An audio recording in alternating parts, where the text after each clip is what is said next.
What's going on, guys? Welcome back to United View. Hope everyone is doing very well. Welcome back to Match View Live. Yes, we are live. We are back for the final home game of the season, the final game at Old Trafford for the season. It is Manchester United versus Newcastle. It's a weekday game. It's an evening game, 8 p.m. kickoff, just under now, 2 hours away from kickoff.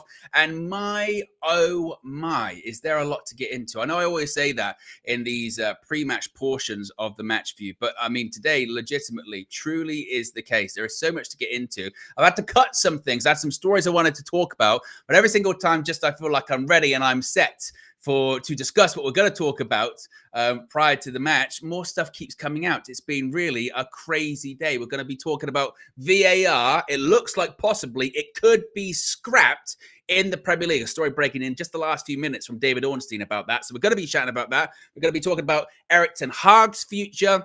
Of a story coming out just a few hours ago saying that it's 50-50 and Ineos, Manchester United, they're going to decide on it after the FA Cup final. His possible replacement, if Ten Hag were to go, Thomas Tuchel, well, he might not be going anywhere because maybe there's going to be a shock U-turn. He stays at Bayern Munich. Kieran McKenna continues to be linked to the Manchester United job. Lissandro Martinez, he's back tonight. There's the embargoed part of the press conference from Erik ten Hag yesterday that we got to get to. So trust me when I tell you, there's a lot to get into in the next couple of hours. And then there's the little thing, the match that's going to kick off in 2 hours' time. Yes, oh yes. There is so much to get into. So be sure to smash a like on the like button. Be sure to subscribe, bottom right-hand corner. The poll is already in the chat asking you the important question, have you hit the like button?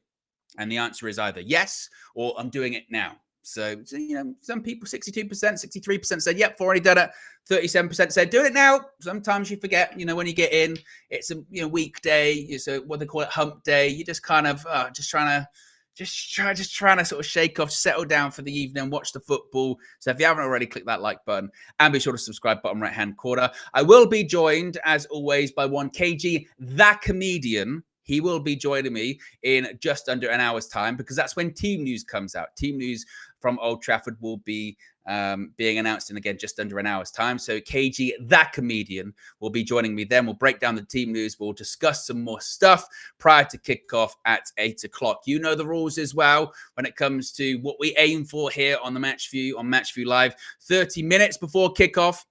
So that would be at 7:30. The aim is to have 500 likes by then. So if you haven't already, click that like button. Let's see what people are saying in the chat before we get to the stories that we're going to try and get through. We can see Jamaicana says, bless up people.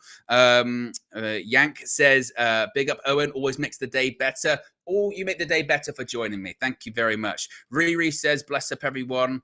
PJ says, Thomas Frank was linked. Yes, we're going to get to all of that because there's been a lot of links going on today. In addition to all of the craziness that's going on, Red Baron with a super chat. The first one says, deflect from the fact that Michael Oliver is doing VAR on the FA Cup. The story will die down. There is still a petition running to remove Oliver on VAR. I'm going to get to all of it. I've got some, me, when it comes to officiating and all that kind of stuff, I've had quite a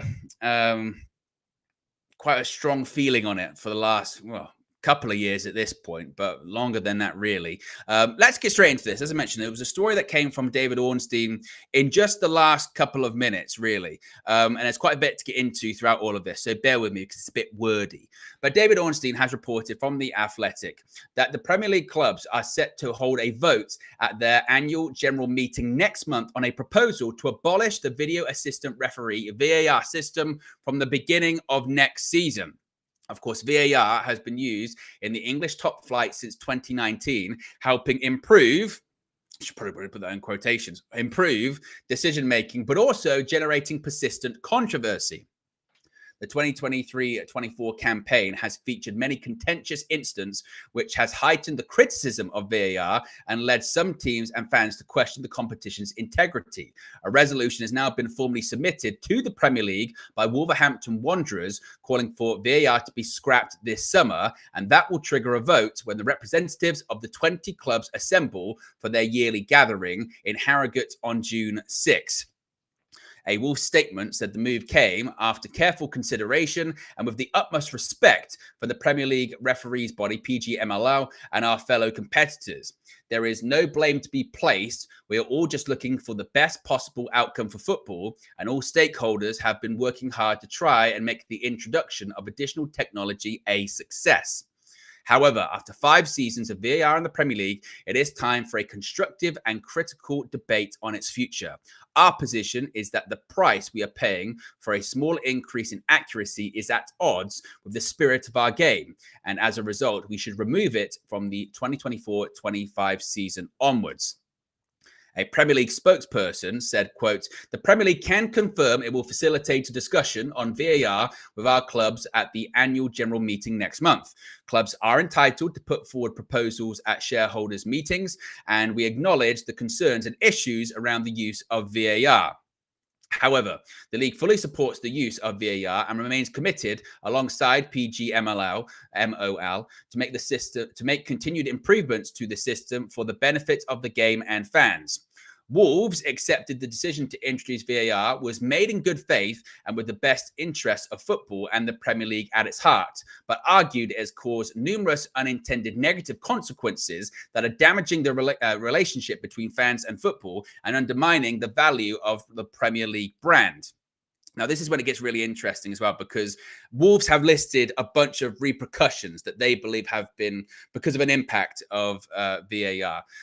They said, and these are the things that they have listed about these repercussions, saying the impact on goal celebrations and the spontaneous passion that makes football special, frustration and confusion inside stadiums due to lengthy VAR checks and poor communication, a more hostile atmosphere with protests, booing of the Premier League anthem and chants against VAR, overreach of VAR's original purpose to correct clear and obvious mistakes, now over-analyzing subjective decisions and compromising the game's fluidity and integrity, diminished accountability of on-field decisions due to the safety net of VAR, leading to an erosion of authority on the pitch.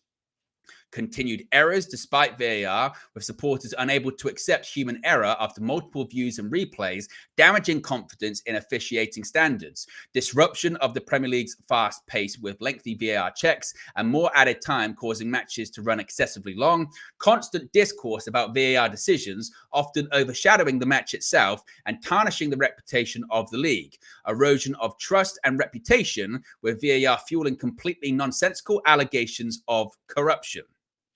Now, of course, I suppose really a thing that's really made this kind of snowball is the fact that there is precedent for this now. Sweden last month became the first country to reject implementing VAR after a fan backlash. Supporters from clubs where there must be a minimum of 51% fan ownership prompted the climb down after the president of the Swedish Football Association, Fredrik Reinfeldt, had previously backed the idea. Premier League clubs have a constitutional right to put forward rule changes, with any proposal needing a 2/3, 14-6 majority to pass. Finally, it says the top flight's board of directors believes removing VAR is not the correct path forward, suggesting that doing so would increase wrong calls and adversely impact the Premier League's reputation among Europe's leading divisions. It also thinks the void left, having removed VAR, would potentially place even greater criticism on on-field decisions made by match officials and increase frustrations for supporters. The league points to innovations such as semi-automated offside technology, which was voted through unanimously in April, and in-stadium VAR announcements as evidence of the efforts being made to improve the system. So there's a lot there. Obviously, as I said, I know it's quite wordy, but the big story is that Wolverhampton Wanderers, Wolves, they've put forward this this vote so that the Premier League clubs can vote whether or not they want to keep VAR. And if 2/3 say, no, we want it to go, then it's going to be gone from the beginning of next season. There's a couple of different ways, I think, to look at this. One, I think we should always focus and remember that the technology here isn't the problem. There's nothing wrong, really, with the technology. What is the problem, and what the anger should be directed to, is the people using the technology. And let's face it, if VAR is scrapped, then that is a complete failure on the part of the Premier League and the PGMOL, because they've had this technology to make football better, to get decisions more often than not right and be more accurate more often than not. And they've managed to go backwards. And that to me is staggering that they've managed to do that. I've been talking since I've been blue in the face for many years at this point.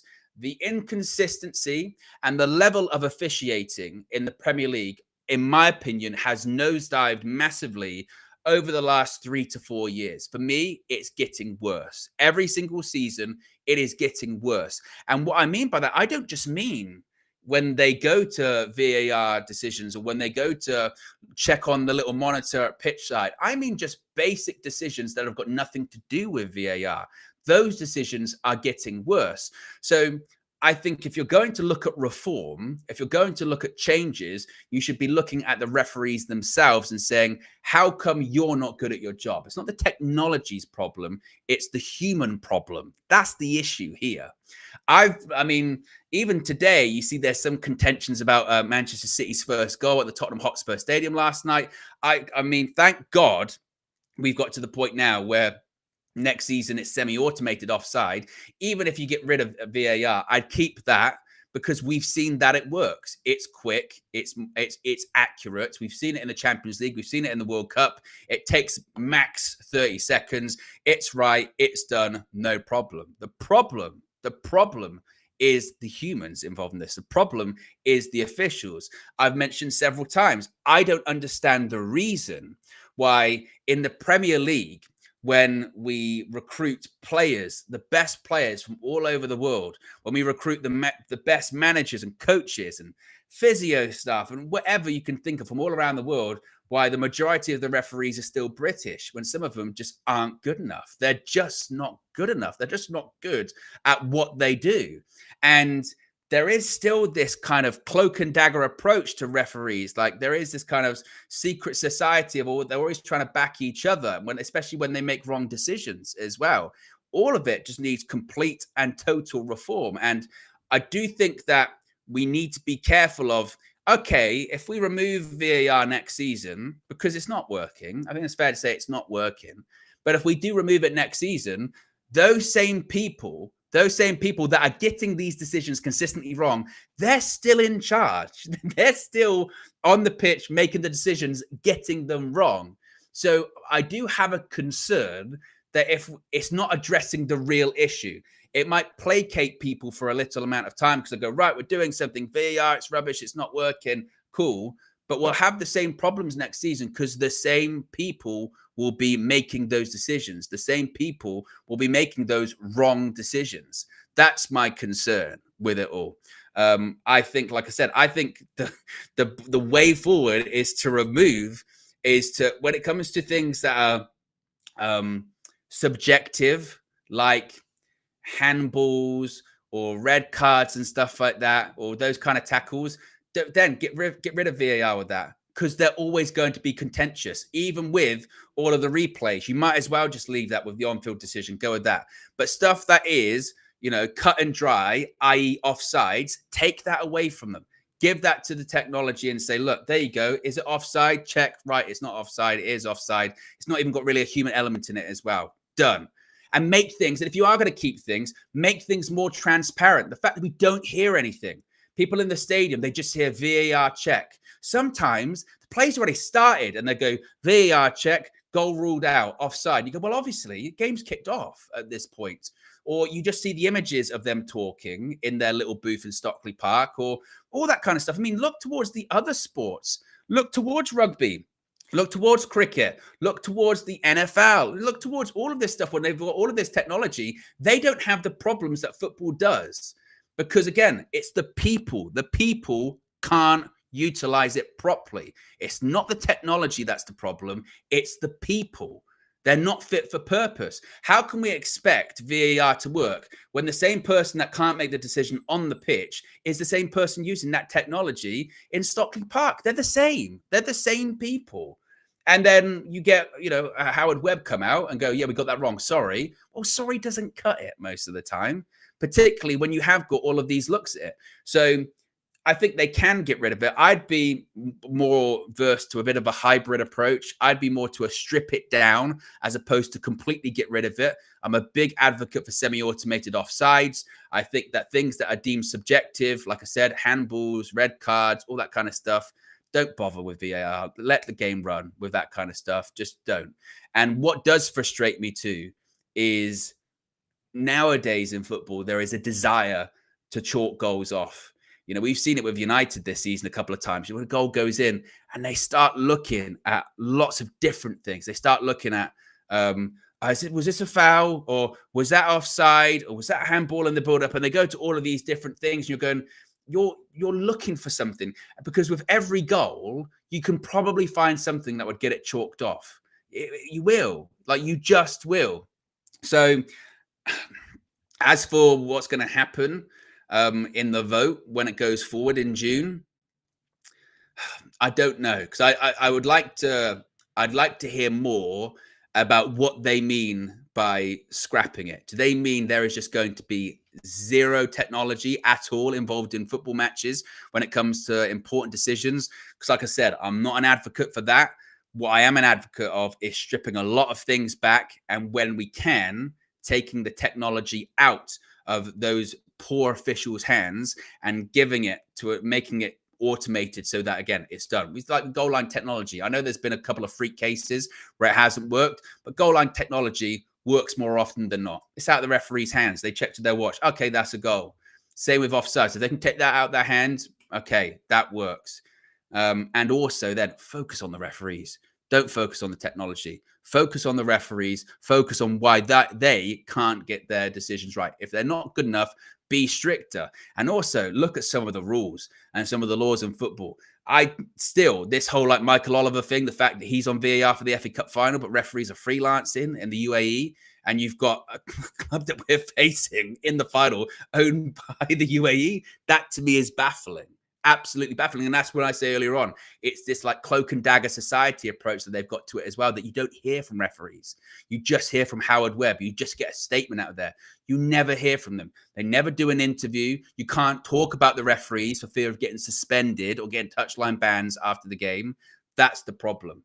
So for me, I'm not an advocate for completely scrapping it, but I am an advocate for complete reform and focusing on those underperforming officials, because it's just not good enough. And nowadays, there is too much money on the line, isn't there? Particularly in the Premier League. Let's get to these super chats, and we will talk about Manchester United, I promise, but it was a big story.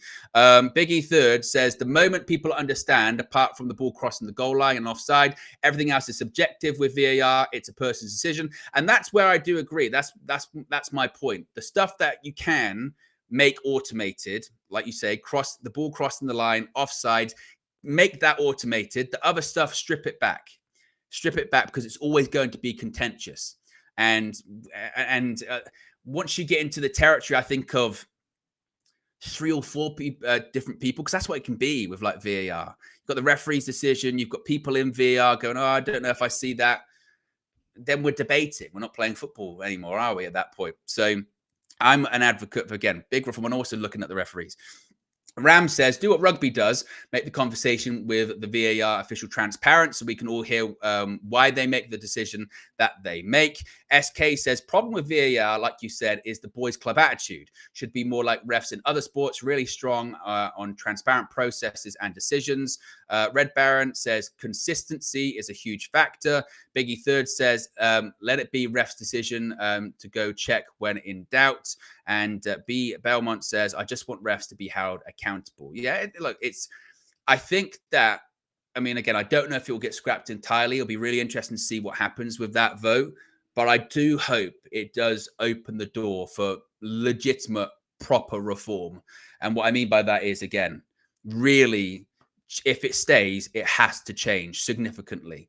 And they need to really look at why is it not working? Oh, yeah, it's the people. That's what they need to look at. So watch this space when it comes to that, because, again, it's a big story, and I'm sure it's going to only develop even more over the coming weeks before that vote.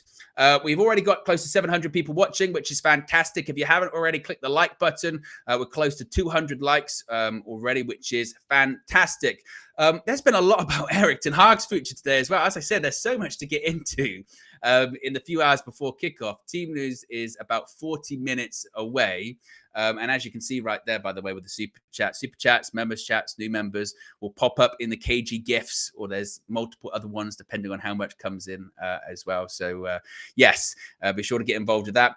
There was a really interesting story about Erik ten Hag's future from Jamie Jackson. And this to me was quite curious because Jamie Jackson's actually been quite pro Erik ten Hag, certainly, and been talking a lot about injuries and how he feels he's been quite hard done by. But he released what he's deeming as an exclusive from The Guardian, saying that Erik ten Hag's future at Manchester United is expected to be decided in the next fortnight, with the chances of the Dutchman keeping his job thought to be 50-50. United's plan is to decide the manager's fate after the FA Cup final on the 25th of May, when they face Manchester City at Wembley. The Guardian understands his hope of remaining in the post are finely balanced. Continues by saying Sir Jim Ratcliffe, the minority owner who now controls United's football policy, his key lieutenants are Dave Brailsford, Jean-Claude Blanc, the acting chief executive, and the technical director Jason Wilcox are leading the assessment of Ten Hag.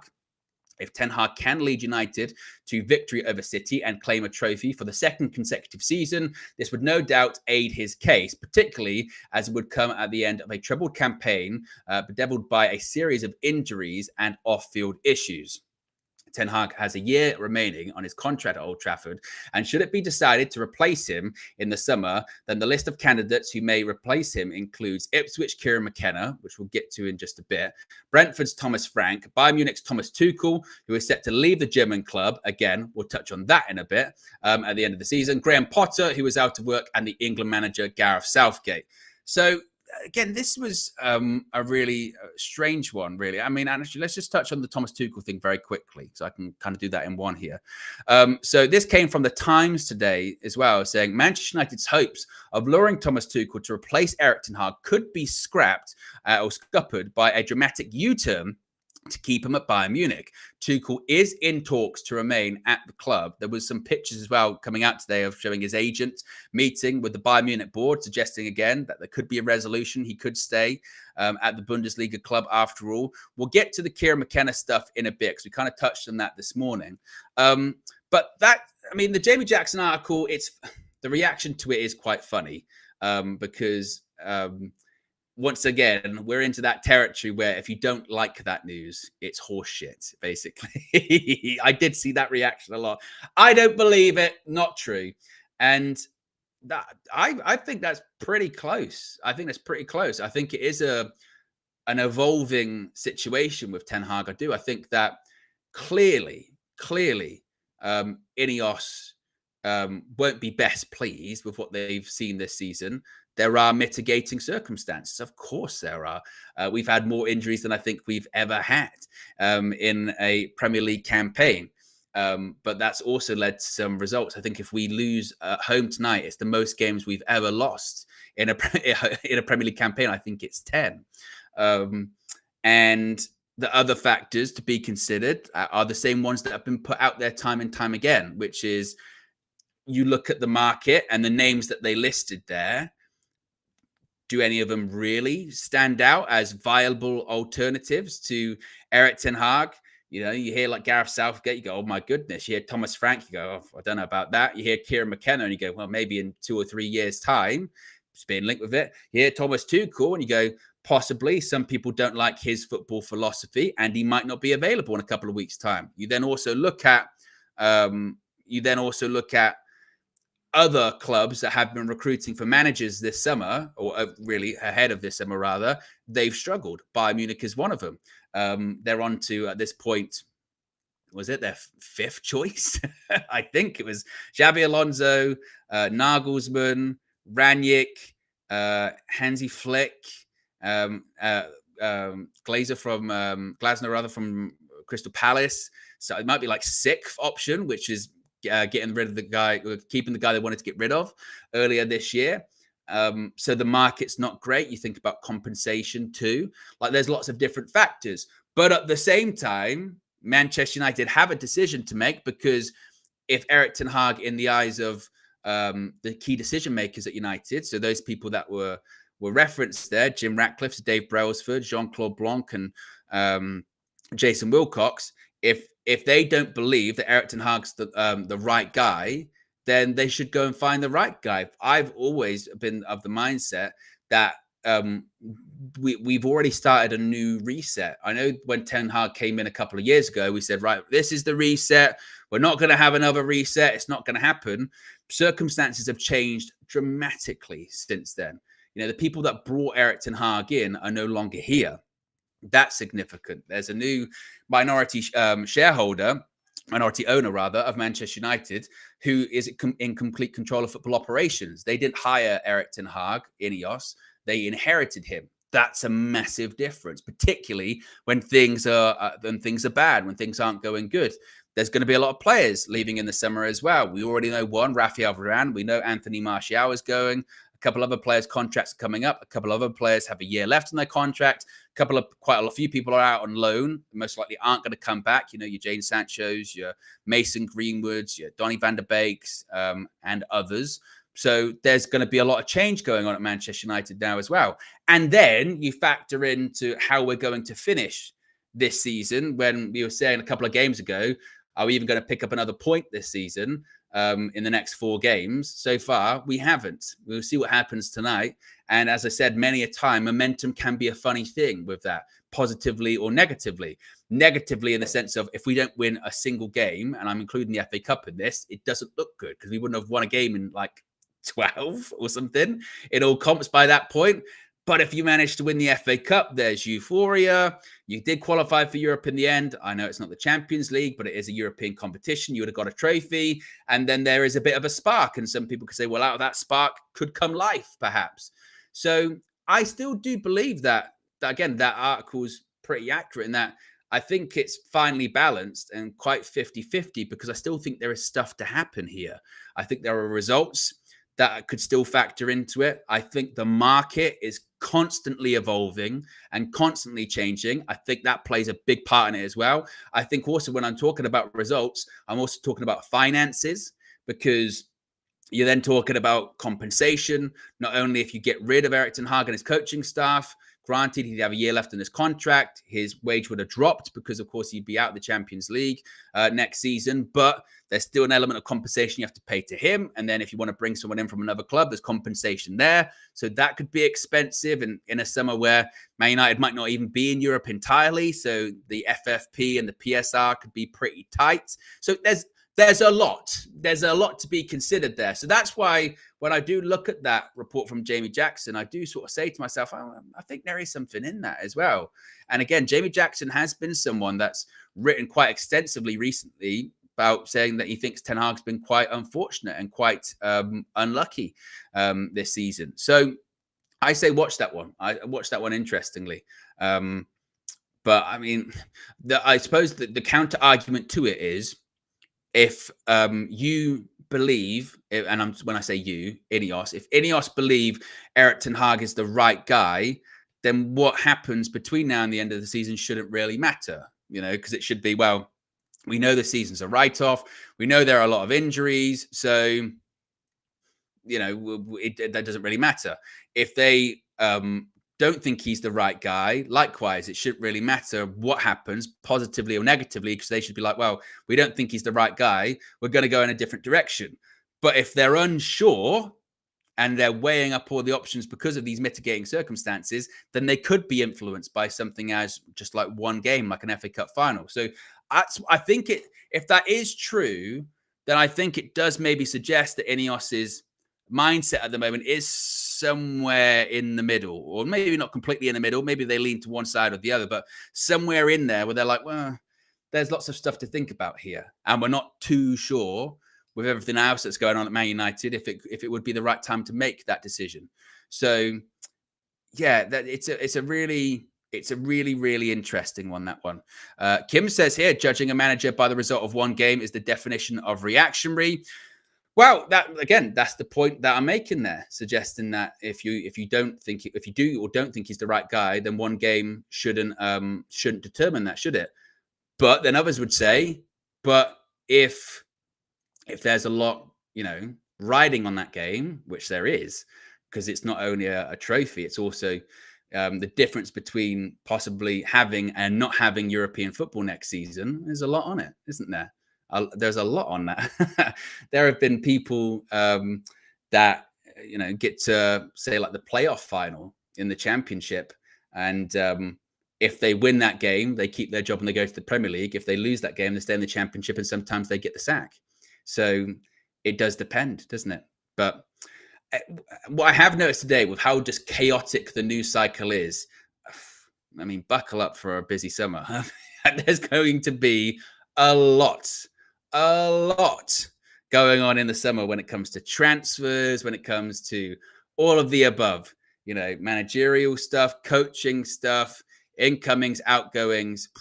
It's insane. It really is. Chris Katsu says, so you're saying our standards are on par with Championship teams? It's exactly what I'm saying, Chris. That's exactly it. Exactly it. We can't beat them, so we're definitely a Championship team. That's what we are. Of course not. A bit of interesting team news floating around on social media. Whether or not this is accurate, we'll find out in just under 30 minutes, as team news will be coming out at 7 p.m. The suggestion is that Amad Diallo and Alejandro Garnacho starts for Manchester United against Newcastle this evening, which suggests probably it's going to be the same front line. It's going to be the same front line as it was against Arsenal at the weekend, which would be Amad on the right, Garnacho on the left, and Rasmus Højlund through the middle. As far as other people starting, don't have that just yet. Of course, if we get that, we'll let you know. Just circling back once again to the VAR stuff. Mike Keegan is reporting that the early indications are that clubs will back the Premier League on the VAR vote on the 6th of June, but will use the vote as an opportunity to urge improvement.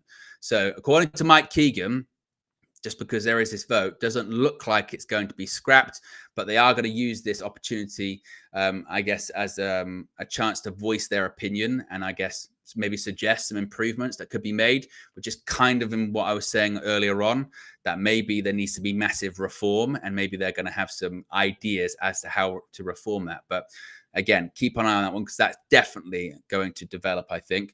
There's also some suggestions online at the moment, again, just in the last couple of minutes, that Bruno Fernandes, the Manchester United captain, is back for Manchester United tonight. And not only is he back in the squad, but he will start for Manchester United. So that is quite significant too. So I mentioned about those that front three of Amad, Garnacho, Højlund. But actually, another rumor making the rounds on social media already. By the way, it's not even like, I mean, we've got 30 minutes until team news comes out. We've already got like the front four possibly being revealed. But the suggestion is that Rasmus Højlund does not start for Manchester United tonight. It's being reported the club are said to be managing the minutes of the Danish international. Now, I don't know who that means starts instead.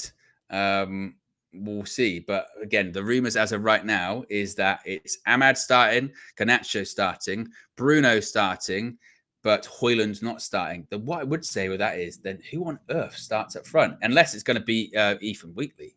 Maybe. Would he go with that? I mean, that would really, to me, say that, again, the season is written off. I mean, Wheatley, it's been a very successful couple of days. Of course, he scored in that victory over Chelsea at Stamford Bridge for the under-18s. And also, he has just been named in the last 30 seconds the Jimmy Murphy Young Player of the Year. Could that be topped off? Well, I mean, what a couple of days that would be. What a couple of days for him that would be. Scores at Stamford Bridge. United under-18s win that Premier League Cup final that they had. Then he's named Jimmy Murphy Young Player of the Year. Imagine topping that off with a start in the Premier League against Newcastle at Old Trafford. Wow, that would be incredible. If not him, I mean, we haven't heard anything, have we? We haven't heard anything about Anthony Martial. He was in the stands against Arsenal at was it the weekend? I think it was, I think it was against Arsenal at the weekend. But I mean, the last we had heard from Erik ten Hag is that Martial was on the grass, but not really participating as much. I'd be stunned. Surely not. And if they manage to keep that one under wraps, Imagine, like, when Eric Ten Hag's asked about players coming back, if he just forgot to mention that Anthony Martial could be back, that would be nuts, wouldn't it? Because yesterday he was asked about, players coming back. Any players going to be available? Martinez probably going to be on the bench. Yeah, he's gonna be on the bench. Possibly, we might be looking at some other players. And he didn't mention Anthony Martial. That would be something. That would be a turn up for the books. If we hear that or see that in the next few minutes before the team is announced, of course, we'll let you know. Team news, as I mentioned, will be coming out in 25 minutes time. I'll be joined by one KG, the comedian, once it comes out as well, so we can talk through all of it. Where was we?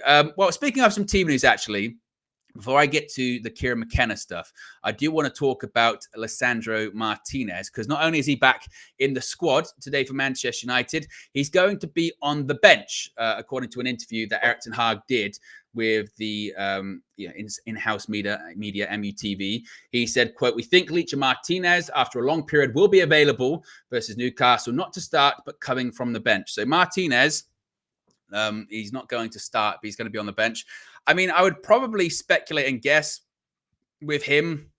I would probably think he's going to come on second half at some point, maybe get like 30 minutes, maybe 30 minutes, 25 minutes, then maybe start against Brighton at the weekend. They might go for that perhaps, but yeah, he's not going to start this evening. It's just getting him ready for the final, isn't it? It's just getting him ready for the final. Eric Ten Hag, waxed lyrical, as they say, about Licha and about his importance to the team, mainly on the pitch, but he also spoke about his mentality as well. Spoke about his again, his attitude and his fight on the pitch. And what I did find to be quite interesting with all the stuff that he was saying about Lisandro Martinez was, what I found to be quite interesting was when he was saying about his attitude, when he was saying about his, him being a warrior and all that kind of stuff. I thought to myself that I remember when the conversation about captaincy came up, obviously with Harry Maguire being stripped of the captaincy and then Bruno Fernandes being given the Manchester United, being awarded, however you want to put it, in the summer, Bruno being named the captain. Licha was one of those names, wasn't he, of people going, well, Bruno, maybe when he goes in the future, or depending on how long he stays at Manchester United, maybe Licha, he can be a future Manchester United captain. He's got that passion, he's got that aggression, he's got that fight, he has that kind of standard. And I suppose because he's been out of action basically all season, we just haven't really discussed that as much, have we? Because when you think about it, it's a weird one with Martinez, isn't it? Because he has played this season. Actually, I think I can get that up on the screen in just a second. How many matches he has played for Manchester United? Because he has actually made, I think it's 11 appearances. Let's get it up here. Yeah, it's 11 appearances for Manchester United. There you go. 11 appearances this season, but only 761 minutes played, which again is not that much at all. A couple of them have been substitute appearances. A couple of them have been obviously going off with injury. He broke his foot in that, now infamous game against Sevilla last season, where he got his foot stuck in the ground, has the surgery, comes back. And from the beginning of the season, I remember watching him a few times going, there's something not right. It came off against Wolves, came off against Arsenal, and it was like, there's something wrong with Licha. It's just not there. Turns out, again, needs to have another surgery. Has that, comes back. He's back. He was back around the turn of the year, wasn't he? Just around sort of January, I think it was, around January time. And he's back then. It took him a few games to get up and going because he'd been out for a while at that point. Then what happens? Was it West Ham at home? Someone falls on his leg. He's out for, 6 to 8 weeks. Then he's back. What happens again? Little injury because he pushed himself too hard in training. So my only worry with Licha when it pertains to the FA Cup final is just that it's going to take time for him to get back to his best. It's going to take time. And look at that, the flex spinner Rooney. The flex spinner Rooney gif. I'll get to that super chat in just a second. It's going to take some time for him to get back to where he was, because he hasn't been his best, or he hasn't played a consistent run of games in over a year at this point, over 12 months. I mean, when was that game against Sevilla last year? Was that April or was it late March? Man United 2-2 Sevilla. 13th of April, so midway through April, and we're 15th of May. We're midway through May at this point. So 13 months ago, that's when that injury happened. And to be honest, it does feel like Man United haven't been the same since that game. I suppose an argument you could make is the 7-0, but against Liverpool. But Man United haven't been the same for quite some time. And it's going to take some time for him to get back up and going. And that begins with minutes tonight. Hopefully, maybe a start against Brighton. Don't know if he's going to play the full game at the Amex on Sunday, but if he's ready to play tonight, he will be starting in the FA Cup final. There's no doubt about that, is there? Come Sunday, was it 25th of May? Saturday, 25th of May, I think it is. Excuse me. Lisandro Martinez will be starting for Manchester United in that FA Cup final against Manchester City. That's how important he is. So Leach is going to be back. Leach is going to get some minutes in. And well, let's just hope that between now and then nothing else happens to him, because Kenny made the predictions, or said the things before about him possibly being injury prone and what have you, which I can understand why people would say that. But I think that he's been very unfortunate. The last one was the one that worried me. That was the one that concerned me. The other ones, he was very unfortunate. Foot gets stuck in the ground, breaks it. Surgery, botched. So he has to have surgery again. That's out of his control. He then comes back. Someone falls on his leg. That's a freak. That can happen, but it's a freak. It's not his fault. The last one about pushing yourself too much and then you tweak a muscle or something. That's a bit concerning. That's a bit worrying, because you go, okay, is your body starting to break down? Hopefully that isn't the case, and hopefully now we can have a smooth run of fitness between now and into you can get a good preseason in him as well. I mean, I think, has he been named in the Copa America? I don't think Argentina have named the Copa America squad yet, have they? But you would think maybe he's going to be involved in that, which just again worries you, because you think, going off onto international duty. But to be fair, getting as far away from the Manchester United medical team and doctors probably is actually a good thing. Maybe he'll actually recover properly at this point. I don't know. Seb the Panda, I'm not sure what that currency is. If someone can let me know in the chat what that currency is, that would be excellent. But big super chat, big purple super chat, or pink, depending on how good your color blindness is. Says, Owen Appreciation Super Chat. He's always there for us, whether it be daily updates, press conferences, or match lives. Appreciate you, Seb the Panda. And the pleasure certainly is all mine. Absolutely. The pleasure is all mine. I am the luckiest person on earth to do this. Can you imagine? Sit here and talk about Manchester United, and then in my off time, sit and talk about wrestling on my channel. I mean, how did I end up winning the lottery? I have no idea. Probably don't deserve it, but somehow I found myself doing it. So some kind of Willy Wonka golden ticket scenario, most likely. I mean, look at me. I probably eat enough chocolate. That's probably how it happened, but there was just no physical golden ticket. But somehow I won, and I'm absolutely so lucky to spend all of my time, or a lot of my time, with you guys in the UV community. So I appreciate that. I appreciate the super chat as well. Appreciate everyone getting involved. Team news will be coming out in about 15 minutes time. In 15 minutes time, I'll be joined by one KG, the comedian, who I'm really interested to see, actually, if I mentioned all of this stuff that's happened thus far today and has been going on today, like the VAR, the Ten Hag stuff, the Thomas Tuchel stuff, Leacher. I'm fascinated to see if he knows any of it. I'm fascinated to see if he's seen any of it at all. Probably not. So we can all discuss that with him when he joins us in about 15 minutes. We've got over 800 people watching, and already we're at over 300 likes, which is fantastic. As I mentioned, the aim always is 30 minutes before kickoff. We like to get to 500 likes, so that's in 45 minutes time. So if you haven't already, click that like button. Let's see if we can get those likes up to closer to 500. That would be fantastic. What are people saying here at the moment? Ranil says, I feel a weird victory is on the cards today and we'll get Europe. Chris Katsu says, you need a UV hat. Stay tuned on the UV hats and other UV apparel. Some would say rumors. I'm hearing. Well, actually, I can't say what I'm hearing. Yeah, but let's just, it's a bit of a wink, wink and a nudge, nudge. That's all I'll say. Yeah, that's all I'll say. Austin Baker says, since you won, does that mean you'll have better internet? But to be fair, my internet's all right. I mean, that's the biggest jinx for probably what's to come later on. But my internet was fixed a while ago. But the last we had it this morning where I think it wasn't even an internet thing because my internet didn't go. Everything just died. Everything just died.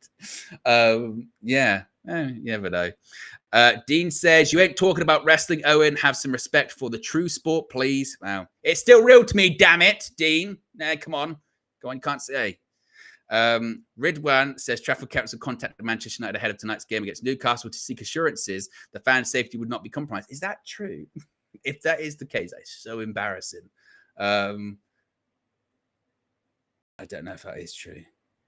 If it was, we'll see. We'll see. Yeah. And as Chris Katzer said, yes, Virgin are in the good books for now. For now, we've got a massive love-hate relationship, but for now, yes, they are in the good books. They should be. Pay them enough money. Disgrace cheat.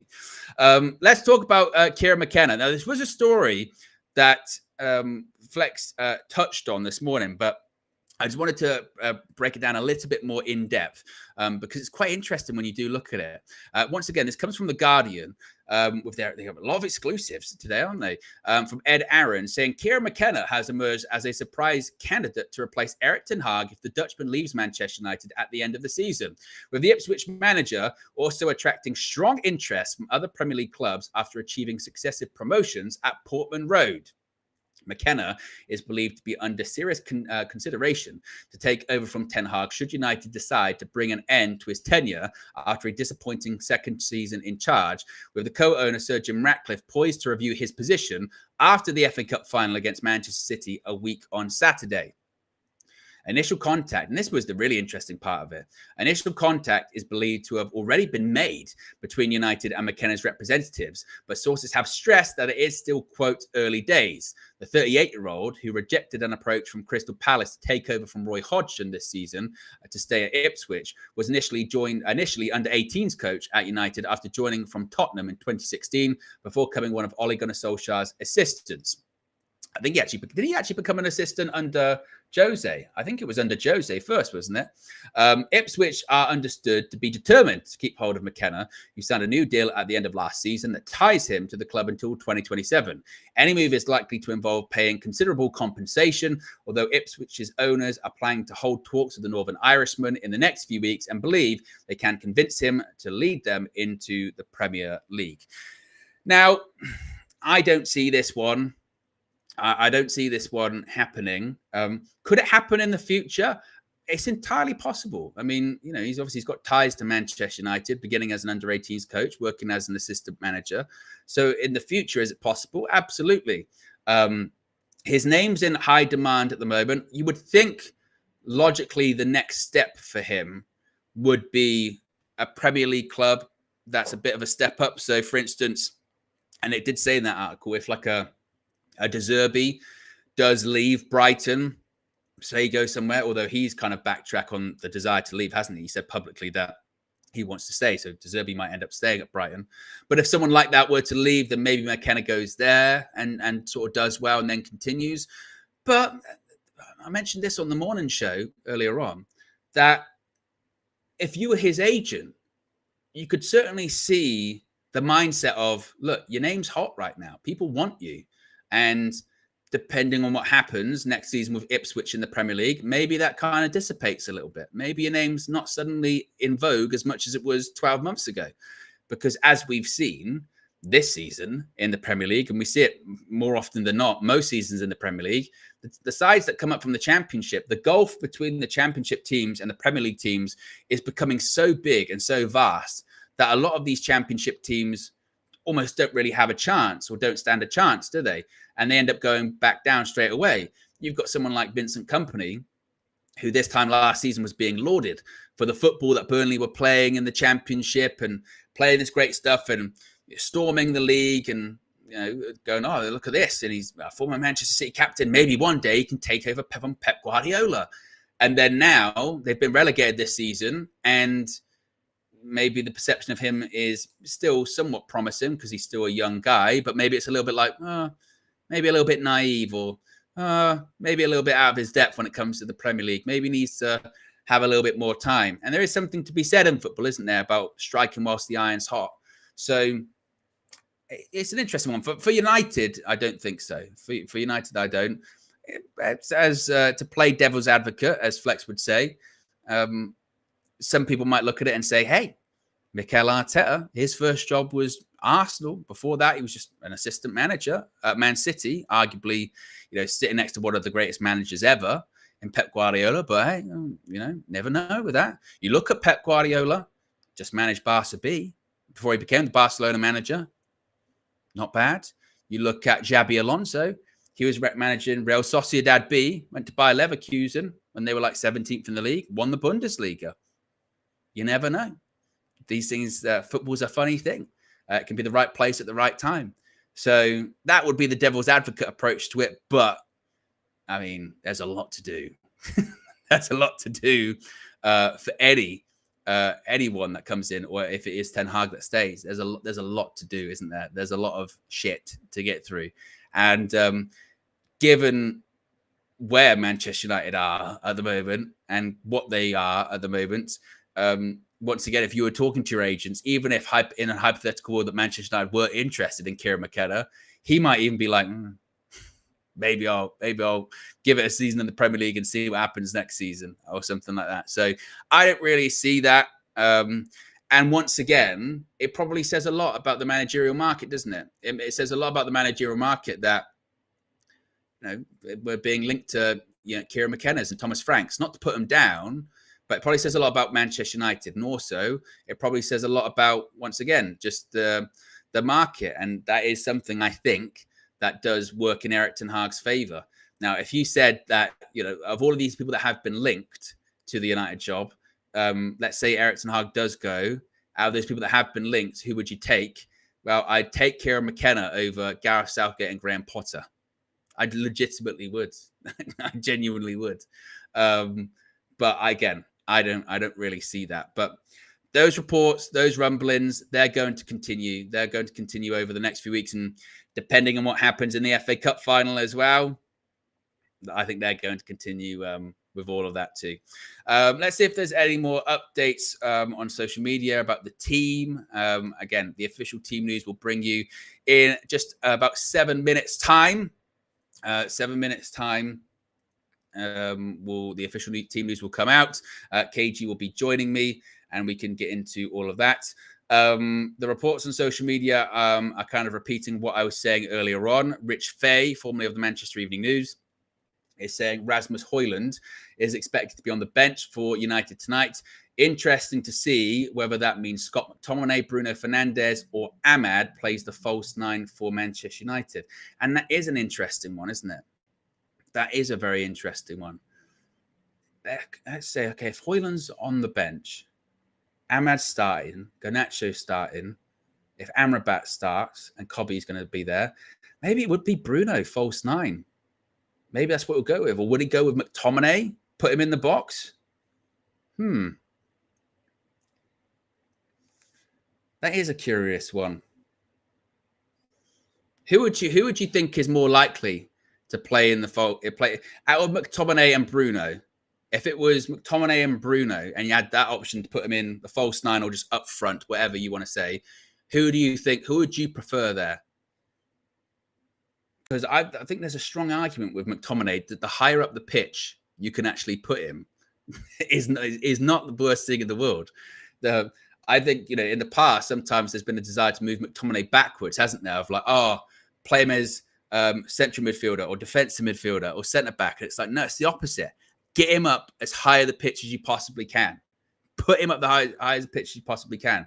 So I wouldn't be opposed to Scott McTominay being in that striker role this evening and Bruno being in just behind. I wouldn't be opposed to that at all.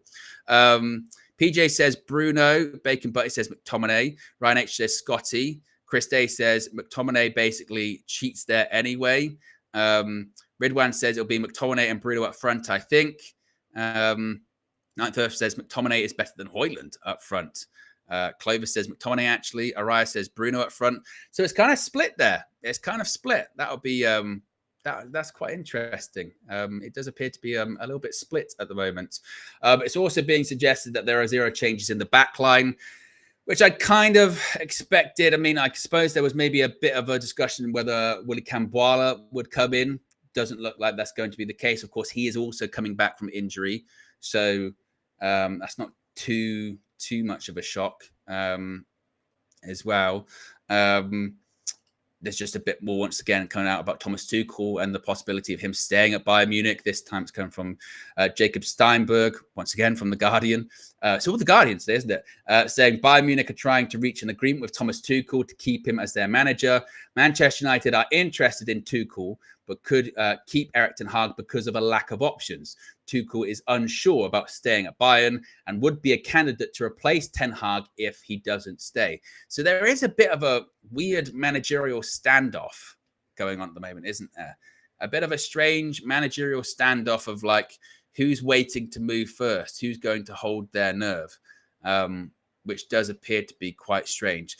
Official team news is coming out in just about 4 minutes' time.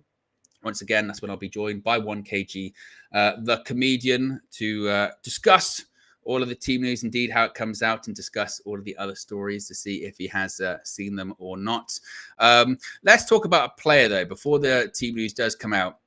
Let's talk about actually McTominay. Since we're discussing him, and it looks like, again, he's probably going to be involved today. Scott McTominay, you can see it right there. 40 appearances this season, 10 goals, 3 assists. And as much as a terrible season as it has been for Manchester United, imagine if we didn't have Scott McTominay's late goals. Imagine if we didn't have McTominay coming off the bench and scoring goals. Where would we be this season? Now, again, this isn't like, oh, that means he should definitely stay at Manchester United. Oh, that means that Manchester United should never consider selling Scotty McTominay because he's just so important and he scored these goals for us this season. No, of course, if a good offer comes in for him in the summer, if West Ham, for example, once again are interested, then we should absolutely look at that possibility of cashing in. He's an academy graduate, so from an FFP point of view, it's pure profit. He's had a good season as well from a goal scoring point of view. He's going to go to the Euros. Let's see what happens with him at the Euros. But the reason I say imagine if he hadn't scored the goals is because there does seem to be like this weird desire to not give him praise that he does deserve for scoring goals. Like, you can say, Scott McTominay isn't good enough, or long term should be at United. Or look, he's 27 now at this point, right? He's been at Manchester United a long time. But also say, about his goals this season, poof, that would have been not good. So I think he does deserve credit for the goals that he has scored this season. But like I said, it doesn't change his future at United or anything like that. If an offer comes in, then we'll see what happens. I think the thing for McTominay, his best position. Oh, KG, you were loud. Then you made me jump. My God. KG just jumped into the room.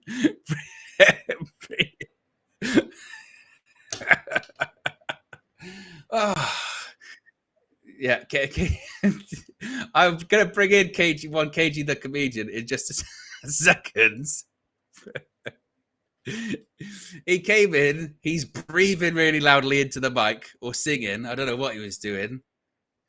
You're Russian. All right. Kids, I see. But yes, there is KG the comedian. He is in the chat. I was just talking about Scott McTominay, KG. What are your thoughts on him? McTominay, Scott. Basically, let me give you some context though as well, because basically I made obviously spag bowl for the kids and that garlic bread and that. My daughter's like, can you put the thing in the air fryer for a bit longer? I can do it. I was like, absolutely not. So then I was like, why would you come when it's like 50? I'm looking in at 57. Are you taking the liberties? Anyway, it was all sorted. And I ran in like, yeah.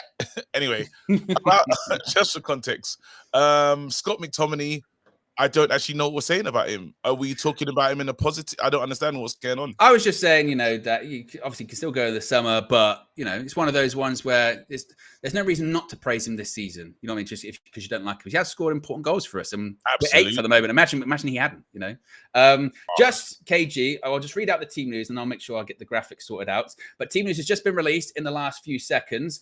In goal, as expected, Andre Onana. It looks to be the same back four as the weekend as well, with Dalot, Wan-Bissaka, Johnny Evans, and also Casemiro. Midfield looks to be Kobbie Mainoo and once again Sofian Amrabat.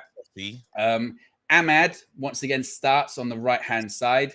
Alejandro Garnacho starts on the left-hand side.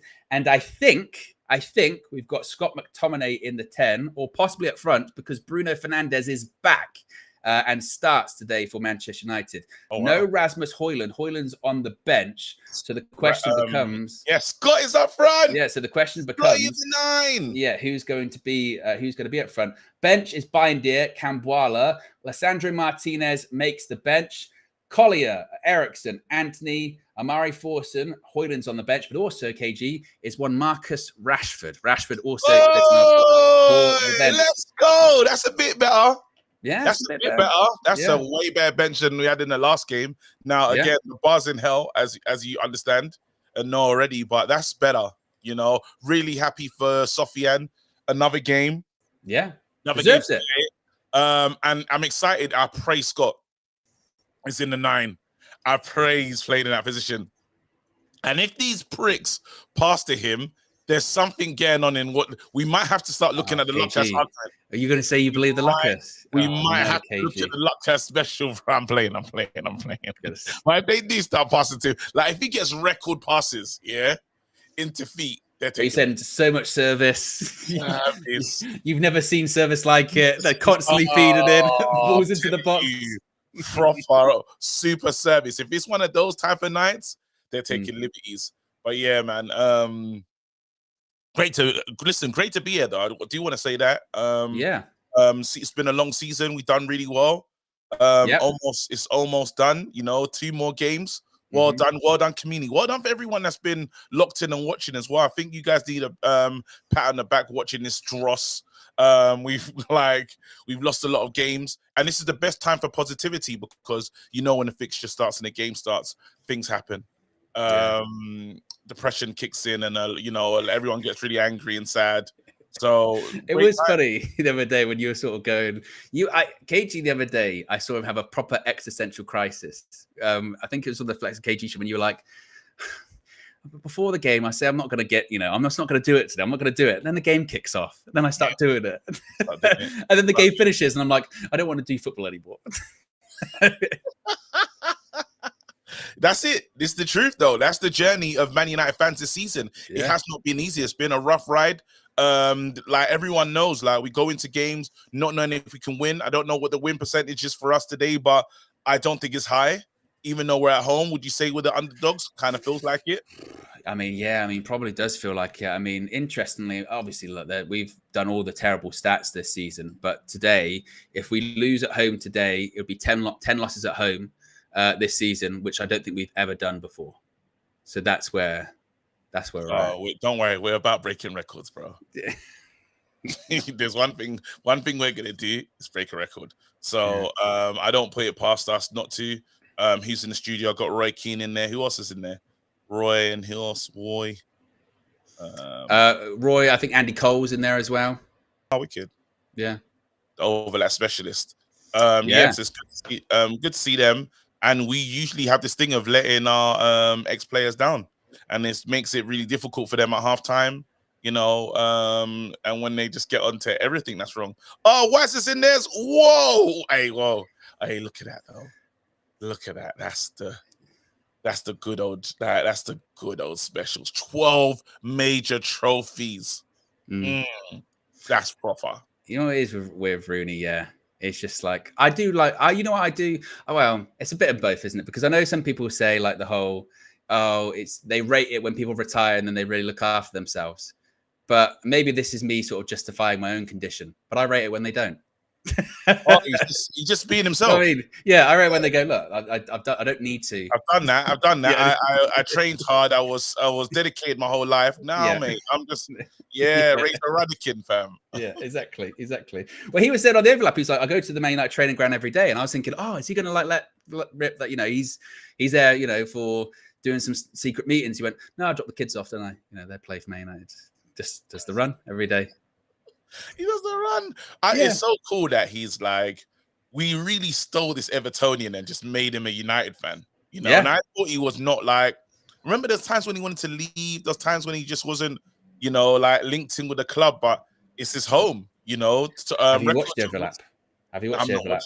No. It's good. It's good. And he was talking about him. He's like, oh yeah, I fell out with the manager, but on a Saturday, I'd run through a brick wall for him. That's what I do. There you go. Commitment. And he was also talking about falling outs, actually. This was really interesting. He was talking about falling outs. And he says, he went, oh, yeah, Nemanja Vidic was the worst for it. And he went, really? Yeah, he went, Nemanja Vidic was the worst for it. He went, yeah, he didn't talk to people for months. He said, yeah, he had a thing with Giggsy, didn't talk to him for months. He went, had a thing with someone else, didn't talk to him for months. Then he had it with me. And I went up to him and I just said, hey, we can't do this. And we sorted it out. But I was like, Vidic. I was like, he's captain. Vidic. Yeah. No way. Mr. I get blood on my face. But you know what it is? Because they had such high standards, yeah? Like they could fall out and still have a level expectation that you better give your all. Because that's what I'm hearing. He said that basically, but that's just an old school. That's a nod to the old school of how they handled like crap. So you're mad at the manager, and it's like, well, listen, let's go. You know, where obviously in this generation, they take that different. Vidic, you never would believe Vidic wasn't friends with some of these players. No, when it comes to game day, it's crazy, isn't it?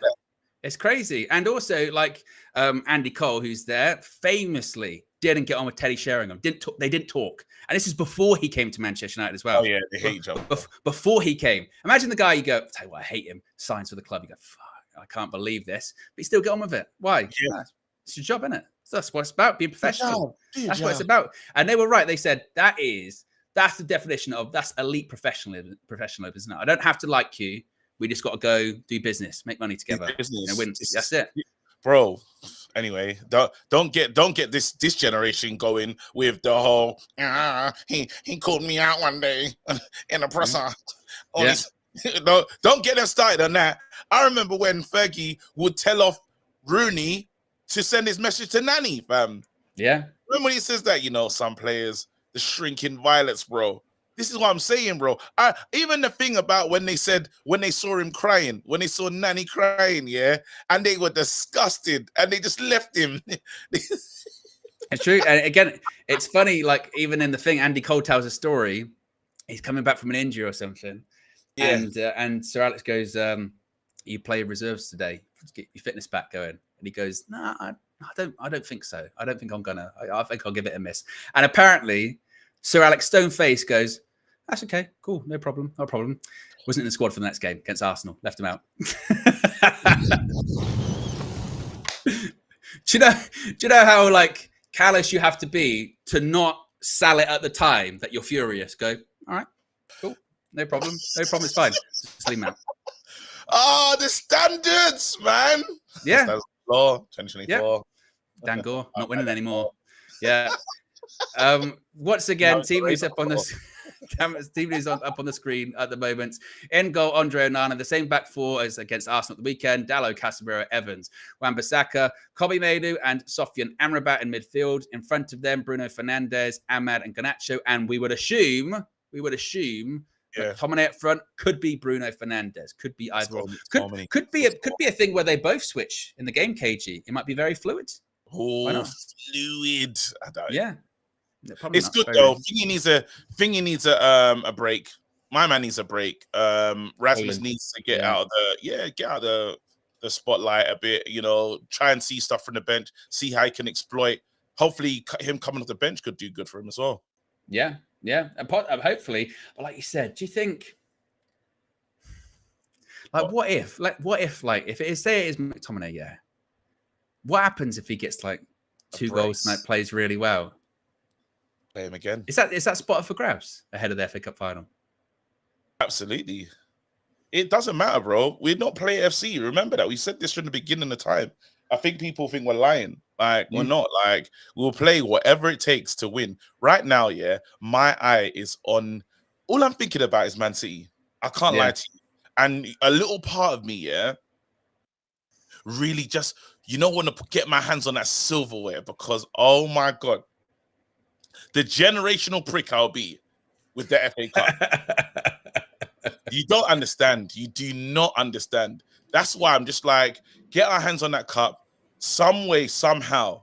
We just got to do a mad thing. Well, did you see the report today, KG, from Jamie Jackson? Haven't seen anything, mate. Wow, have you not seen the VAR stuff? Haven't seen anything. Don't know nothing. Oh, KG. They're having a vote to scrap VAR at the beginning of June. No. Yeah.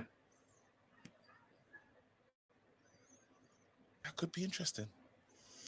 Well, again, Mike Keegan. What about thingy though? What about is this a vote to scrap VAR? What about what am I asking? Offsides. Well, this is the thing. Like, so the suggestion. Well, there's been a vote.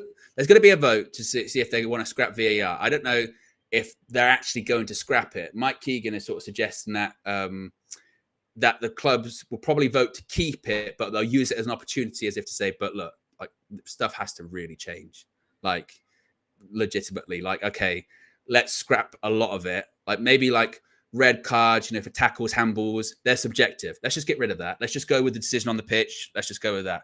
Stuff we can that is definitive. Offsides, same with like goal line technology. Let's just give it to technology. Take it out of their hands. You're either offside or you're not, aren't you? Automated offsides, do that quickly. Same with goal line technology. But my only concern with it is, like, the technology isn't the problem, is it? The people are the problem. Yeah, that's the problem. So does that let them get away with it? Going, oh yeah, we've got rid of technology. Well, nothing's going to change. They're still rubbish. You know what? Like, it's a mad one because changes need to be made. That's the one thing for sure. Changes need to be made. What I would do is I would get rid of VAR, but then I would keep just the offside thing. I do that automated offsides. Everything else would be, and then get rid of it. Absolutely. But there's still going to be, don't get twisted. People think that we only started complaining about referee decisions when there was no VAR. Oh no, we complained before. Yeah. Now it's just like the standards of refereeing in the Premier League has been getting consistently worse for like a long time. Like I know this sounds like such like an old person thing to say, oh, it wasn't this bad 10 years ago. And then you go back 10 years ago, it was. But you know what I mean? But it does feel like, anyway, that it's getting worse. And I'm not an advocate for like, just get rid of all of it because, like, look at goal line technology. There's been maybe 1 or 2 occasions where that's messed up, but most of the time it's pretty dead on. It's quick. And that has proved to be beneficial. I mean, we lived through the days, didn't we? Of England, Frank Lampard against Germany over the line, all that kind of madness. So I think if you can make it automated, if you can make it fast, like with the semi-automated offside thing, do that. You know what I mean? Do that. That's what you're really looking for. But the subjective stuff when it comes to, like, again, red cards or penalties, handballs, it's just never going to be fixed, is it? Because it's always subjective. There's some horrid ones. The handballs this season, that has to be addressed. What they need to do, is tell everyone what these things mean and make it as simple as hell. So then when fans are saying, because we always argue that's a penalty, not a penalty. What's a penalty? Is contact. That's the problem, Casey. They change it though, don't they? The box. This is what they need to tell us though. This can't be subjective. If he dives in the box, even if it's not big contact, if there's just contact in the box and he goes over, is that a pen? Yes or no? But this is what's crazy with the handball one, KG. Yeah, I don't know, maybe I'm wrong with this. I feel like they've changed the handball rule at So least many 3 or 4 times. Yeah. Remember when right at the beginning of the pandemic where if it touched your hand, it was penalty. And you didn't matter. It didn't matter. That's why we got loads of penalties. The players got clever and started hitting against the hand. Yeah. They did like it was like you know in hockey when they go up foot, stop, hit your foot. It was like that. And it was like, well, that's got so they changed it. Is your hand in a natural position? Yeah, exactly. Well, it's attached to my body, so yes. You know what I mean? Or there was that one, the handball run. Then I think this is still the rule, isn't it? Of like, did it touch your hand in the build up to the goal? Yes, no goal. Oh, but what if I can't? Like that's the Rashford special. That's happened to him like 3 or 4 times where they're going one on the goalkeeper. It's come off the goalkeeper, like come up and hit him on the hand, even though his hand's down. You go, sorry that it hit your hand, so it can't be a goal. You go, but I couldn't do anything about that. It's not as if I like Diego Maradona punched it in. Like it's changed so many times, hasn't it? So I don't know. But the rumor is, that the vote probably won't get passed, but it's going to be used as an opportunity to, you know, discuss, which it should do. Which it should do. That blue card nonsense thing. Then again, it's just that, innit? Oh God, it's just that. Then remember that they just do stuff to rumble us and then get us mad. Yeah. Yeah. Red Baron with the super chat says, clocks why KG is happy, doesn't watch the news. It's probably actually a good, you know. No, that's absolutely not true. I watch Navarro. I watch independent news. I watch different, like, I'm more political. I like political news. So that's my thing. Yeah. Roland as a standout. It's a big, I have to, innit? But I just don't watch. I don't go on, like, I don't like social media. I'm there and I dip. Do you know what I mean? Like I don't see like heavily what's going on. Not interested. Yeah, that's probably fair. I'd have loved that for you to be on like Mock the Week back in the day, and then they just go to you. So, Katie, what do you think? I don't know. I haven't seen whole show. Well, I don't. So I didn't see it. So can't really. Yeah. No, well, also in the news today, KG, was about Ten Hag. Jamie Jackson said on his future, Ten Hag, that it's 50-50, saying his future hangs in the balance, saying that Jim Ratcliffe, Sir Dave Brailsford, Jason Wilcox, Jean-Claude Blanc, they're going to make a decision on his future after the FA Cup final, and it's finally hanging in the balance. He said it's being described as 50-50.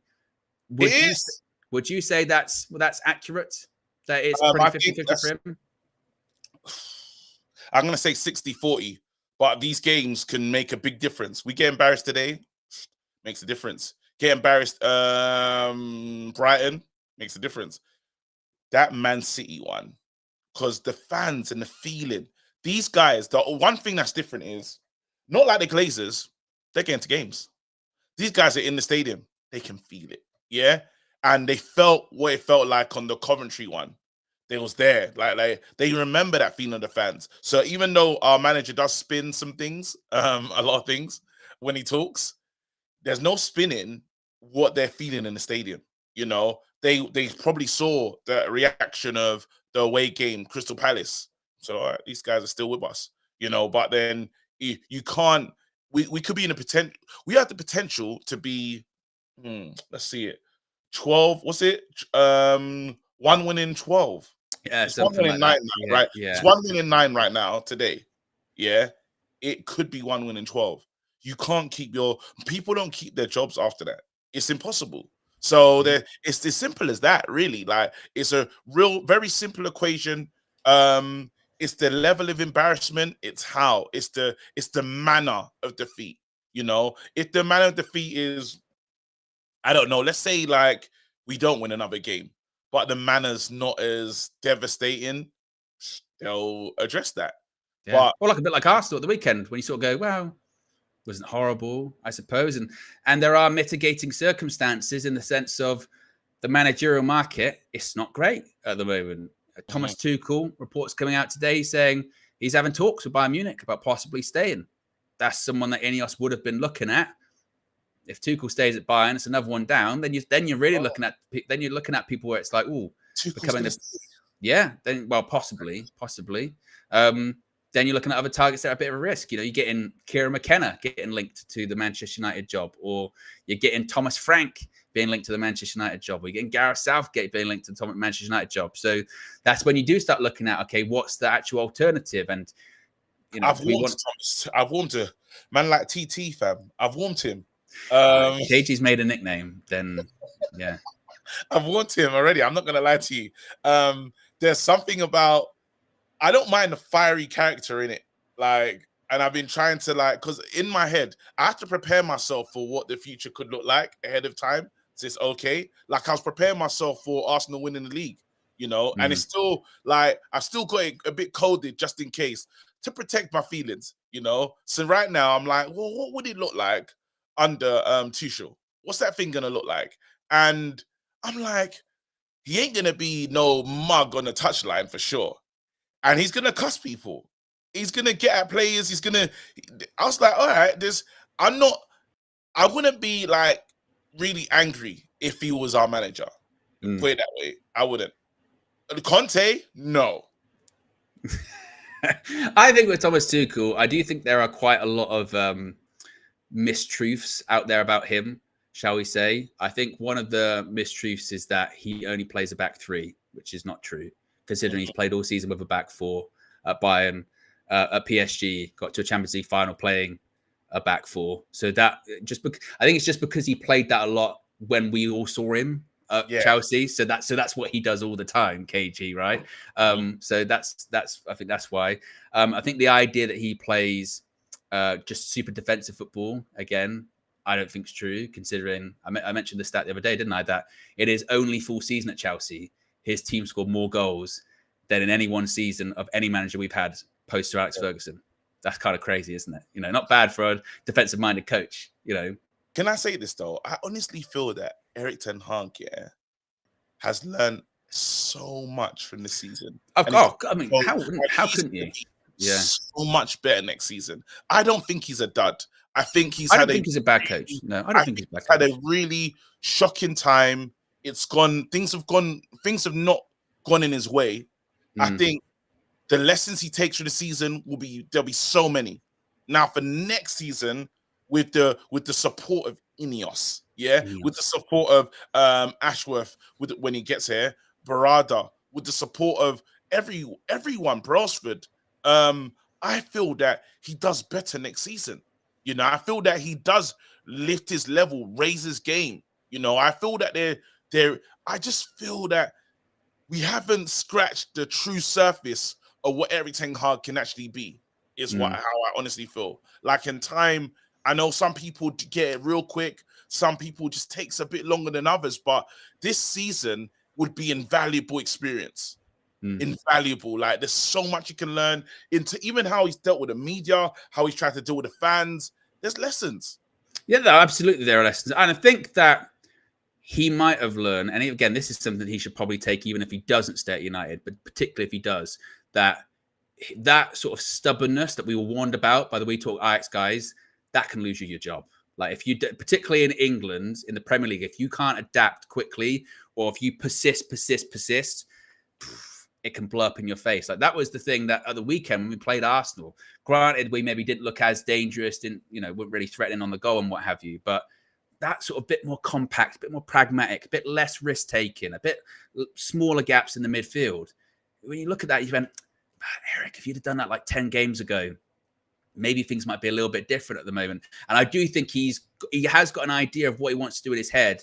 And sometimes, or maybe he just made the decision at the beginning of this season, I don't care. I compromised last season. I'm not doing it again this season. And then because of the injuries, you would have been like, well, you're kind of forced to. You've got to. You've got to compromise something. And he hasn't. So I do think, honestly, that's why I think he should learn to. If he does stay, that's what he's got to learn to do definitely in the future. And also, hey, look, he'll know. If let's say we don't win the FA Cup, right?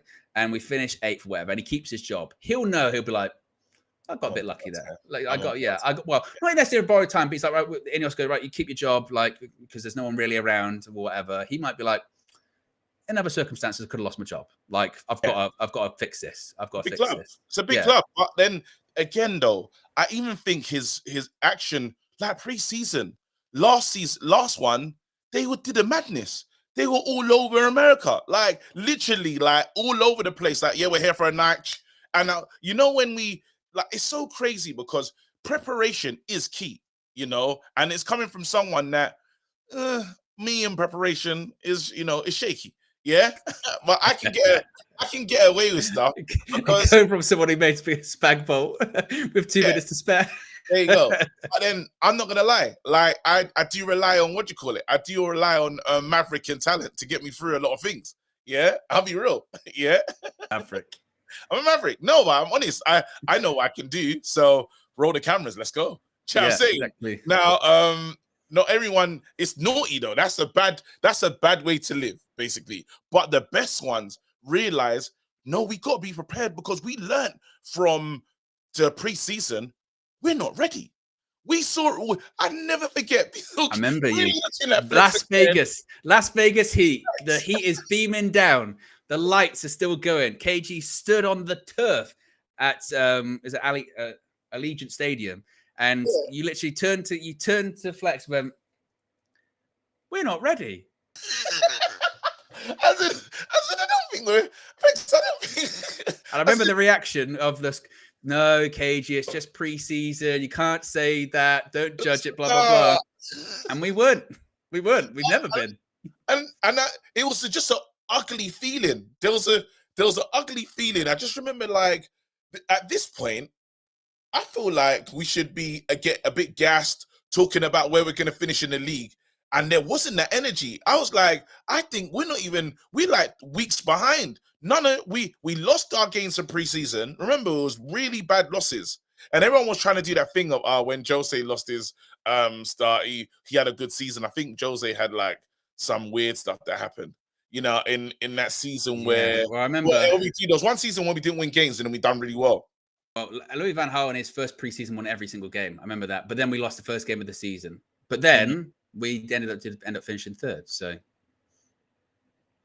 there you will. Little insight. All the thing is, we must be prepped. Taking those two teams, we took the team with the kids who are playing. Ten Hag was traveling all over the place. When you needed to just focus on one team, really. Remember, we took all the Hannibal. We had two teams out in America. I don't know how it provided us any. It was rubbish. We messed up. We messed it up. Last season, you can tell from the whole way we went in. This team, this squad wasn't ready. It was poorly built. We got the players in late. These are the things we must learn from for when we get into next season. Get the players in as soon as possible. Don't waste any time. Like, know your targets. Know who you're building this team around. If they're saying Bruno's been said that he's staying for a longer, he's part of the rebuild or whatever. So if he is part of the rebuild, then find the midfielder that complements him and Kobe immediately. Are you with me? Find the left-hand side player. You need 2 centre-backs. When you go into that market, anything less than 2 centre-backs, new ones, is not good enough. 2 centre-backs and a left-back. Midfielder. If you can, striker. I don't know why you went into the accent. Nate with a super chat says, what adjustments has Erik ten Hag made that give you any confidence going forward? Bro, the excuses have to stop.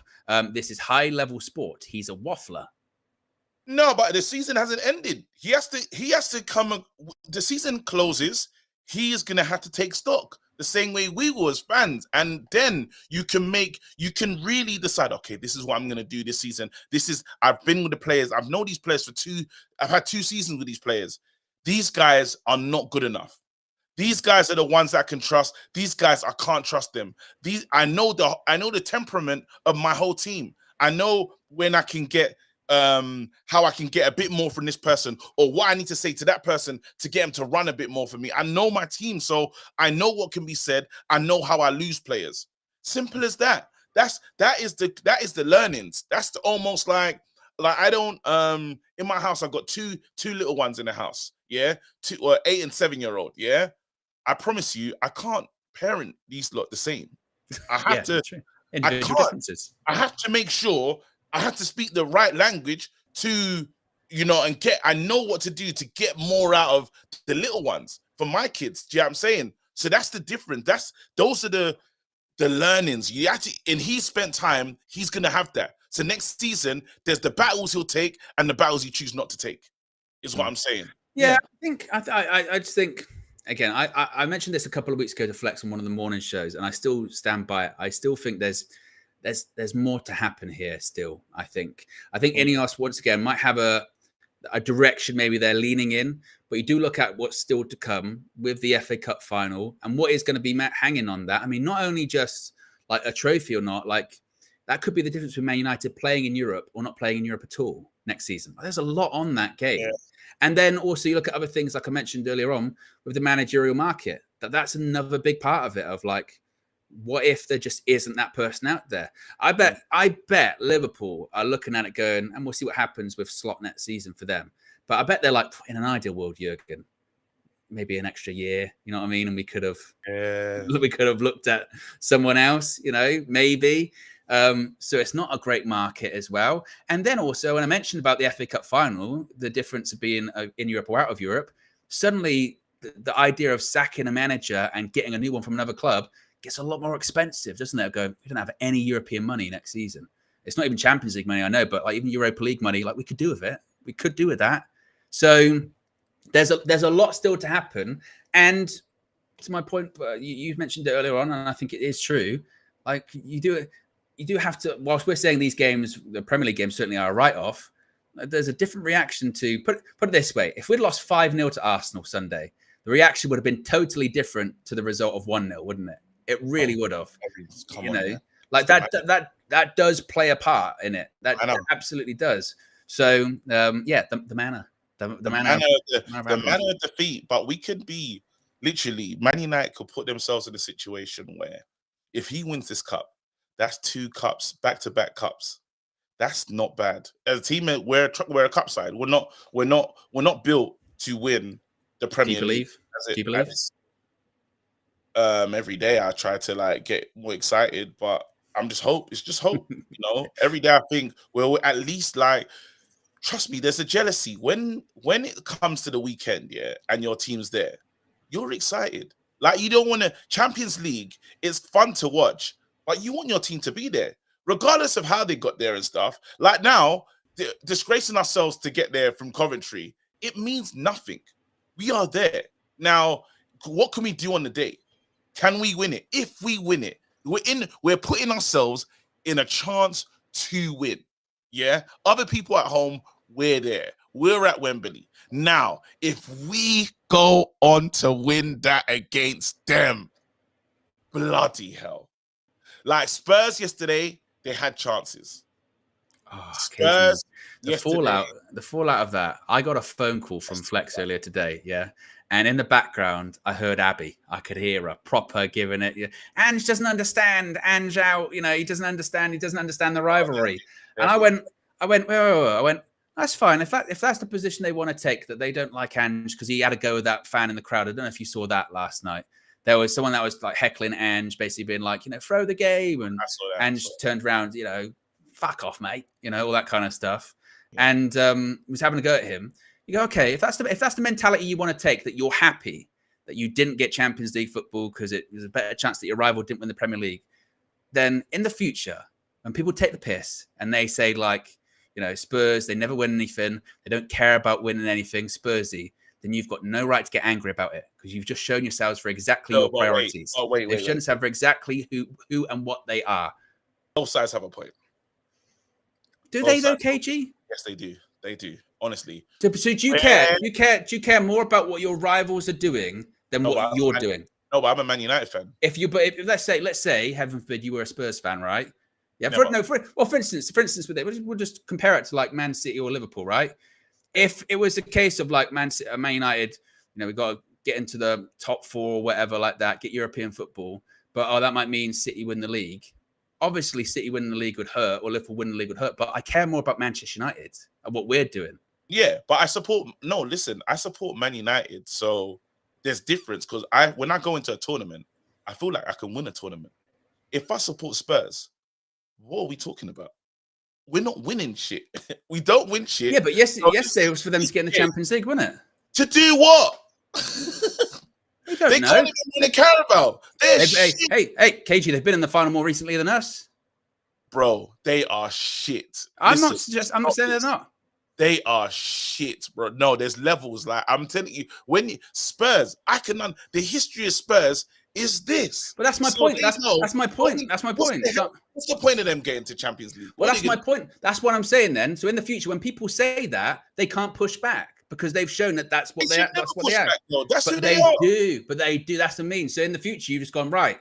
So you can't now. You've revoked that because previously they'd have gone, no, well, we try, all that kind of stuff. And you go, oh, fair enough. You're just rubbish. You're just Spursy. But now the fans can't push back and be like, get annoyed by going, oh, this team is full of serial bottlers.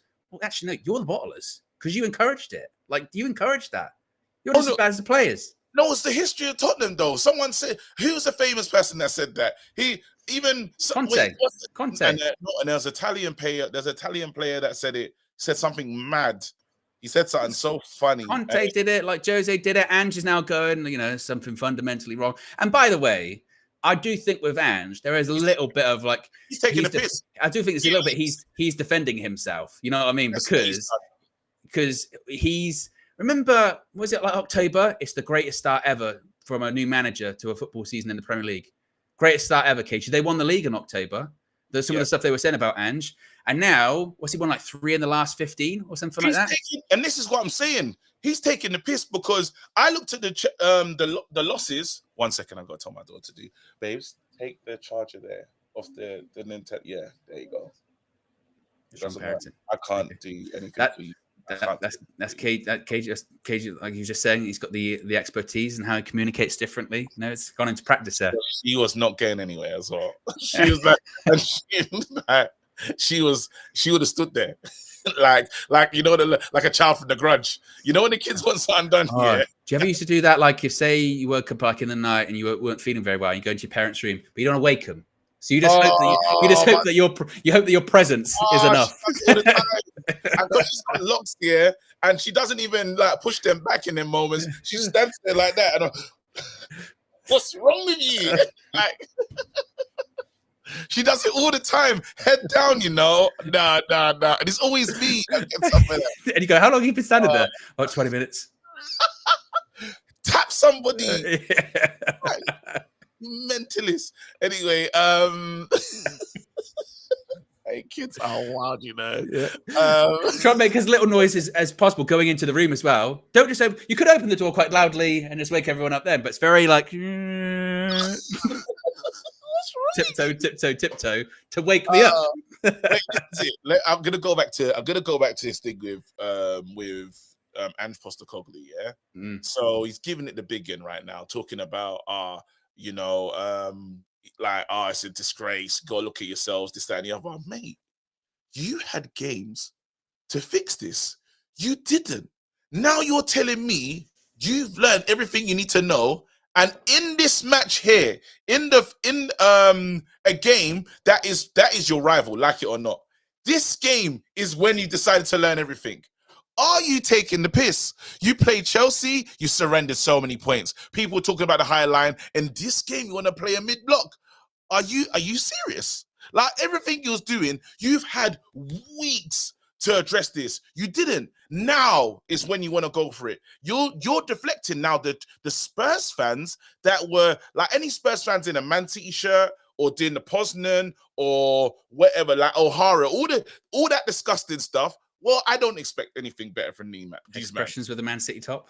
That's disgusting. That is disgusting. But there's levels of disgust. But again, when you break it all down, it's Spurs.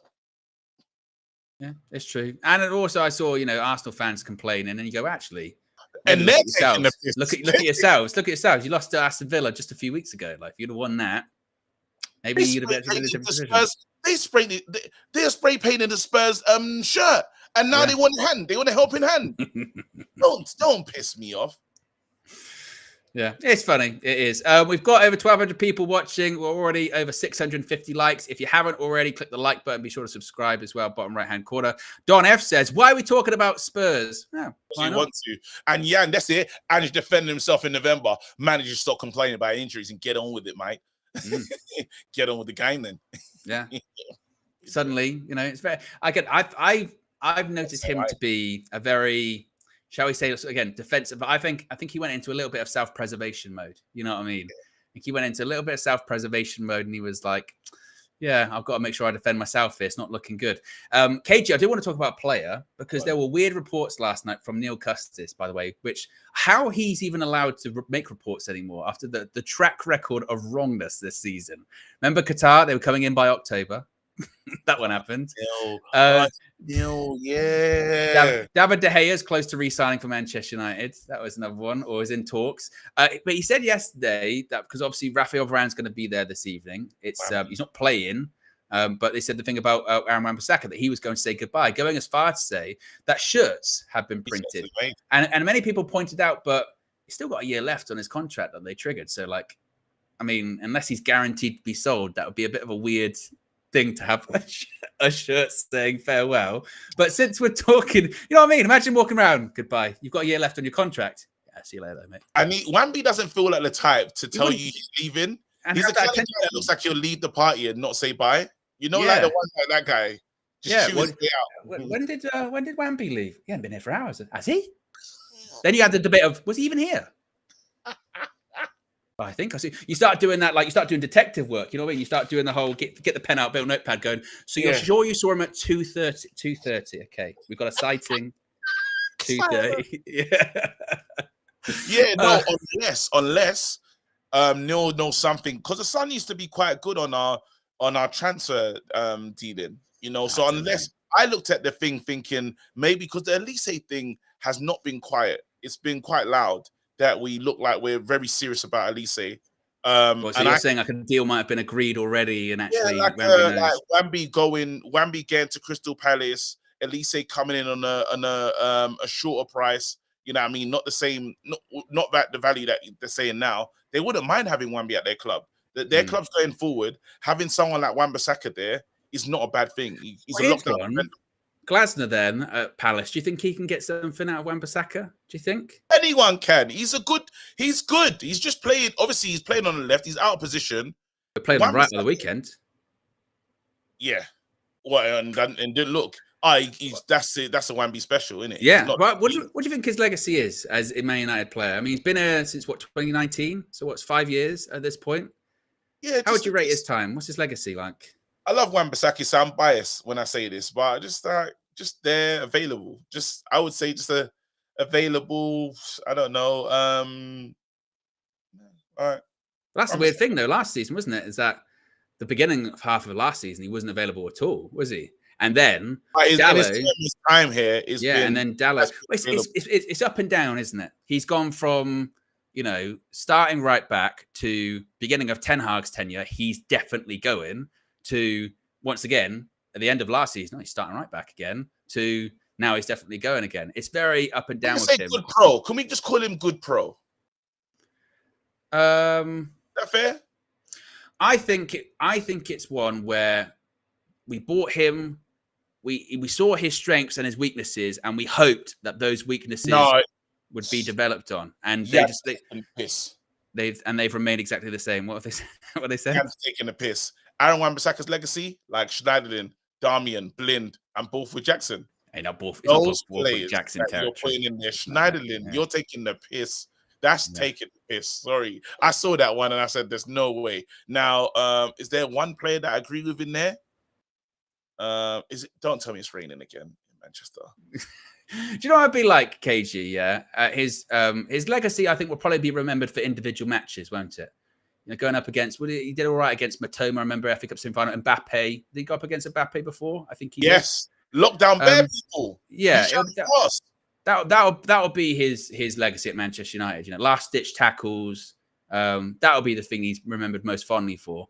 The thing he's probably remembered least fondly for is the fact that 5 years in, still can't find over the shoulder Still does the same shit as he did when we bought him. Never looks, bro. He just Never never checks. He just never checks. Like, it's so funny. Yeah, so that's probably his legacy. But the right time for him to go.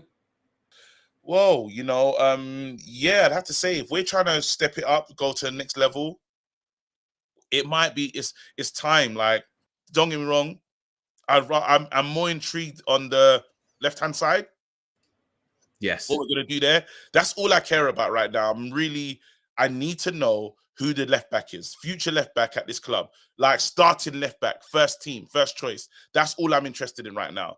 Now, the right-hand side, if we're going to do some creative stuff in the market, and at least it does come in, cool. Yeah. Super chat from Jan says, Owen, any updates on your dad's jersey stories? Well. Oh, what did you get this season? Well, one of them I know is like horrific. But no. Well, I'll check on the other one, but if I said that he got a jersey with a really famous number on it, he's got the Mason Mount one for fun. Dad's taking a piss. Your dad's got too much power. I think. Oh my God! Yeah. Oh, fuck's sake, man. Yeah. Why does he keep doing this? I forgot this one, KG. I forgot the drop-off's explained. The drop-off's explained. The drop-off is the drop-off's explained. He got a Mason Mount. He got Casemiro. Fucking Christ. No, what are we gonna do, yeah? I forgot. What are we gonna do? I forgot. I forgot. I'm sorry, Cass. You want to know. It's not your fault. No wonder your hamstring snapped and you can't run. No wonder you're getting embarrassed. I should have known. I didn't pay too much attention. Next season, yeah, he better not. Next season, you're saying Dad will get classic shirts. Mason Mount and Casemiro. My God, he killed midfield. He's got too much power. He's got too much power. He better not even get a Kobe shirt. You tell him next season. Now you tell him he's okay to get Anthony's shirt. Yeah? Yeah. Tell him, hold on. Well, I thought it was fixed because last season he got Martinez and Rashford and it worked. Like last season worked out well. So that's good. Maybe the judge kicked in now. Yeah. It took a little bit longer. It just took a little bit longer. Oh, no. Sometimes it's not immediate. But so you can look at it. The last 4 shirts, KG, that he got are Lisandro Martinez. He's now missed a year. Marcus Rashford, the biggest drop off from like 30 goals to like 5. Mason Mount signed, barely played, and Casemiro, the drop off. And the other shirts right now he has to go classic player. He has to go. No, he has to. I want to stay alive. They can't be too old because you know what I mean. Shirts. I just want him to go with players that are, just go get him the old school retro replica shirts. Yeah, it's got to be that because now it's getting ridiculous. I told you when he got the Paul Scholes England shirt and then he retired 2 weeks later.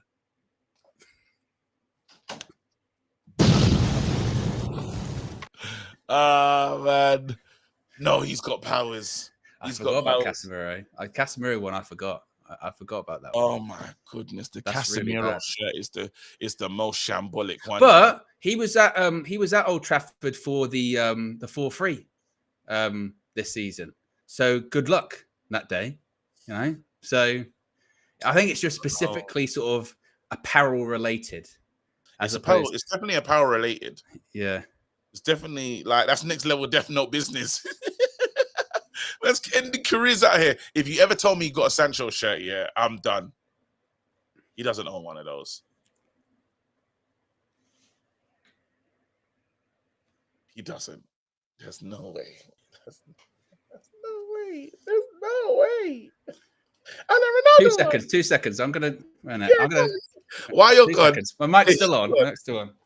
Yeah, while he's gone to look, I'm here and I'm telling you now, yeah, if he's got a Sancho one, we're in a situation in life where I'm not comfortable. I can't stand this. And we now need to have an intervention with Owen's dad and clearly say, no more names on the back of your shirts. Just United. Swear he's done as soon as Sancho signed. We got to put a restraining order. It's got to that stage. Now, people, while he is looking, and I'm hoping to God he doesn't. He's coming back.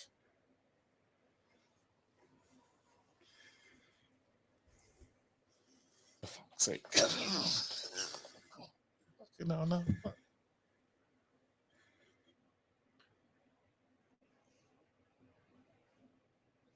No! No! What the hell?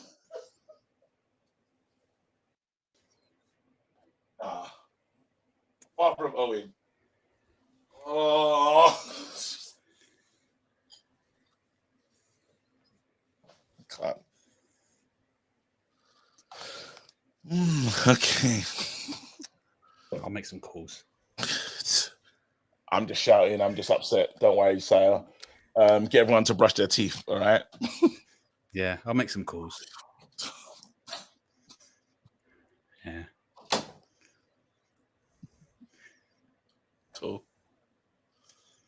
Yeah. when you just get a lot of like overwhelming evidence, and you just go, wait a minute, it was in front of me the whole time. He's got to stay away from new signings. Yeah. He's got to stay away. He has to stay away now. Now we're getting to that stage where I can't believe it. The best thing is, like, again, like, I genuinely, it's such a blind spot because when you went Sancho, he hasn't got Sancho. Well, I went, fuck, he does. I just never. Whoa. Nah, he's mad powerful. Yeah. I gotta say it, like, that's incredible power, man. Great power, great responsibility, man. I don't think you can control it. I don't. Well, apart from, I guess, just again, and the legacy is disgusting. Oh yeah. Phil Jones is disgusting, and I think soon as he had the Michael Owen one, innit? Yeah, Michael Owen. That's it. That's what happened. It was at the Michael Owen one when that was it. Yeah, Michael Owen, Phil Jones, Marwan Fellaini, Owen Hargreaves, end his career.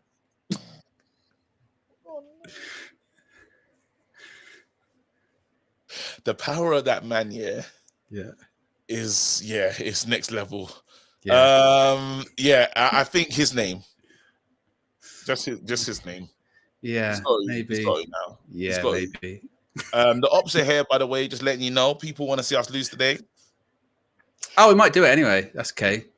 Cage with a yawn. It's been busy for him. By the way, we've got over 1,100 people watching. We've got already over 750 likes, which is fantastic. We are 8 minutes away from kickoff, so kickoff is going to be coming very, very shortly. Just seeing the highlights of when they beat us in the Carabao Cup. That's a nasty. Yeah, they beat us in the Carabao Cup earlier on this season.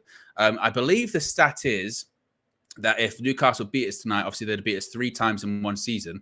The last team to do that was Chelsea, I believe, in 2004, 2005, something like that. It's been quite some time, KG. But again, all of these stats, they just continue to go. He hasn't beaten Eddie Howe since the final. Since the final, right? That's the last time he beat him. And that was on penalty. Yeah. No, we won 2-0 that day, comfortably. Casemiro scored, Rashford scored. It was actually for a final, it was fairly actually quite comfortable. It was quite nice. And just think, KG, like, he got asked this in the embargoed part of the press conference yesterday, saying, it's a bit of a weird question, but it was, do you ever stand in your dugout and get sad? and it was basically said, and the reason he was like sad, going like for the last home game last season, there was so much optimism. You just won a cup, you were going into another cup final, finished third in the league, you qualified for the Champions League. Now to see what it is, 12 months later, you're out of the European spaces. Yes, you're going into another cup final, but it's been one of the worst seasons ever. Like, does that make you sad? And he was like, no, I can't express that. It would ruin it for the players. But it was interesting that he didn't say, no, it's not that I don't feel that. I can't express that. I can't let people know if that's what I'm feeling.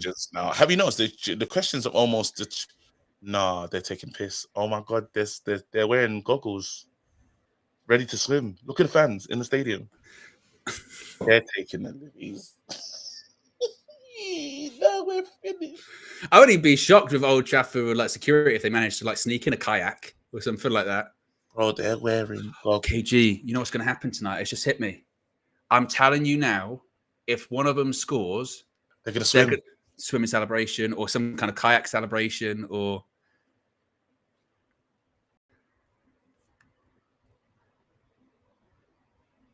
You know they'll do it. I'd do it. No, that's a Neil Maupay special. Yeah. Only Neil Maupay could start swimming. If they start becoming like they get a little peg on their nose. Like that. Yeah. Well, they go into a full sort of choreographed, synchronized swimming routine, you know. No, if their players start no. Do you know what? That's when you score all the goals. That's when you become Super Saiyans. The whole team has to become. They have to, because that's a violation. Mm. And Dubravka's playing for them as well tonight. That's Marcel's just probably Marcel's favorite. Watching him in the stadium saying, "Good old how mad that is, though." He was out on loan at us last season, goes back, comes back a year later. They're both in the league. We're laughing stock, bro. We're such a laughing stock, man. But I hope it's a brace. I hope he gets goals, man. I hope. I'm really scared of that celebration. That's yeah. One. Yeah. Because but good. You know what? If they do that celebration, send a message to these lot that have pride. Send a message to Ineos, all of them, all the Glazers, everyone. Send a message. Yeah. To tell them, guys, you gotta fix this. You gotta sort this out. Yeah. If you didn't think, it was that the actual water and the flooding was embarrassing enough, the fact that people are openly mocking it when it comes to people in the stands, celebrations, or what have you. Yeah, absolutely. Ryan with the super chat says, "Now Owen's dad is a Glazer." Never. Just doesn't know. He just doesn't know his own strength. Crash says, "Get him a City shirt right now. Never let him lay his hands on another United kit. He's probably the reason for the Glazers." Wait, we're not that far. My middle name's not Glazer or anything like that. Just doesn't know his own strength. Owen Glazer. Isak made this team today for Newcastle. Just very quickly, whilst the players are coming out, we'll go through the teams again very quickly. For Manchester United, in goal, it's Andre Onana, back four of Dalot, Casemiro, Evans, Wan-Bissaka, Kobe, and Sofian Amrabat in midfield. Bruno Fernandes in the 10 or up front, possibly. We'll wait and see. Ahmad and Garnacho on the wings, with Scott McTominay possibly being up front or in the 10.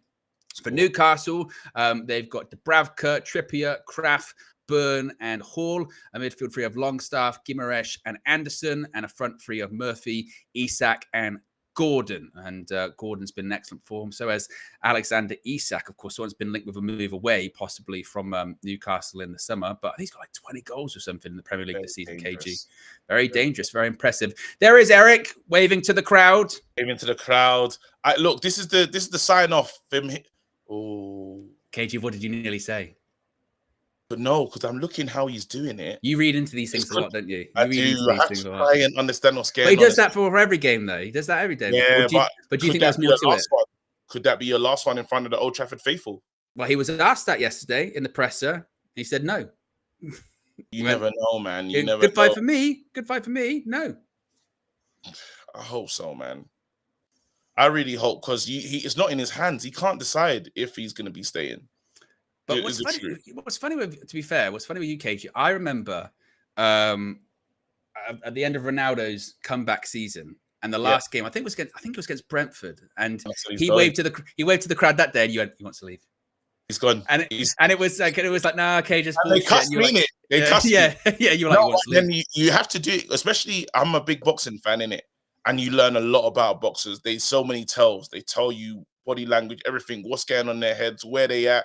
You can feel it in the face-to-face, there's so many tells. All in the eyes, all that kind of stuff. Yeah, so they'll give it away. So you have to pay attention. You have to be looking for things that maybe someone else ain't looking for. So it's interesting. Like, remember when I said, what was his response? What's the response to when they said to him, is your position here safe? And these, because we hear these questions, but they're real. I would love to have heard how he sounded after that. Do you get sad in the dugout? But anyway, not far to go. These lot are hugging each other.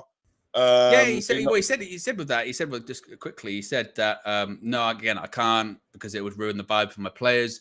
He also then said about the goodbye thing. He said, not for me. That's not how I see it. Definitely not that kind of stuff.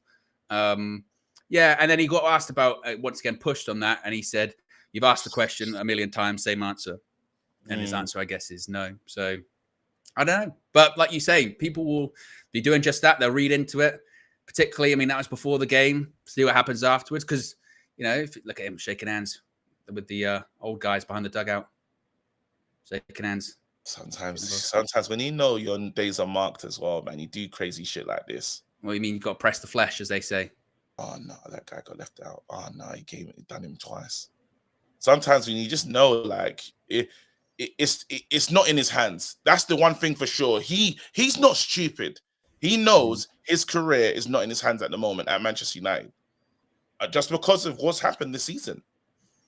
Well, and look, those people that sit behind the dugout, probably season ticket holders, right? Sees them, you know, a bunch of times in the year. Probably not knows them, but knows the face, right? So yeah, maybe that's possibly why. Let's hope, man. Let's hope. Yeah. All right. And we're off. I'm just going to tell the kids to get to bed. I'm still here, though. And Newcastle playing it around the back to kick things off in the final Premier League game at Old Trafford this season, or final game at Old Trafford this season, actually. I tell you what, Newcastle, they've already beaten the midfield. Yeah, there comes. That's Gordon. On wide. Don't you dare. Don't Nothing you early. dare. Oh, Dallo, why? Communicate! You know when you're just going like, there's no madness today. You just got to prepare yourself for the final. You got to get yourself in the best situation. Or like, you don't want to go into the final like totally off form. You know, are we taking this game in 5-minute chunks, or should we be brave and say 10? Newcastle are in quite good form. Yeah, I was gonna say, yeah. We saw the little. Yeah, definitely go with 5. Five works. Here they come. Here comes Isak. He's in the box. Doesn't really get it. But that's what, 70 seconds in, maybe 2 chances. Yeah. Okay. That's 2 shots. 2 shots already. It's just easy for them to play in. And he's one of those ones, Alexander Isak, where you can't give him opportunities. You'll take them. Can't do it. Can't. Chelsea have got a penalty, I'm hearing. You're hearing. Let's go to KG at Stamford Bridge. Hearing nice Ridwan in the free seats telling us. Big up to Ridwan. Honestly, I can't believe that. Like Chelsea, you know, the amount of I have talked shit about Chelsea all season, and the fact that they could finish above us is scandalous. It's scandalous, but you have to remember what happened with. We'll get our own back with Chelsea. That will be sorted. We just need to win FA Cup, mate. I'm telling you now, because still, that's a team that spent £1 billion. Never forget it. Yeah, never forget it, bro. They didn't spend all that money to finish there. In their last 2 seasons have been way out of the top 4. Amrabat. I'm glad Amrabat gets another start today. I'm really happy about that. I just wish we tried him a few more times in this position. Where's Scott playing? And is he the striker? Well, he's out quite wide. I think it looks like. He's okay, cool. Like Bruno looks to be maybe this. Get on it! Garnacho. I hope he's clinical today, Garnacho. Oh, it's just fizzed into Bruno a bit too much there by Dallo. He owed these lot one, you know. Yeah. Lot one. I didn't like that United thing that they did. You know, when they done that little dressing room picture. Well, it was funny because they did that and then they didn't win for like 3 months. Yeah. But again, they're still above us as well. So I left a bad taste in the mouth because I was like, wait, come on, man. Who did they think they are? No penalty. Cool. Oof. Oh, yeah. Dallo. Early Dallo. But it's good to just let these guys know. Goes through the back of Jacob Murphy. I don't think he's going to get booked, fortunately.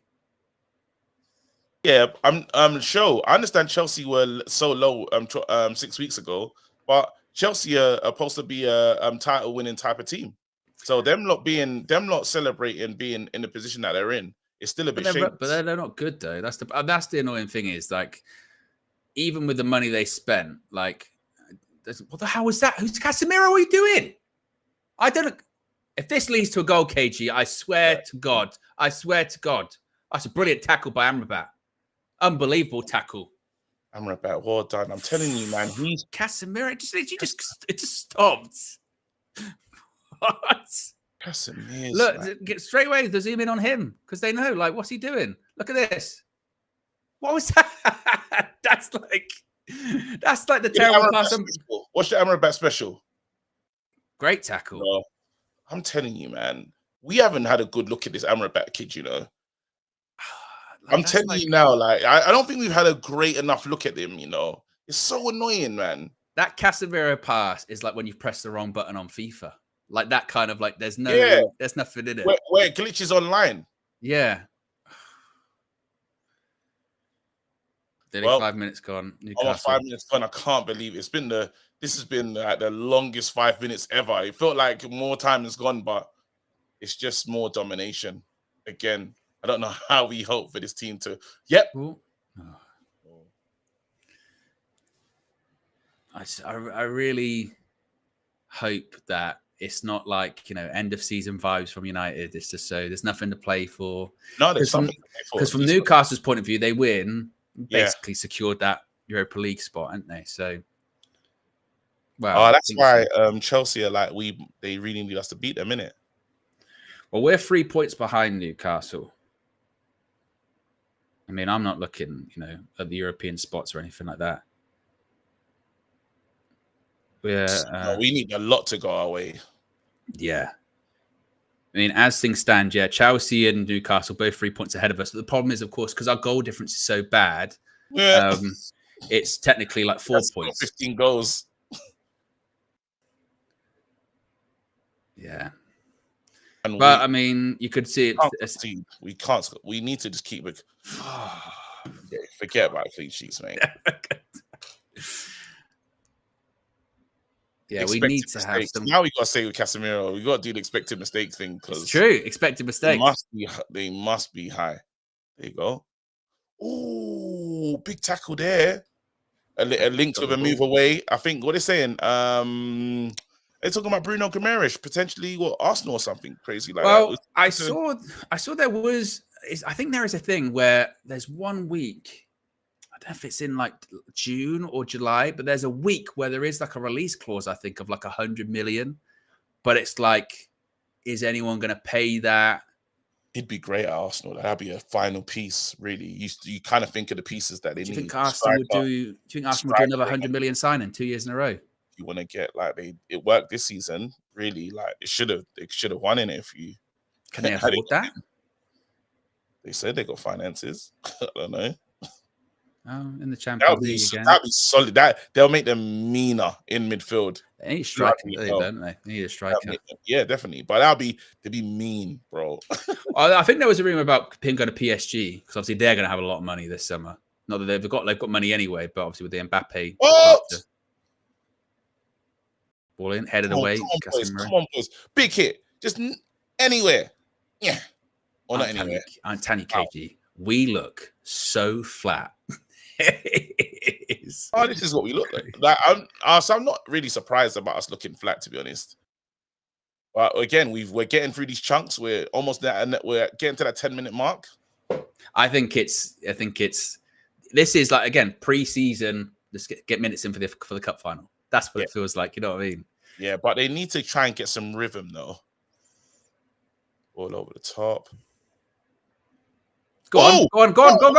You can get away from him. Scott. Free kick. Well done. He's done well. Yeah, it looks like, are we playing 2 up top? Don't know. Can't really tell. Is he playing? He's like out wide. What does Scott? He's got tape on his hamstring as well. He's injured. You probably heard what Rooney said before. Yeah. Don't want to be one of those. Well, he's had a bit of a bad knee at the hyperextended. Come on, boys. Let's get a goal. Let's do piece. it. Good delivery. Bruno. Bruno Fernandes. Bruno. Come on, let's go. Even the songs don't have the same energy that they did. This could be a goal though. Casemiro as well. Or did he do the Bruno special where he tries just test goalkeeper? Sometimes he does this early on. It's the Casemiro one. Casa. Oh. Amrabat. Oh. Who was that? It was Cass. Imagine. Casemiro. Tries the overhead kick. Was punched away. Amrabat with if he scored that, yeah. I said, look at I like the flailing Amrabat header as well, by the way. Yeah. It's close. Right. He's doing things that he literally never done. Fans abusing Rashi. Is that real? Apparently. Or before the game. I haven't seen that one. I want to see it afterwards. There you go. Turn. On this United side. This moment in time. Oh, it was short. Oh, got lucky. Who dived in? Well, Ganacho was short, and then I'm not sure who dived in. I'm telling you now if it was Casemiro. Although I feel like it might have been a defender, though. Easy. I don't know. Let us know, because I can't see it. That was a bit brainy there. Yeah. Scored. Long ball by Onana. Flick on. Oh, Ganacho nearly got to it. Again, I hope he gets something today. It was Casemiro. Yeah, I thought it was. Of course. Mad, yesterday when you were saying about like what's the Casemiro specials to flex? Yeah. And it's like the hooked pass, and I can't remember what the other one. And one of them is just the slide in, no reason. Over the top. Oh, it was the special though. Yes, he loves it. Yeah, of course. Touch. Gets better. Cobby, travel. You've got options, Cobby. Where's he going to go? He goes wide. Ganacho. Ooh. Bring it down. Okay, that was interesting. Just settle into the game. Casimir's fingerprints. He's been all over this game. Dive in, overhead kick, poor pass. Crime scene is just... Crime scene is just like... He did this, then he did that. Yeah, they did that. Dived in, did a bad pass. Then he scored. Bruno. Bruins. Cobbs. Oh, poor from him there. But he wins it back, does he? Come on, drop for a United player. Yeah, I had to. But I don't mind that. I'm fine with cynical fouls. City do it all the time. Let's give the ball back. Let's give it back to us. Oh. What's going on? What? They're saying that Cobby was standing too close to it. You're an absolute disgrace, ref. Yeah, go on, Ten Hag. Not happy at all. I've never seen anything like that. Bullshit. He's right. He's not standing that far away. He's just giving him the ball. It's not as if Cobby's standing over it. He just passed the ball to Cobby. Ten Hag's got to do that more, man. He's got to be there's nothing wrong with that. Bastard. They go, Who's done that? McTominay. Here you go. Space. Again, Space. It's the worst. There you go. Right, just don't give it away. Good. Travel. Good game from Ahmad as well. Go on, commit him. Go Bruno again. Little touch to Ahmad. What have you got on? What have you got, man, on? There you go. Go out wide again. Lee. No, he goes ball over the top. Towards Dallo. Keeps it. There's the strike. Oh. Can you imagine service into the box? These little snakes. Well, puts the ball into the box and we're going, where's the striker? I said, are you not taking the piss? That's what I'll be doing on the bench. I'll be saying, wait, is that what I thought it was? Yeah, is that ball in the box? Service. Ball in! McTominay! They're taking the leads. Back to back chance creation. Back-to-back chance creation. Nah. Something I can get my head on. Nah. They've said a tall blonde guy between two defenders gone put the ball in the box. We know it's not Rasmus. Nah. I don't believe it. I don't want to believe it. I don't believe that's happening. That's funny as hell. Oh, God. Yep. Hey, check your shoulder. There you go. Now look at this. I'd be mad. Oh, man. You know that's going to be a thing the whole game now as well, isn't it? Yeah, we got to watch it now. We got to do service watch. And also, there's going to be like balls into the box, and we're going to go, if only we had a striker on the pitch. You know what I mean? Not like it was last season, or when Rasmus was out earlier on the season going, we just don't have an actual striker. Like, they're creating all these chances. Bro, and it's ball over the top. Oh. Yeah, no, but back-to-back crosses here is mad. Yeah. Oh, Man United looking all right, you know. Settled into the game a little bit more. Yeah. Not rushing it as well, which I don't mind, at least initially. There we go. So just moving the ball around, trying to get something going. It's a bit like it was against Arsenal on Sunday, isn't it? Where it's just a bit touch. There you go. There you go. Ahmad, is he going to shoot? Shoots! Oh, he should have followed up. Whams! Oh, he should have followed up. I felt like he was getting pulled. I felt like he should have followed up. Well, let's have a shot against the Bravco. He's not that good. Bruno, brilliant. Cobby. Oh, I thought it went on his hands there. I tell you what, that pass from Bruno over the top, delicious. Here we go again. A little touch from Wan-Bissaka. Gives it to Ahmad. He's got to follow up. Way better, by the way. I thought he was going to follow up. I think he's got to follow up. He's made a right mess of that, though, Dubravka. He's not good. Oh, but I think he loves him. What's his name? Ball in. I'll go back. Ganacho. Ganach. Yeah, that wasn't good. We're in this game, though. We are in this game. Don't say luck has his right, people. It's just how it's going. He should do better. He should do better with this Ganacho. He's got a lot of space. But got the ball back already, KG. United. We said 10-minute chunks, 15. Maybe we do 15-minute chunks, KG. Maybe. No, that's too brave. 10-minute chunks. Too greedy? 10-minute chunks, yeah. Amrabat pass the ball to Bruno Fernandes. I mean, our bar is very low again. Look, there's a little pass. He's not rubbish, man. It's just, he can pass the ball, can't he? He can pass the ball, which is not a prerequisite for some of these United players, as we have seen with like Casemiro. On their chest. What now? Step over for no reason. Do you love those ones? The unnecessary step over. Yeah, it's just Bruno Fernandes. Too much sauce on that. Way too much sauce on that. Look at him. Do you see his face? He give it there. He went, well.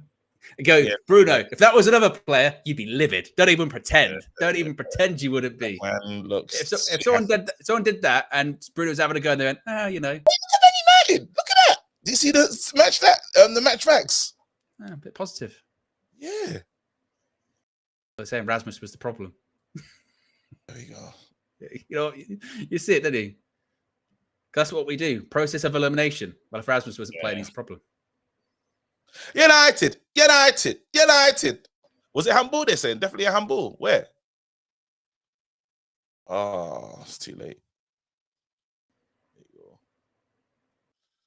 You're a disgrace. You're a cheat. But 17 minutes gone, KG 0-0. Yeah, man. Not bad. So far so good at the moment. Had a couple chances. You gotta be good there. Johnny Evans. Is Johnny retiring then? No. As of right now, no. But you never know. Nothing's really been said. Are you still waiting on that Twitter post from several weeks ago? Person.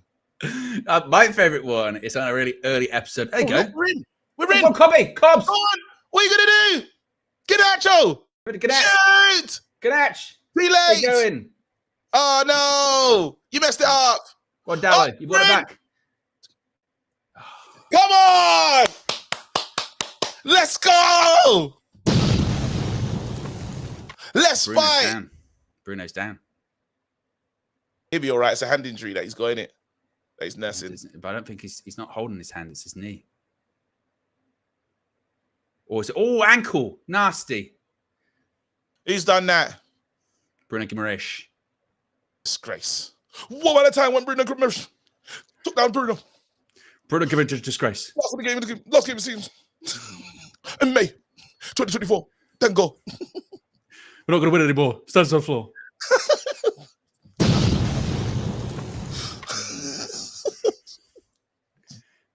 Corner. Let's go. Go on, boys. United. He's going to be taking it. It's going to be Bruno. They've been killed. He could have been killed. Could have been killed. Could have been killed. Nah. Alex was too... What's that? Edge! Oh! Oh, it'd have been special, KG. It would have been something from the training ground.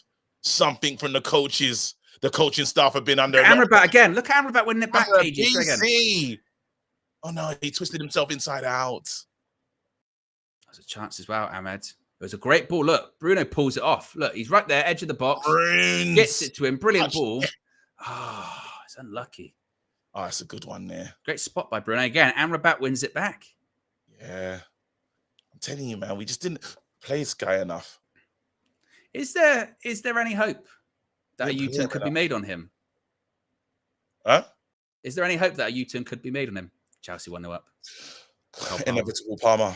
Yeah. He's just good, man. That's one thing that... Imagine City sold one of the best, brightest youngsters and they're still going to win the league. Yeah, in the league. Like, other teams would feel that. Other teams would feel you've let go of a kid that can literally win the Golden Boot, yeah? You know how confident you need to be to them for Cole Palmer to go, like, I need to leave. And they go, okay. We could never do that. Never. That is mental, bro. I swear and Mahrez and they got rid of bare players. Yeah. Oh, he dropped the shoulder. He's in. Oh, well done, Onans.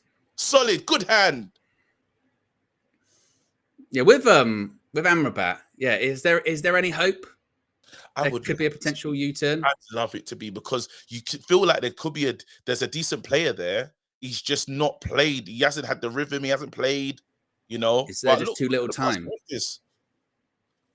I feel like for him, I'm more interested. There you go. Nice little touch from Bruno. Go on. Expose him. Come on. Banned him.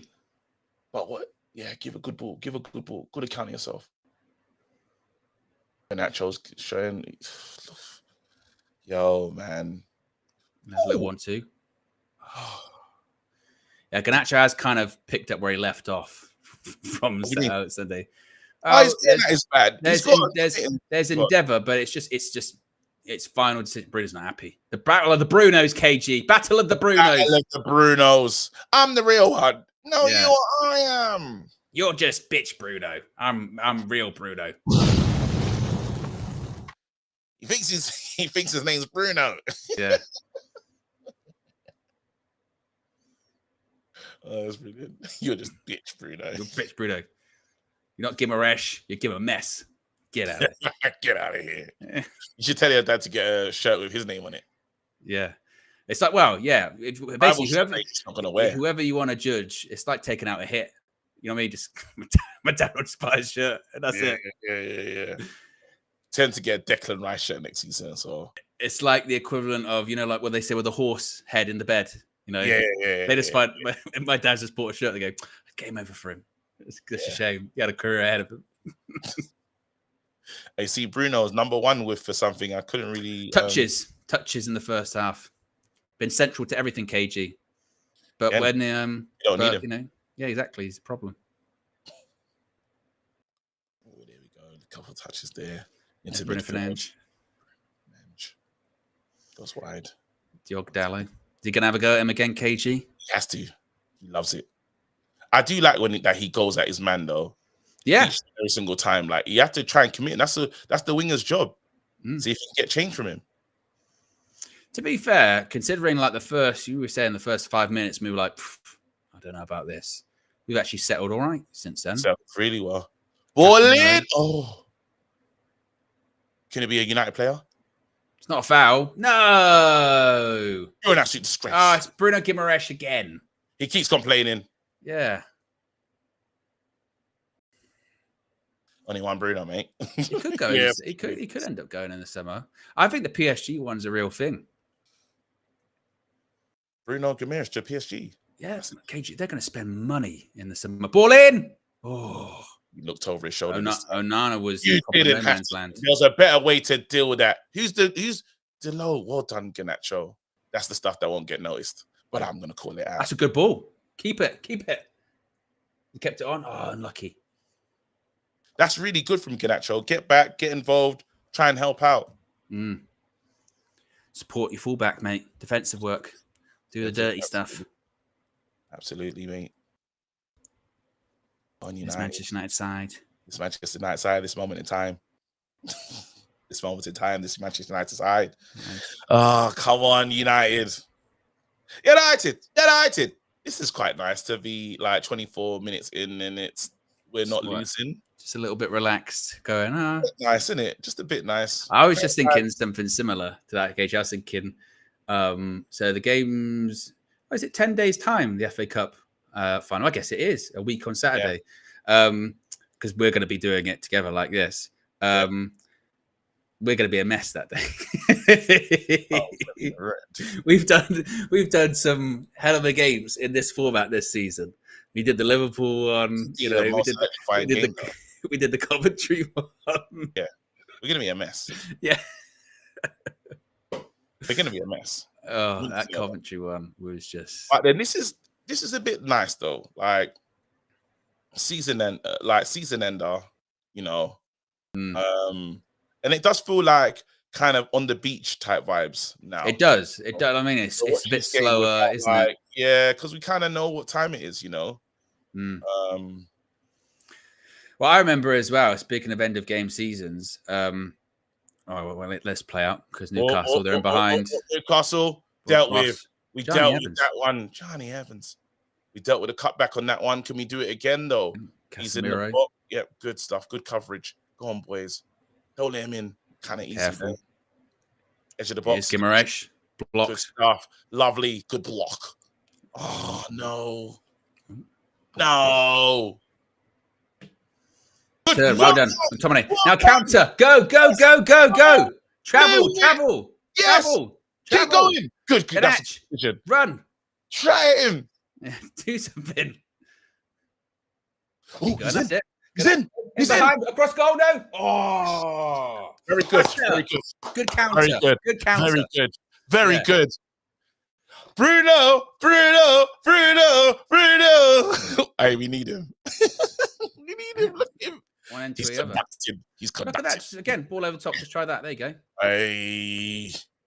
And to be fair to Garnacho, there's not really more he can do there. Need Bruno, you know. He's had most touches of the ball on the pitch, created like 3 or 4 chances already. Yeah. Rio Ferdinand was right the other day when he was saying, like, when you start giving it like he doesn't do anything, you can't. It's not even just that the numbers speak for themselves. Watch the performances. Oh, is he going to fall? No. Oh, it's all right. Come on, boys. What I like as well was that counter-attack. That counter-attack, McTominay wins it back, and they just go at the other end of the pitch. Yeah. Keep it going, boys. Smelling good. Look, Rasmus. He must be. Rasmus. His nickname would be the problem. Hoyland. I'm being facetious, of course. Kobe Holt. The butcher. Look at him. Yes. Look at his face. Yeah, he's chomping at the bit. He wants to be on the pitch. They always say that, but they're never really chomping at the bit, are they? He looks like it. He always looks like that, innit? Yeah. He's got that locked-in facial expression. Yeah. He's got to get some minutes. Have you seen the stuff about been spun Casemiro? He spun Casemiro, Anthony Gordon. Careful. Well done, Wan-Bissaka. I tell you what, Casemiro been spun again. I tell you, bro. I'm saying, when I tell you, I don't want to see him in the fight. In the what do you call it? Look, there you go. Just see you later. He just can't do it. He's got to go Saudi. Yeah, he's got to send him to Saudi, man. No disrespect, Casemiro, legend, but he just can't do what he used to do. It's just too easy to spin him. Like it's just too. Or he's sliding in, or in that one, going like, "Yep, see you later." Runs off. Come on, United. Let's deal with this one. Trippier. Hey, in another universe would have been at Man United. We wanted him. I know, man. Last season. You know what? I turned my nose down at him, but could have been good. Ball in. Back post. We're going to do, boys. We're going to do, boys. Amrabat gets to it. A little flick by Cobby. Lovely. Oh, free kick. Okay. Free kick. Nice. We dealt with it, KG. We dealt with it. Dealing with these things, and we're not even doing that minute thing at the moment. We're kind of getting a bit brave. Yeah, we're just watching a game of football. Yeah. Ball over top. There you go. Good touch. Well done. Well done. Who are you? What's your name? Cobbs. Oh, that was nice. That was nice. Oh, Cobby. Amrabat. Oh, Cobbs. Yeah. It's a bit heavy, that. Just when we wanted to enjoy ourselves. Yeah. And Bissaka chewing a significant amount of gum. Just when we was enjoying ourselves, bro. Yeah. Ten Hag with a big frown. Yeah. Pissed off, but not like it's this. What you're seeing right now is not bad. Yeah, he'll be happy with it so far. And you know what? We were saying this earlier, weren't we? We were saying earlier about, again, like it's the manner of defeats or victories. Like thus far, you'd be like, well, this isn't Palace, is it? Like it was in that game where it's like, all over the place, can't even get near anyone.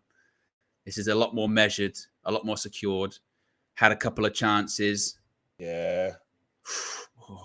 Just a bit of fun in it. You know, like it's just good to like, and you know, it's been depressing not being able to complete like 5-yard passes. But today, man, I don't know what our pass accuracy is, but I could imagine it's on the positive side.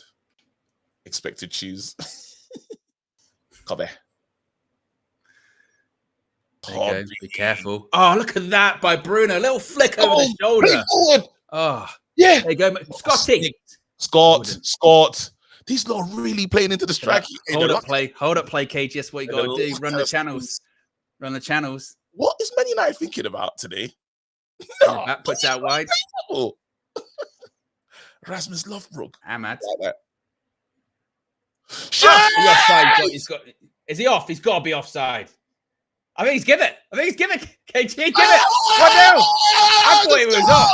I thought he was off. I mean, he had a look as if to say I'm offside.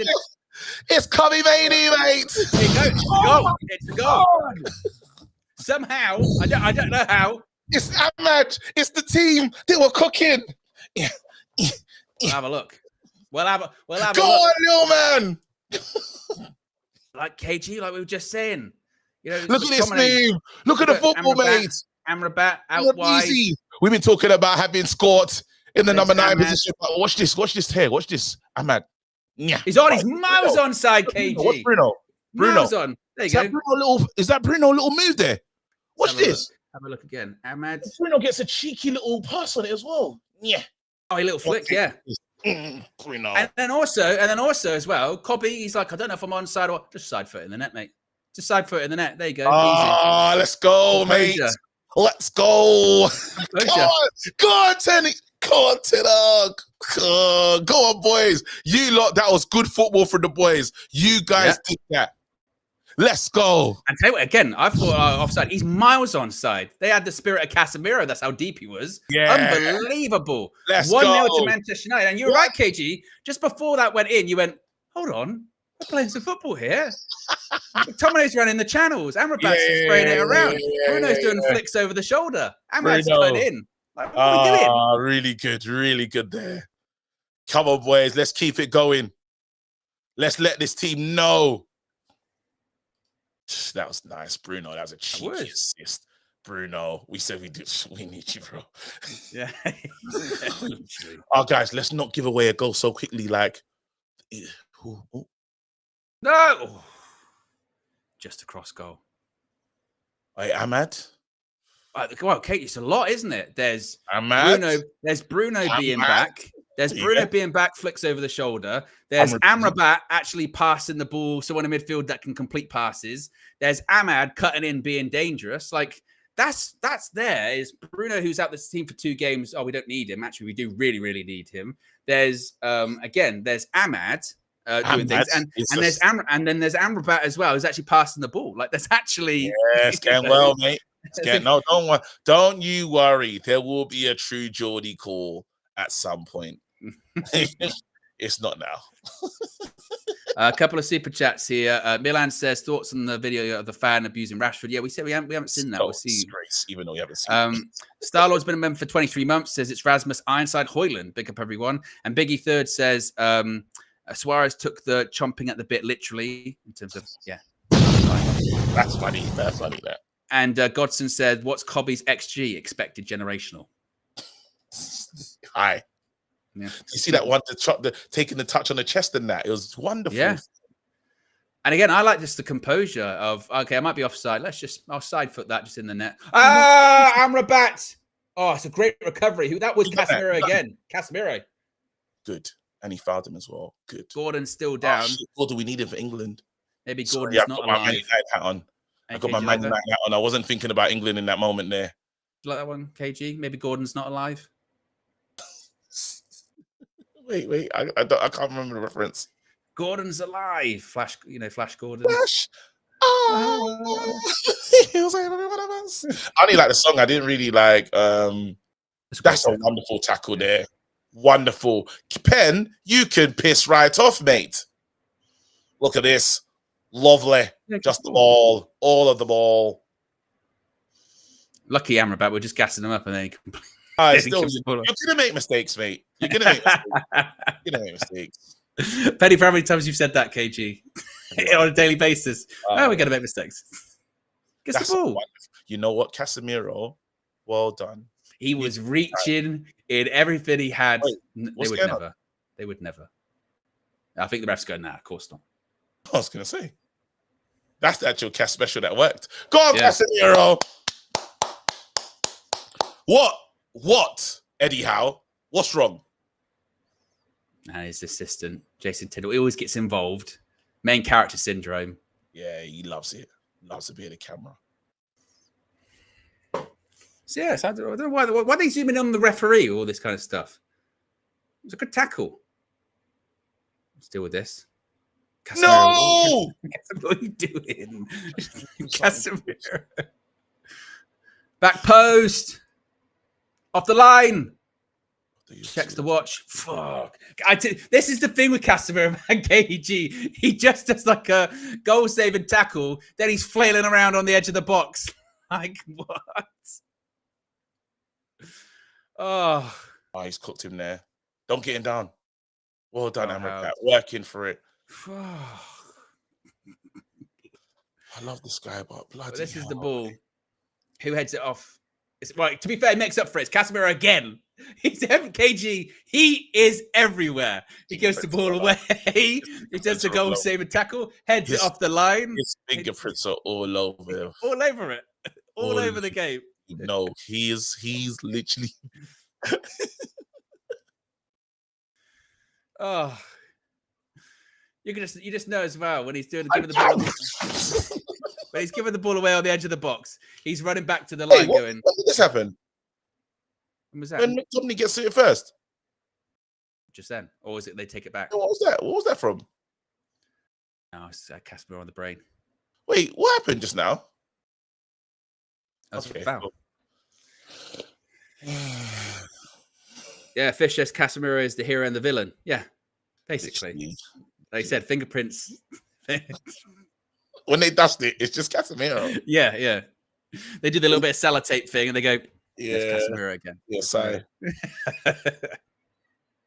Fingerprints. It's that. Oh, throw in. But, look, I've got no problem with that. If you make a mistake and then you resolve it or you prevent a goal, okay. I'm not sure how sustainable it is, but fine. Yeah. He said he's playing for both teams. Are they still going to this? McKenna, stop this nonsense. What are they trying to say, that the Amrabat part of it was a foul? Or that they're showing his Achilles. They hate us so much. That attention to detail, is ridiculous. They hate us so much. The camera people, the people on the bro, they hate us, bro. They hate us. They hate us so much. They got the director going, zoom in on the greys, zoom in on the greys. Make sure you get the. I think there's blood. I think there's blood. Zoom in on that, please. No, they hate. I've never seen that before. Bro, tell me you've seen that. If you've seen this before, let me know. They said the zoom in on the sock to prove their point. Oh, man. Oh, gosh. Casemiro again, I think. He landed horribly there, KG. They got to go and see to it. He's not okay. Tell you, it's always him. But this was a horrible landing. I'm hoping it's just like he's got the wind knocked out of him. You hope he got the wind knocked out of him? Yeah, like a minimum. So I hope he hasn't done like his ACL or something, ridiculous. Oh, he's maybe just the wind. Simmons got in it. Front and center, everything. I'm telling you. The crime scene. You know when you get to a thing and then the rubbish officers start mashing up the crime scene because his hands are all over this game. He's all right. It's good. Yeah, I think it was just a bit of a heavy landing. Yeah. What are they showing here? This is his header off the line. Are they going to show the goal line technology thing? Oh, they can't wait. When they show how close it is. Jääskeläinen, fam. Jääskeläinen. Ganache! Oh, the butcher! What's the song again? What is the song? Argentina. Which we've had for any player that's from Argentina. Because they used to do it to Gabriel Heinze when he was at the... I loved Gabriel Heinze, Although he wanted to go to Liverpool. Yeah. What's a prick. That's when he ruined the legacy for me in that swift moment. Can't do stuff like that. Hold it against him forever. And also, he was part of the period of time, it felt like every player when they left United ended up going to Real Madrid. Heinze, Van Nistelrooy, Ronaldo. Was everyone just goes Real Madrid. Ferguson was really angry about the Heinze asking to go to Liverpool, He should be. You what? You what? I want to go to Liverpool. Sorry? Ball's back in. Lovely! Yo. Scar's chosen spokesperson says, Erik ten Hag in, but I'll admit it's frustrating seeing I've been right about Ahmad and Amrabat all along. Erik ten Hag has made some questionable decisions, I'll admit. Well, that's also, and also you see how United are playing today, once again, a bit like we were playing against Arsenal, KG, just a bit more compact, a bit less risky. And that's what I was saying earlier on when you go, could we have not pivoted that 5 games ago, 10 games ago, maybe? Yeah. It's the sort of stubbornness. Sean is the latest member of the UV Members Club. Big up to you. He's going to shoot. Oh, okay. Do the Gary Neville. I'll let this one play out. Ball across. Ooh. Let this one play out. I like this one play out. He's making a big point. He's going. Oh, that was easy. He's going. He's got to get. Man, I wanted this to work so much. That's what I'm saying. Is there any chance, KG? I would love it to. I'd love it to, man. I really. You like a player, but he just came with a back injury. Remember, he couldn't even train, couldn't play. Yeah. We always get these players that are just not like Sabitzer came in. Oh, back post. What just happened? Why? Was it Casemiro? Of course it's him. Of course it's him. Look at you. He's involved in everything. I tell you. He's got to be man of match. Look. It's Spurs, mate. But I think he's a net positive so far, isn't he? In this game. Positive, definitely. Free header! Oh. Goal line clearance.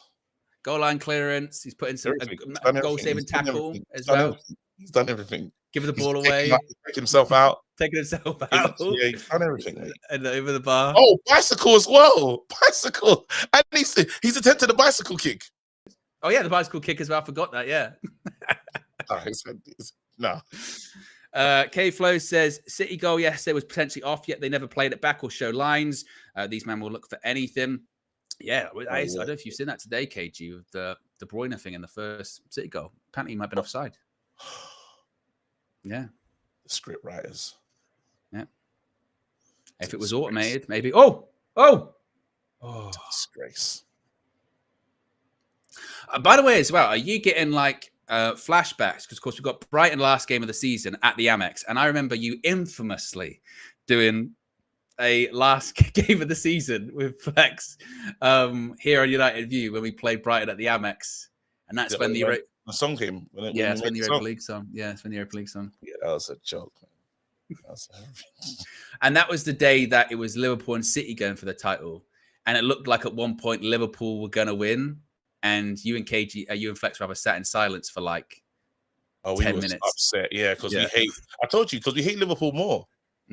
Even in that one, we just hate Liverpool like a lot. So it was kind of fun seeing. Didn't they mess up to Aston Villa or something? What happened in that one? Yeah, City were like 2-0 down or something to Villa, weren't they? And then they came back. No, I'm talking about who did Liverpool mess up to, or did they win on the final? Oh, no, they won in the end. They won in the end. Yeah, that's an impressive comeback. No one don't really talk about that. No one gives a shit about them. That's why. That's when Gerrard was the Villa manager as well. It's like, he's doing it for Liverpool. He's finally going to win a title. Yeah, Gerrard thought he could do it for them, prick. Hate Gerrard. The camera kiss. Move. Newcastle kind of turned the pendulum in their way, by the way. Okay, he kind of blown past him there. Oh, he needed help. He needed support. Yeah, he just ran past Amrabat there. And then, the Europa League song was born. The Europa League song was a classic moment because we were just... Do you know what that was? That was me and Flex beyond depressed or whatever. In the mud. In the mud, in languishing, and we just thought, F it. Because we didn't even save ourselves. We didn't get ourselves into Europa. Crystal Palace had us over. Yeah. Beat West Ham, didn't they? It's a complete disgrace. What was that? What's he done that for? Oh, that's just like brain fart. I saw an interview of Cobby. It was today, saying some of his favorite things. He was saying he's a fan of Joe Rogan, likes his podcast. He was saying he likes watching UFC. He's a big boxing fan as well. Oh, yeah. He'd be probably behind king for the. Okay, that landed nice. Counter. You know, he's very lucky there. Come on, Bruno. Good ball. Brilliant ball. Ahmad again. Guy. Ahmad. Oh, no. Bruno. Who's doing the overlap? It's McTominay. McTominay. Oh, forward running, KG. No. The run of a striker. Look at that. Makes a run. He wanted him in the 9. I knew he could play the 9. Look at Scott. They told me that Scott's not worth 30 million. Of course he is. Look at that forward. Look what you're getting. Well. He can play all over the pitch. Defense, up front, midfield. I'm telling you. And by the way, Bruno doesn't offer anything, KG. You know what I mean? Yeah, Bruno's having a good game. Hey, Matt. Yeah, gifted 10. 10 memberships. Again. Thank you so much. This moment in time. This Manchester United side. Who's that again? Is that Bruno? Ahmad. Cobby. Ahmad. Oh. No! Did he get a touch? Did he get a touch on it? But the play, KG, is good. It's good. We should have dropped Anthony a long time ago. Yeah. Go on, Ahmad. Go on, Ahmad. He's doing a madness. Yeah, it was Bruno. Bruno again. Bruno, you pricks. 1, 2. Little good feet. Oh, he's unlucky. But again, KG, it's Bruno. It's Ahmad. With rest. And Bruno he was right behind. He was right behind Ahmad as well. Who was McTominay in the box. Scott's always going to be the 9. He's got instinct. He's got instinct. I'm telling you, look, they're giving him rest. He just had some rest. Unbelievable. Bro, rest these players and you might get something. People that have been gifted the memberships are OJ, Jason, Luis, Prince, Bumpy, Christopher, Mohammed, Lynch, Bernal, and CD have all been gifted memberships. Did Bumpy Johnson get? Oh, that was naughty from Amrabat. Yeah. Did Bumpy Johnson get what do you call it? Membership. Little prick. He's enough. So it's Arsenal. Yeah. I know all of them. And Tony Stark says, what happens first? United have a competent team or KG wears a shirt that fits? How dare. Fits, what he's talking about. Fits perfectly. Lovely fit, mate. Nothing wrong with that. Absolutely, mate. Jealousy. Cheek. That's it. Do you know how it is? And I'm one of those sizes where people just feel really confident talking about my weight. I'm not like fat. It's not rude, but I am overweight at the same time. So it's just like, it's the comfortable ones. It's like, it's not that bad. Do you know what I mean? Well, there you go. It's half time, by the way. 1-0 to Manchester United. We're winning! Come on! And actually, Katie, I tell you what, for a half that initially we were a bit like, I'm not sure about this. We've played some good stuff here. Play some good stuff, mate. Bruno Fernandes, Ahmad, McTominay, Kobe as well. Kobe, Ahmad. Yeah. Yes, really, I'm really happy at the moment. What size? I don't know, guys. What the hell? Interesting. So well, whilst KG figures that out, K-Flow's also gifted 5 United View memberships. Janero, Vonnie, Hassan, Waz, and Harshad have all been gifted members. So big up to you. We've also got nearly 1,500 people watching, already over 1,000 likes. To see if we can get those likes up, less than 50 to 1,100. But has this surprised you a bit, KG? Or has it not surprised you considering what we saw Sunday? Is this just a bit of a continuation? Look, I don't want to rain on this parade. I think we need to really get into the what was good about the half, and that what's good about this half is Ahmad. He's playing with the right energy. He's playing. He's very focused. He's tried to be a game changer in there. Lovely little link up play with Kobe, Bruno. Bruno's at the party. Bruno's come to the party. Bruno's been really good. Happy with what I'm seeing from Bruno. There's a few performers that are saying, look, whoa! We both did at the same time. That was funny as hell. We both again. That was crazy. Big up to Matt. He tested the waters earlier on by gifting 10, and now he said, "Screw, let's times that by 5." He's gifted 50 kg, not 5, not 10, not 50, not 20, not 25, not 30, not 35, not 40, not 45, but 50. My goodness me, I can't even get into all of the new members. Wow. Oh man, unbelievable. That's good. It made KG and myself collectively lose our breath. We went. That was on a roller coaster because we both went. Yeah. You know what? You know what that mean? You know when they go, "Oh damn!" Like that. When it was like that. Get me. Membership. Yes, and a reminder, actually, by the way, considering that 50 gifted memberships have gone out there. Click on the little green bit at the top of the chat where those gifted memberships have gone out. Make sure you've got gifts turned on. Yes. Some people don't have gifts turned on. So if you're wondering, hey, why did I get a membership? That was maybe you don't have gifts turned on. So make sure you've got gifts turned on. Legendary stuff, though. Big up. That's the legendary stuff. Thank you so much. We truly appreciate it. Again, this channel wants to do some great things pre-season. We got to get out. We got to do stuff. And this is what it helps us do, really. So, we truly appreciate it, man. Big up. Making sure we can give you, and bro, no one does preseason like us. I don't care what anyone says. We're the best at it. I don't give a shit. I'm saying it. When Josh KG turns into KG the journalist or journalist. Journalist. No, but the way we work, bro, the way everyone works is the synergy. You're awake in the UK doing a madness, and then we get the question, and then I'm practicing the question in the bathroom. Like, Ten Hag. It's good. It's good. Anyway, back onto the game. What do you call it? Back onto this game. We need to just more. Like, there's some stuff that I like, and there's some stuff I'm not too sure about. There's a situation. The Casemiro thing is interesting. It is, isn't it? I mean, we said in the first half, fingerprints all over the crime scene. But the question is, was it really a crime? Because that's this is stuff I like to hear. Yeah, but that's where we're at, isn't it? We're going. It's not like Sherlock Holmes going, "There's been a crime committed." You're going, "There's been an incident, but has there been a crime?" We're not full tag it yet. There's been. I can't do the full like. There's been a murder. There's been a murder. I don't even know about Taggart, but that show was wicked. There's been a murder. But the Casemiro, we don't know if a crime's been committed. We just know he's been everywhere. Yeah, he's made some pretty crazy tackles. He tried a bicycle kick. He's taken himself out. He's also done a goal-saving tackle. He's also cleared one off the line. He's been very involved, shall we say.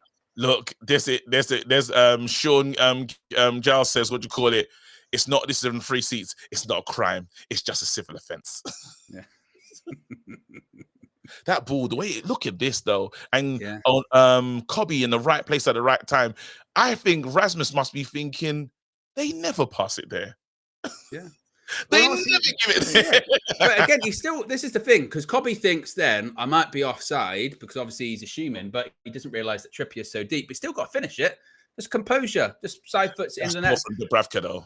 Ahmad, and like I said, little touch from Bruno. Little touch, very clever. He's offside. Shut up. It's not. Yeah, and it's funny, isn't it? Because like we say, Ahmad, he looked dangerous against Arsenal. He's looked dangerous every time he's come on. Couple of starts now, looking dangerous. Bruno, I'm not sure I'm here for the Bruno slander anymore, KG. You know what I mean? Oh, we know what we are with him. But just because, the only reason I say that is because that was a madness by Amrabat there. But Cass, look, swept up, not bad. Oh, look at that. That's a big moment for him. Oh, this is the penalty claim that they're, you lot crying for it. It's not. What's going on? What are they doing? They're both grabbing each other. What? And that's not enough to make him go down. Get out of here, man. How many times are you going to show us the same? same? Katie, they're showing it like 10 times. What is going on here? Are we going to get the zoom, KG? We're going to get the zoom on the heel? Are they saying it's before the, what do you call it? There's a touch on him before the thing still. There's a light touch on him still. There's a light touch. There you go. I told you. They hate us. They hate us. Yo, they hate us. Do you know how many pens we've given away? Oh my God. No, they hate us. The analysis. This Newcastle had a lot of chances. You know, yesterday, so the Kevin De Bruyne one, how many times did they show that then? I don't know if they did. I can't believe they're just going in this first half showing that Newcastle have had all these chances. Granted, they've had one headed off the line, but I'd say Man United played very well. Here you go. Here's the goal line. Oh, they can't wait. Look, it's over. Oh, it's tight, Cajun. It's tight. Yeah. But still, look, Man United 1-0 up, as we say. Ahmad's done really, really well. Bruno, you don't realize what you've got until sometimes you don't have it anymore, KG. They never showed KDBs yesterday. Pricks. They hate us. No, I swear to you, yeah, we are dealing with people. Like, we ruin the lives of the camera people as well. Don't forget that. They're football fans as well. Yeah. So the guy that's camera 2, you know, the operator, the main operator. Yeah. Switch camera 2. Stay on camera 2. Stay on camera 2. Stay on camera 2. Replay. Show the replay again. You get punching on the socks, please. Cue the replay again. Cue the replay again. He loves Ten Hag and hates Bruno. What? Obviously. And also, look, McTominay in that striking position. KG, he's making runs. He's running the channels. Score is just what a player. I mean, like in terms of how versatile he is, he's just really selling himself in the market. Like I would. Again, it's up to numbers to 40 to 45 million for me because, again, if you have a injury crisis, you have to be honest. And he can play in many positions. Midfield, good pro. He's going to give his all. He's probably a good trainer because everyone starts him, everyone that's been here. Again, I think definitely he's proven his value. And when people do go into the market this summer for Scott, I hope I'm here some... I think, again, this isn't me going like, oh, we got to keep him. But if I was a Højlund in that half, I would look at some of the movement that McTominay has made, particularly not just being between the two centre-backs, again, hitting the channels or coming a bit deeper at a certain point. I would look at that and be like, actually, maybe that's how I can get more involved in the game. You know, because the problem is with Højlund, sometimes he's not involved in the game, lack of service, understand that. But then sometimes you have to do a bit of a Bruno Fernandes, don't you? And go, right, if the ball's not coming to me, I'm going to go find it. I'm going to go get it. I'm going to go make something happen. And what we're doing is different though, Owen, is we're actually, you know, when we said we can't pass phase 1, remember that show that we did? We said we're not even getting our phase 1 with the 5. We're not doing 5-yard passes from defense to anyone. So now what you're seeing is the ball moving across the pitch in a way that works for the team. So what we've done before is we've Onana'd it, all the way to Rasmus, it bounces off him because his hold-up play hasn't been good. But we're not actually playing that way today. We're actually kind of really trying to find passes, and we're not bypassing the midfield. We're actually playing using the midfield. Bobby, Amrabat, these lot are doing the right thing. We're not getting that round the Casemiro around the corners one as well.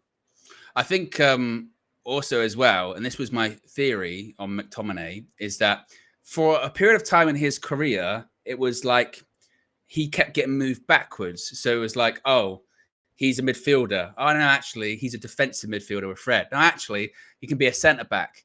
And it's the opposite with him. The further forward he goes, he's much more effective further forward. So like what you said, when he's box to box, arriving in the box, that's how he scored goals this season. Or today, he's at the top end of the pitch. He can make something happen. Now, again, that's not to say, like you said, like if you get an offer for him in the summer, absolutely. He's academy player, pure profit. You know, go for it. But that's why I'm not totally opposed to being like, okay, if we've got a stronger squad, a fitter squad, if his role is a player of just like, oh, yeah, he's on the bench, we can bring him on in the last 10, 15 minutes if we need a goal. I'm not opposed to that. I'm not opposed to that because he is a threat. He is a threat. And yeah, I think I do think you're right with the Højlund stuff of maybe you go, feels like maybe we're playing a bit different than we have with Højlund in terms of service. But I do think that is something that Højlund can learn of. If you're not involved, you need to get involved sometimes. And I know sometimes that's not a striker's instinct. Sometimes the striker's instinct is just to be, I'm going to be between the two centre-backs, feed me the ball, back to goal. That's what I'm going to do. Or I'm going to get in the box, crosses coming in. He likes to run onto it, though. He does enjoy that. He loves running with the ball as well. We just, again, I feel like tiredness. I feel like there's a lot of things at play, and he needs to come out. Like, what they've done the best thing for Rasmus today, because he can watch the game and think, wait, how can I affect it? Because let's be real, this is how a player like him, if he was really, we had a rule like a number 9 that was here from the start, like a finished product one, he comes off the bench and affects the game. Same way we kind of, Garnacho had to win a starting place. That's what has to happen with Rasmus, in a sense. So KG Højlund doesn't run off to. He does. What are you talking about? Look at the goals he scored. Even the goal in what do you call it, in the Champions League. He can run with it and move and then dink, bro. Come on, man. Let's not act like he's a total bum, fam. 14 goals, bro. Let's get out of here with that crap, fam. Amanor, the super chat says, what must Anthony be thinking? I need to report a fraud. SK says, some decent stuff. I also want to shout out Evans. He's been putting in the work, honestly. Honestly, we'll need legs in defense second, and there's been a few close calls. Amanor also says, FYI members, I can't gift. I can't get a gift. I learned the hard way. Oh, wow. There you go.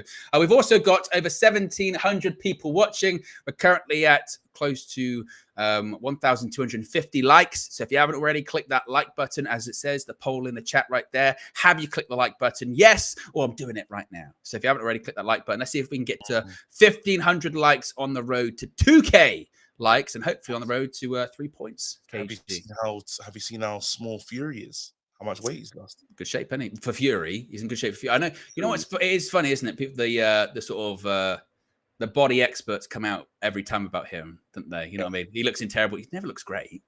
Oh, right. This is but for him, the lightest ever getting in. Him. Oh, go on, kids! Yeah. 18s, is it? KG, they've been all kinds of trophies. They look under 18s Premier League champions. They beat Chelsea just yesterday as well at Stamford Bridge. Yeah, hopefully that's going to be one of those pictures, 15 years time. Imagine. Hopefully. And big up to the women's team as well. FA Cup winners. They don't get a trophy evening though, which is bullshit. What? So, United cancelled their awards thing because the team's not been doing very well. Yeah. The women found out that when it was just reported in The Athletic that it wasn't going to happen. And they changed some of their plans to go to it and they don't get it. Just treat the women like shit. We need to do better. We're just taking a piss. Yeah, you wonder why, Mary Earps and Russo are like, actually, maybe I get out. That's good for us though, because those kids, you should see them. Yeah, absolutely. Maybe Newcastle might be making a change here. Looks like, as things stand, still in 8th position. KG, level on points from Newcastle. They've got just the 18 goals better than us. We can try and sort that goal difference. What? Get it? Yeah. Sort of 18 goals ahead of us, KG. It's going to be a bit of a swing. Triple. The under-18s, yeah, are actually like, again, these look like there's a pathway to the first team. And we're off. Second half's away. Is he saying goodbye, KG? Yeah. Nah, I like that seat with the thing. Oh, false start. We're off. Now we're off. Domestic travel. Go on, little ones. Now let's hope that. See, and that's the funny thing, you know, that is one of the things. So obviously Nick Cox, he's the academy director, doing a lot of really good stuff there. But also they say that that's one of sort of John Murtaugh's, you know, positive legacies is that what happened there? Oh, they lost it. Was it Cobby? No, it was Ahmad. It was Ahmad. Edge of the box. Deflection. Oh. Hey, we haven't really seen thing in this game. I don't want to mention his name, but the striker that everyone is Isak. Yeah. Ahmad lost it. Then who did he get deflection off? Sofian, I think, maybe. There you go. See. Yeah, it does. Sofian, good. And to be fair, Onana just manages to readjust. It's all right there, KG. Overlap and run. That's a good pass. Go on. Oh. Them passing into the middle is ridiculous. I've never seen so many passes into the center of the pitch before.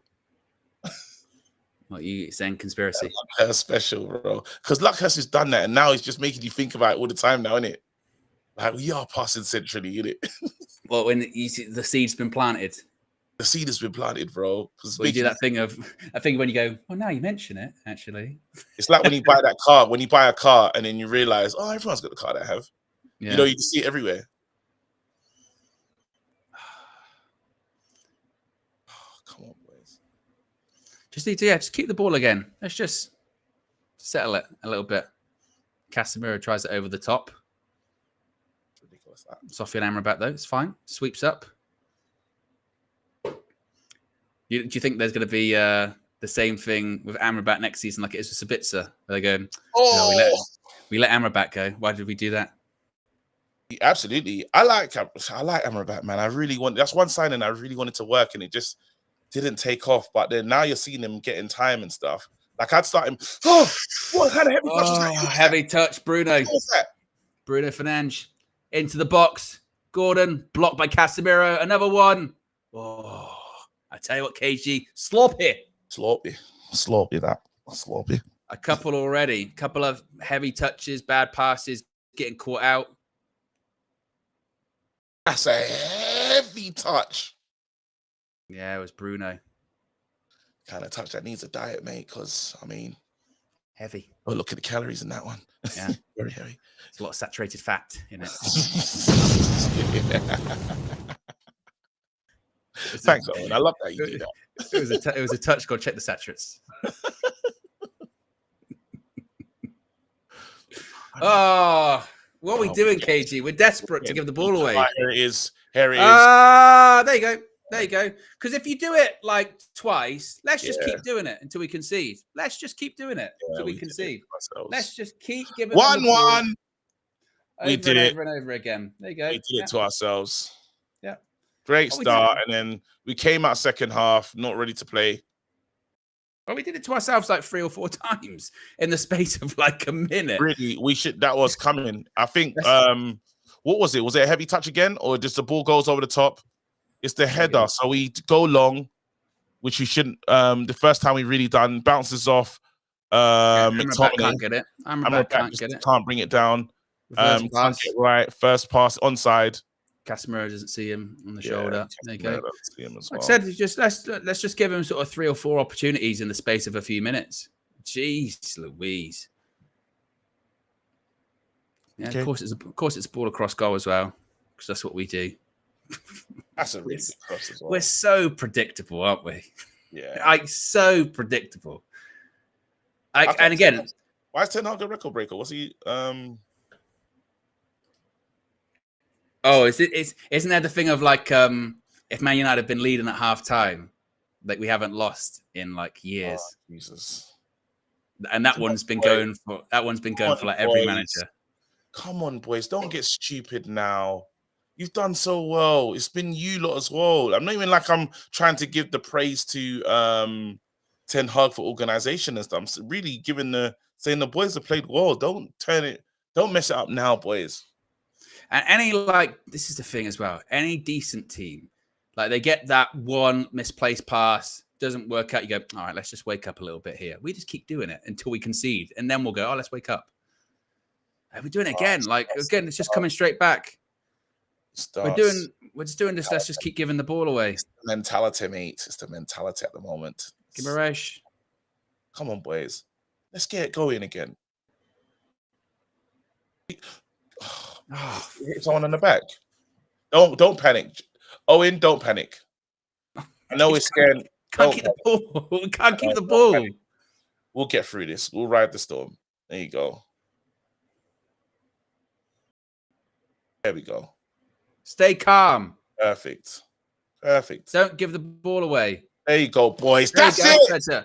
Travel. That's Good it. pass. That's it. McTominay, switch. It's not bad. Oh, it's That's good. it. It's good. It's good. Oh, that's a better play. There you go. Look at that little 1-2. There you go. There you go. That's for a switch, McTominay. Switch. There you go. Good boys. That's it, man. When you've had the downs that we've had, they got to be able to say, we've been here before, man. We can come through this. We can't have that record go, by the way, KG. Listen, I'm not going to put extra pressure on. I'm just good. Yeah. Let's just try and win this game, man. That record is bullshit as well. It's just that's like the ultimate. Just win, man. It doesn't even do that. I'm not going to do that. Yeah. Just win. There you go. Go short. Bruno shoots. Oh, save. Win that. Recycle it. Just keep it. 1B, that's a fucking heavy touch. Oh, he's done him. It's over. Yeah, here it goes. He's missed. I don't know how, but he's missed. Unless it's been blocked. Fuck's sake, Juan, man. Go on, Amrabat! Sophie! How do you take a touch like that? Look at this. No one's there. Look at him, to be fair, Amrabat keeps going. Doesn't stop. That's brilliant. That's brilliant. That's brilliant. That's a brilliant block. This kid, man, he's locked in, I know this club will kill somebody, Amrabat. I'm so sorry, bro. Honestly, KG. He's locked in. Just when you think, we're doing all right here. What's he talking about here? Having conversations in the box. That's brilliant from Amrabat there.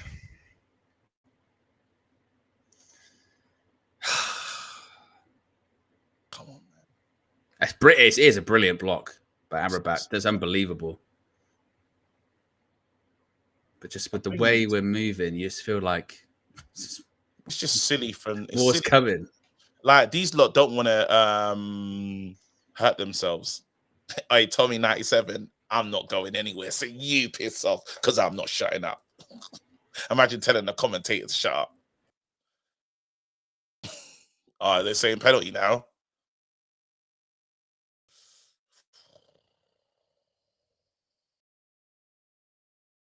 Is there a pen? No, I don't think so. Didn't know nothing about it. Oh, why, Man United? Why? Look, here we go, KG again.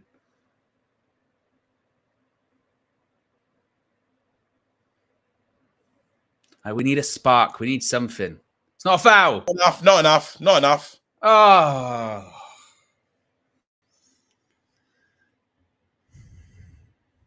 I can't believe we've done. Well, I can. I can't believe we've done this. I mean, we need to go back to 10-minute chunks, KG, because in this 10-minute chunk, we've basically just given the ball away every minute on the minute.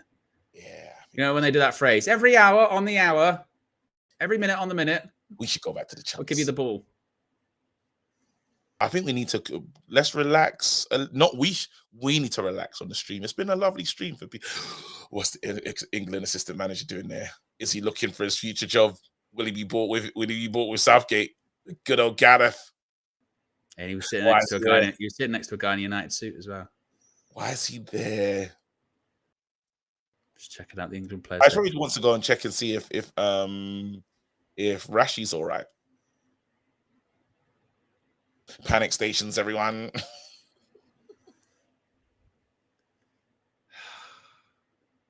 Don't take off Ahmad. Take off Garnacho. Take off Garnacho. He hasn't done anything in this game. He's tired. Left winger for left winger. Do that. I feel like it's going to be Ahmad. I hope He it's shouldn't. Free kick. I did tell you to piss off, mate. The same way you told me to shut up. There you go. It's not nice, is it? Tommy 97. Tell me to shut up. I'll tell you to piss off. Amrabat. That's why you failed your Sky Sports commentary audition, wasn't it? Oh, yeah. Yeah. Very actually. Yeah. He's doing it at Anfield. They went, shut up, KG, piss off. Oh, we're in. We're in. Oh, we're in. What now? Oh. Corner.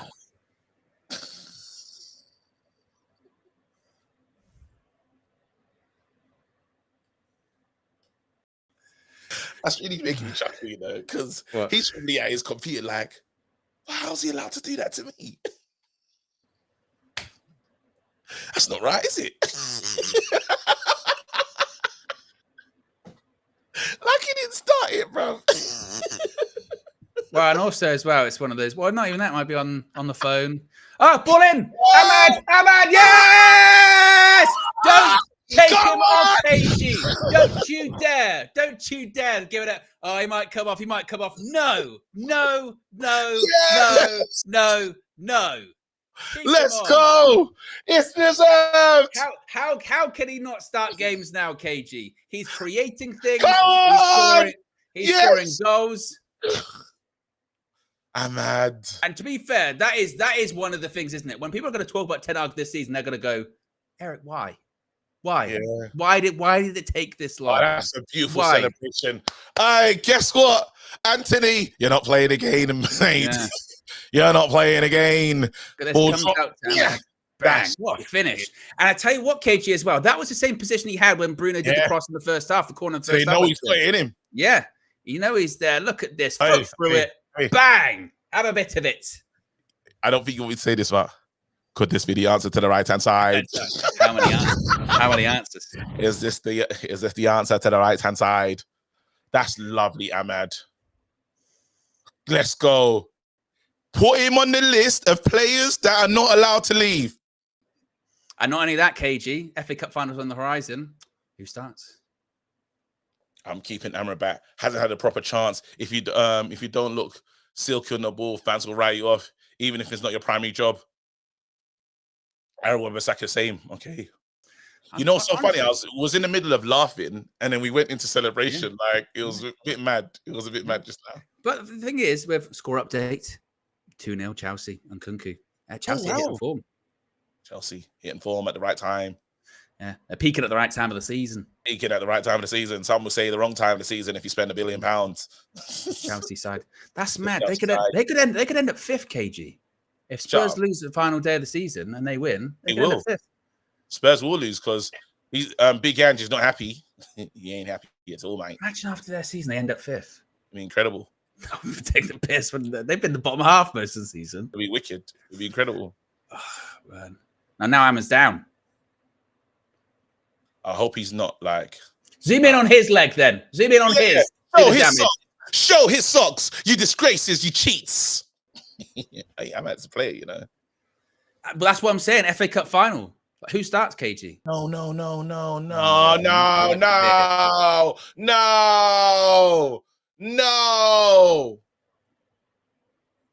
Yeah, shout him. Tell him how dare you take a touch like that. Still love you. No. Did you hear that? No, this would be shit. No, he'll be fine. He'll be fine. Look at it. Yeah. Goal as well.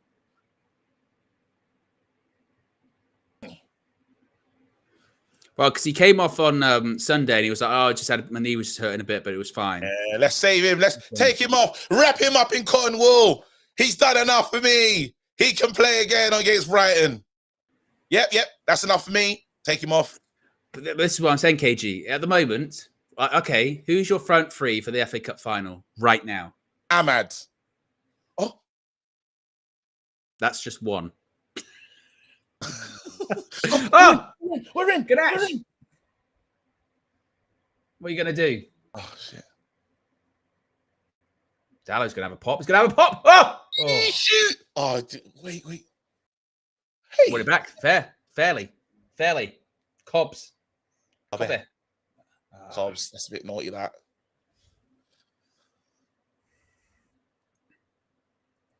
Look at that. A bit of a press there, KG. That was. Of course, give it away. Casemiro's every time. I honestly, fingerprints are always just tries to slide him down. Obviously, Amrabat wins it again. No, he's giving a foul. Hey, honestly, Casemiro, don't start whinging and complaining because you are all over the shop. I mean, really, you are. I'm telling you right now. Look. Amrabat wins. Amrabat's a brilliant tackle again. Amrabat's been really good. But Casemiro, you know what? Yeah, I'm not gonna lie to you. Yeah. I like Amrabat. You know, I do like him. Balanced. I like him. Do you know what? I'm gonna be the bigger man. Tommy, you say things in the heat of the moment. I'm sorry, mate. I'm a bit, I'm very reactionary, and it's one of the things I need to work on. Tommy, hope you forgive me, mate. I hope you enjoy the game as well. I thought about it. I can't believe you're still doing the Tommy drama. Nah, it's good, mate. I thought you'd moved on. I'm sorry, too. Look, the scroll. I'm focusing on the game. It's true. Nah, because sometimes I just sit there. You've got your side beefs going on. I do reflect a lot. It's how I stayed married for 18 years, bro. Sometimes this is like GTA. I'm doing the main mission. You're doing all these sort of side things or whatever. I'll get to the game eventually. How my mind works, mate. And I'll just see his name in there. For nah, that's not on, is it? Well, Newcastle made a triple sub. They've got a free kick that United got to deal with. I need to change, bro. Ball in. No, come on, please. This United side, this moment in time. Yeah, good one, Bruno. Run. Chase it down, Ahmad. Chase it down. Dubravka. Oh! Oh my goodness. He needs some knocks, doesn't he? Oh, look at that. Bruno Fernandes. Bruno, fucking love you. Oh, he's hurt himself. He's pulled his hamstring. You idiot. I can't believe you've done it. I can't believe you've done it to yourself. It was unnecessary slide as well. You didn't need to. You didn't need to. It's all right. There's a twinge. There's a twinge. Don't play him Sunday. Don't play him Sunday at all. Look at these knobheads as well. Goals by substitutions. Newcastle 14. Because they're trying to get them to score another goal, KG. Look at them. Most goals by substitutes, Newcastle. I hate when they do that shit. Oh, you're right, mate. I better just say, you said it earlier on. Have you seen that? Have you seen the coverage of this game, KG? Have you seen it? How many replays they're showing of every kind of Newcastle flashpoint? Or this going, substitutes, be great if they got a goal, wouldn't it?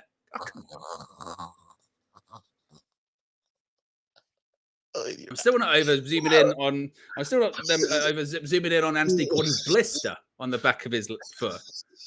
Oh, you are fuming.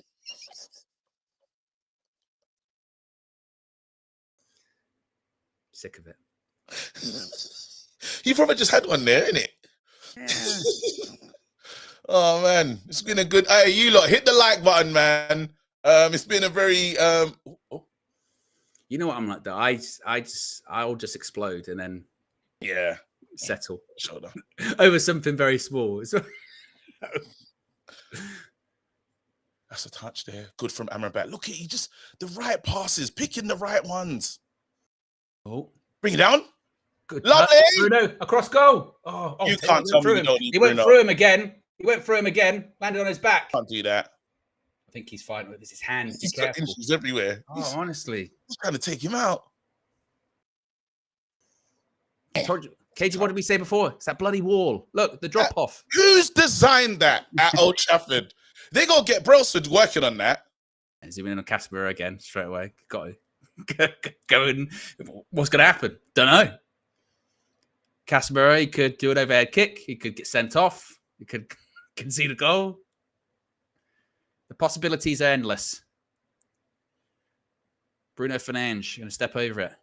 Corner ball whipped in. Near post. Oh, he slid off the pitch as well through the wall. Who was that? I think it was Casemiro. Again. KG. What are you going to do? What are you going to do, though? What are you going to do? Shoot. Oh. I tell you what, Casemiro went flying. I didn't see it. He's flying off the pitch. Oh, Bruno Fernandes over the bar. Bruno Fernandes scored that. Oh, man. Bruno works hard. He does.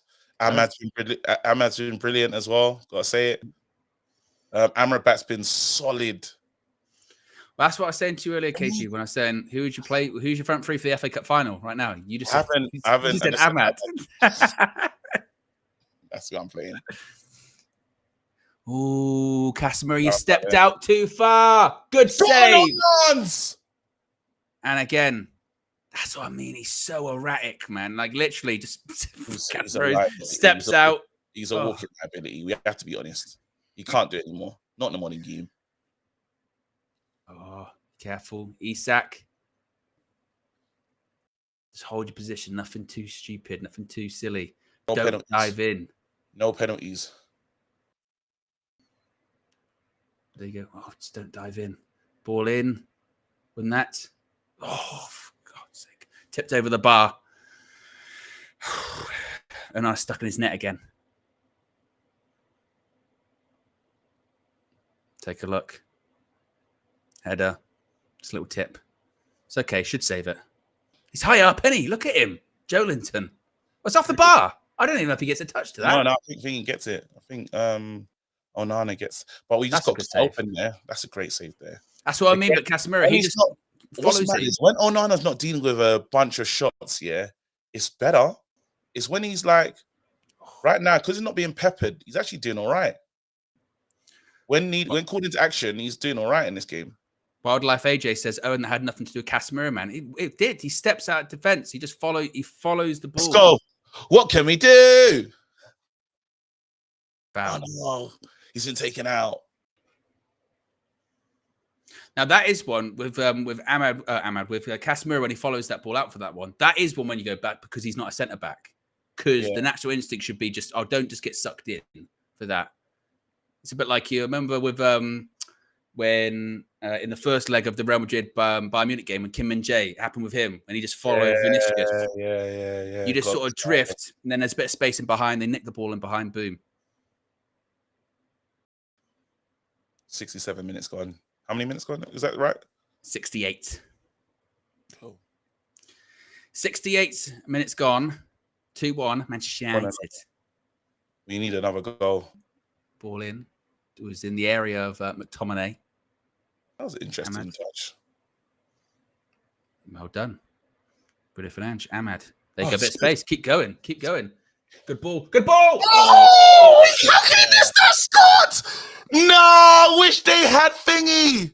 I wish they play. Oh, no. That's the kind of ball that oh, no. Oh, Scott.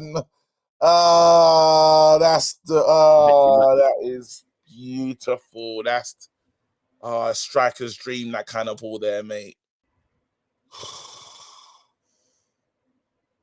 Bruno Fernandes, though, again. Look at Rashi, he was warming up. Now he's like, oh, no. It was going to take off thingy. Do you think it was going to be Ahmad? Do you reckon it was going to be Ahmad and he scored? Yeah, man, absolutely. That'd have been, honestly, if they'd have taken off Ahmad for Rashford, that'd have been, because if you're going to make that sub, it's got to be Garnacho. I think Ahmad's forced himself into consideration for, and they're going to ask him bit. But I mean, even if he didn't score that goal, it would have to be for Garnacho because Ahmad was more involved in the game than Garnacho. And it's like for like, isn't it? It's like for like. You just go, all right, Rashi, go on the left. Oh my God. So that means Garnacho might not be getting into the team potentially for the final.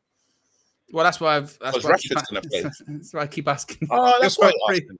Oh, yeah. What's your front three for the final at the moment? Because one of them's got to miss out. Oh, damn it. Of course. Well, Rashford doesn't get straight back into the team just yet. I'm sticking with what I've got. I'll change it for thingy.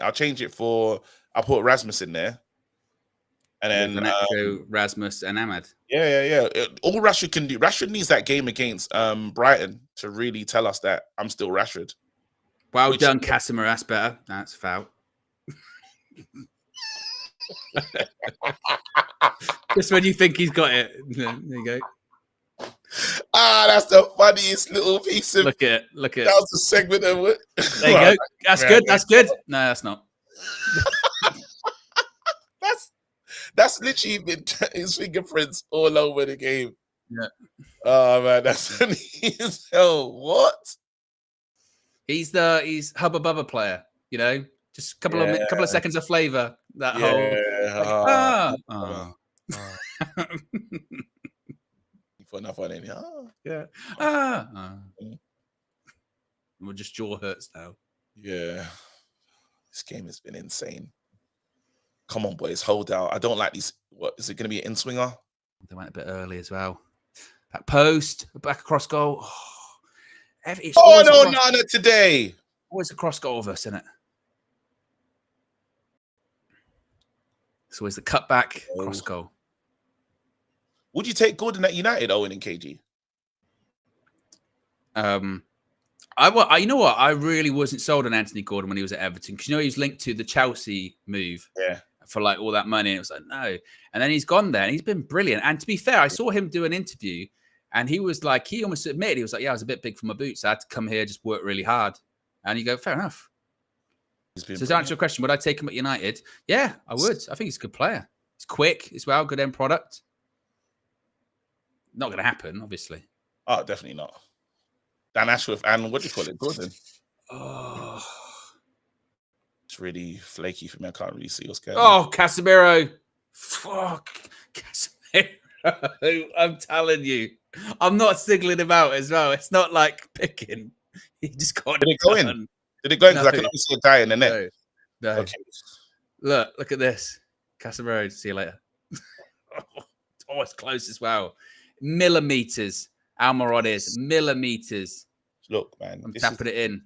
Look. This thing, yeah. Oh. That's a good chance that. This is the thing, yeah. He can't play there. But at the same time, is he on a booking, Casemiro? Can't be. If he's on a booking, then maybe he pulls out. I don't know. But then if he wasn't on a booking, we'd take him down for a penalty. So he's just getting old, man.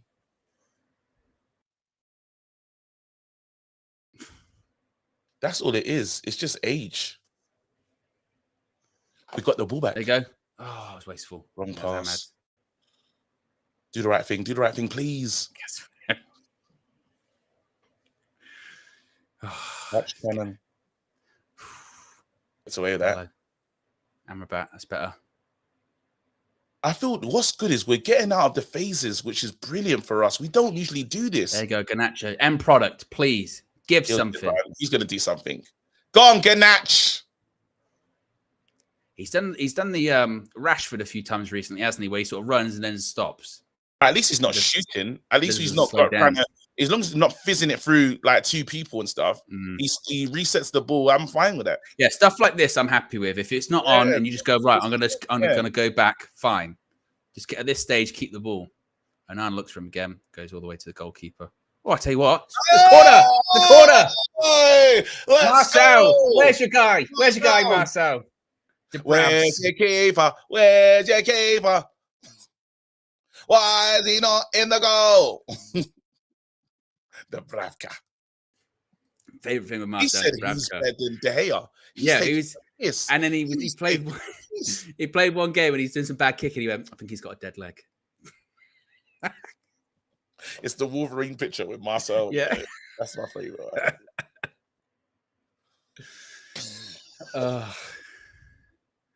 Come on, like you said, KG, we need a third. We need a third. Casemiro to score it. Nearly it was as well. He headed it. Oh, now I got to be careful. Oh, it's Cass again. Well done, Amrabat. Amrabat's been good, you know. Sweeps up well, doesn't he? Yep. He sweeps well. Sweeps up well. He goes, keep the ball, slow it down. Look at us being sensible. Look at us playing with some IQ. Wams gave a lot of that to Onana. His kicking's not been that good today, has it? Listen, as long as he keeps the ball out of the net, mate.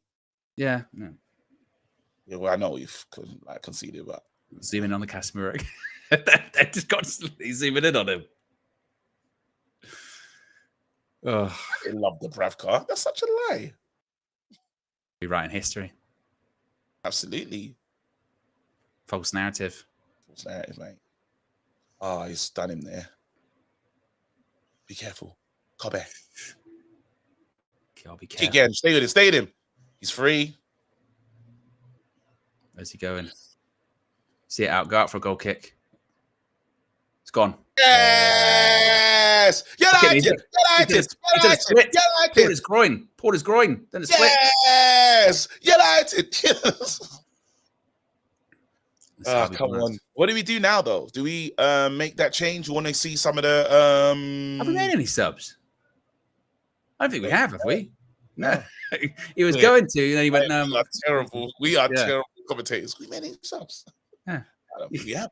Yeah, but usually people do that off mic. They do this, they do that, then they go, any subs? Any subs? Yeah, mate. No subs been made. No subs. Oh, man. I'd buy Gordon as well.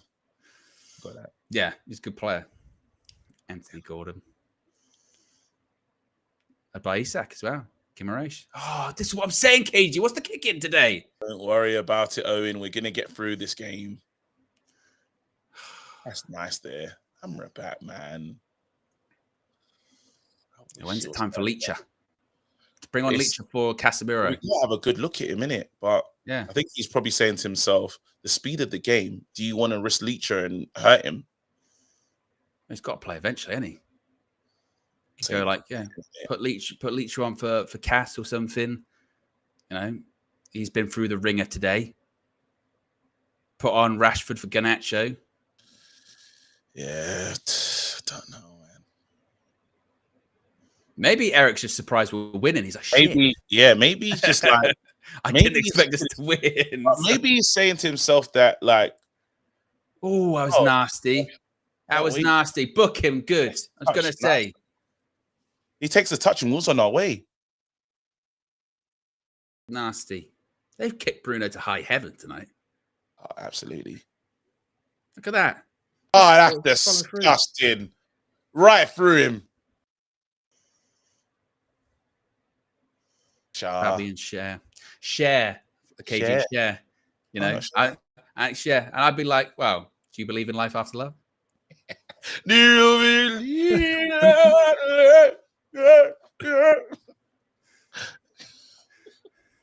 She's dating, like, a really young guy. Yeah. I bet she's probably looking at the relationship and just being like, you know, if I could turn back time.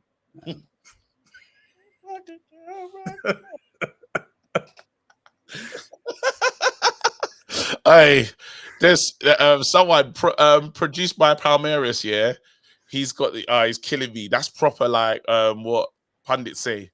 There's this thing like that. You know that challenge? Yeah, like that. Yeah, he's late. So obvious, right? It just works.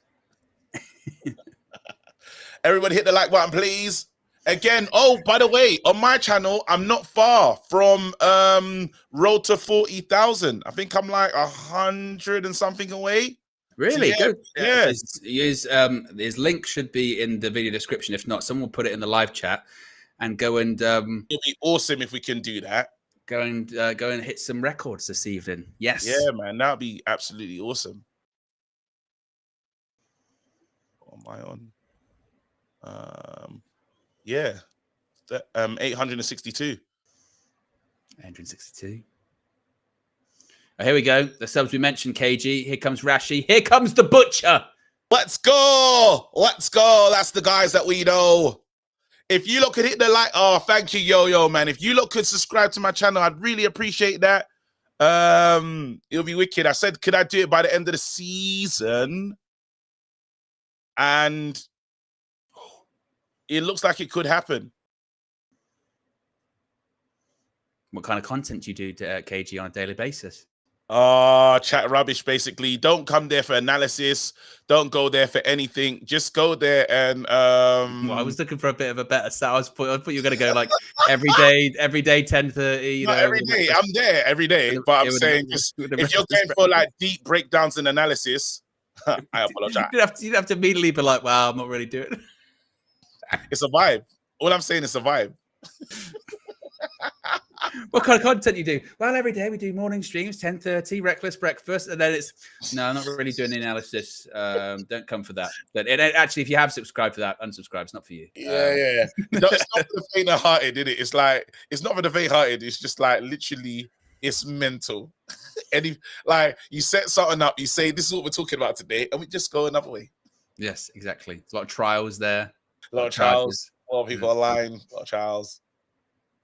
What's this? Oh, he's just gonna. It's a wicked community, though. All is welcome. Joe Linton. And you, that's it. And you have a voice. You get to actually like you can actually always take part. Like that's back post. Yeah, I do give people a voice to speak and say what they feel about the news. You know, so yeah. Super chats. Oh, a couple of super chats here. Where am I at? Hey, let's go. Come on, man. Thank you so much, everyone that is subbing, though. Did you do it? What? Did you do it? I don't think so. I'm just happy that people are doing right. All right. You know me. All right. I've got loads of super chats here. Kelly James says, why was he on the bench? I just don't get it. SK says, might be our first goal from a direct corner. Tanya says, this duo is needed for the FA Cup final for our health. We are going to be here for the FA Cup final. We will be here. SK says, we need to change Casemiro for Willian Evans and/or Evans for Leacher. They changed 4 and Cass is on a yellow now. Yeah, they've just done some subs. We'll get to those in a second. Pod by Palmeiras. Actually, the subs are Mano for Martinez, Canacho for Rashford, and Hoyland for Ahmad. Pod by Palmeiras, been a man for 18 months, year and a half. Says KG has turned Owen into a professional hater. That's not KG's influence. That's just buried deep down. Owen is just see that part of it. Yeah. M. Sati says, listening to Sky commentary, disgusting and biased. SK says, we need to change centre backs. They need legs fast. They're getting close, too close. K Flow says, we've witnessed the Cass full special all game. Crash illustration with a huge $20 super chats. And says, everyone go unsubscribe now. Get KG to 5K right now. Pick up the Reckless delegation. Imagine that. Imagine that. Oh, no, my delegation's like that. They do mad things, bro. Like sometimes it's reverse psychology. No, sometimes you've seen some things. Okay. K Flow says, sub at your own risk. Expected roast is high. Yeah. Because I just want to call True Geordie. That's all I want to do. They go, Leacher. And you know what we want? We need Erasmus goal. He needs to get on the score sheet. Just or a Rashford goal. We need something from either of them. You know, we need a spark, don't we, for them? Go on, Speaking Rasmus. of which, Rasmus. Drill it. Rasmus. Shoots! Yeah! KG, you called it! Man of best! He's shushing! Bricks! Go! Yes! Give me the ball! And that message is to the scumbag. He knows who he is. They don't pass to me. Get in! They didn't pass. First pass of the game. There you go, goal. Thank you very much. No problem. Yeah, that's who I am. Look at that. Look at all the love. Look all the love. Bruno and Rasmus. Bruno. Yeah. Hey, there you go. Bruno. You don't need Bruno. Hey, look at him. They said he can't. Shut up, man. Bruno, he doesn't look for Rasmus. Doesn't look for Rasmus, KG. Look Doesn't here, look for him. middle Through of the the legs. box. Through the legs as well. I'll open it up for myself. Give myself a little bit. Cross goal. There you go. Let's go. Oh. Is it too early to call Trudori? Hey, KG. Isn't it? Probably it's United. I would leave. It's United. Actually, we've done some mad stuff. We have. Yeah. I'm really happy for Rasmus. Really happy. Why? Because that's great getting into the final with that kind of energy, mate. And look at that, shushing as well. Shush. What? Breaks. Shush. Points to the badge as well, KG. Like that. Yes, Points to the badge. The badge. That is it. That is what my team is doing at the moment. You know what that is? That is literally, it's the anti-Luck-Curse goal. I mean, it couldn't be more. No. Bruno and Højlund, they fall out. Bruno passes it. They don't like passing to Højlund, and he scored. Oh, it's the anti-Luck-Curse. No, but you know what it is? It's rest. It's rest. I called it though. Hey, minute. Well, you literally before he scores, you went, it'd be good if Rasmus had a goal. Goal. Oh, that's good. Unbelievable. He's crying in his car. Yes. Oh, can't wait. On the day that the kids have done well. Where are their goggles now, KG? Swim. The only thing they're swimming in at the moment. Wait, hold on. Let's relax. It's not finished. Okay, I had a really good one. I mean, yeah, let's relax. Yeah, all right. I'll wait till the end. I'll save it. I'll save it. We know what we've been through this season. Yeah. They booked Sofyan. What for? I've seen it.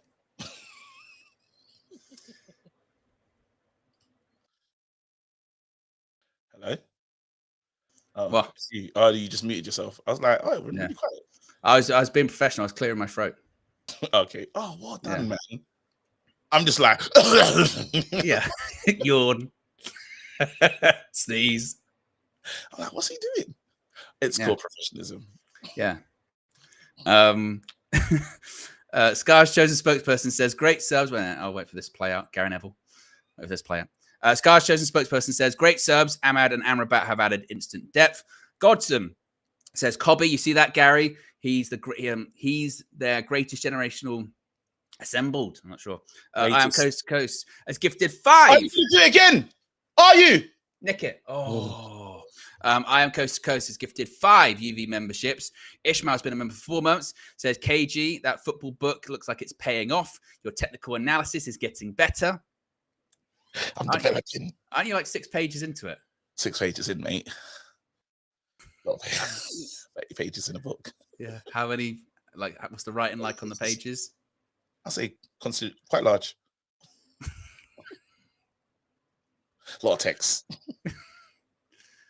Oh, it's come out. Never Lambs. Never. Oh, what is going to be him? Why do we think? Oh, shut down the angle. No, Brandon, piss off. I'm working. I haven't spoken to you in time though. Vasco says, Rasmus, 1 chance, 1 goal. Leach back as well. Bruno has had an amazing game. Ahmad on fire. Now just get Rashi and Garnacho back on form. What's wrong with Prince? Did it hit him in the face? I think it blasted him in his face and he's just taking time off. It better be. He's done that a couple of times today as well when he's gone down. Worries me. These kids really came out to swim. Take him off. Wrap him in cotton wool. Might be his final game at Old Trafford, this. He's still holding his hamstring from earlier on as well. What a shit house.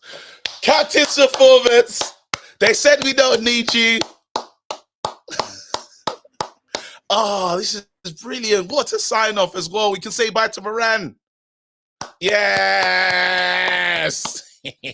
Oh, yeah, they're calling us the custody battle, isn't it? Are they? Yeah, for Dan Ashworth. Oh. Winner gets Dan. Playing for Dan. Yeah. Forget arbitration. We'll do it in combat.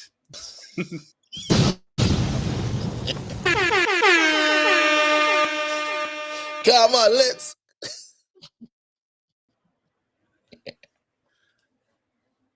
Let's go, boys. It's Manchester United side. This moment in time. Bruno, look at him. Look at that. Chances created 5. Touches. First passes. Look at him. We don't need him. Don't need him, though, KG. It's a massive problem. Bruno, like he's playing. He's back to his form, though. Who did that? Well, and also, like with a lot of, like with some of these players, you mentioned about Rasmus as well. Maybe they just did need like Bruno, because Bruno, let's face it, he even said like Eric said like Bruno's gone to him, but like, yeah, I'll play. Maybe you just need to, for the betterment, of be like, no, we'll just take you out. Yeah, no, it works. It's magical. like miss a game, it's cool. It's fine.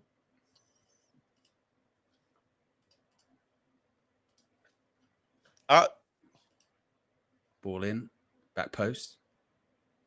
Come on, boys, get through this. 3-1 KG. 3-1.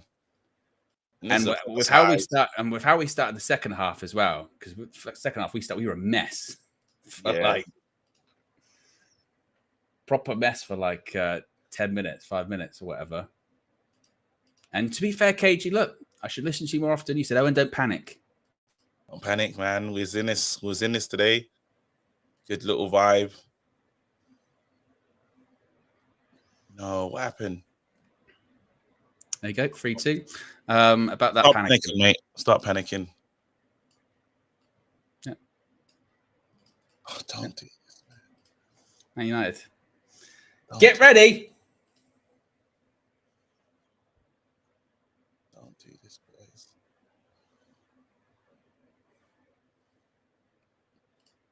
I mean, we should have known. Going, this is way too comfortable for 90 minutes. Way too comfortable. Oh, come on, boys. Don't do this. Get over the line. Oh, that's why. See, you now I've not called because I'm like. That's why. Yeah. Like you said, Man United. Come on, boys. You can do it. This is what you need. You actually need this game to see if you can get over the line now. Yeah, just not do like a... Yeah, you need this game to see. Bottle it in the last minute. Yeah. It's happened far too many times this season. Yeah. Now let me go.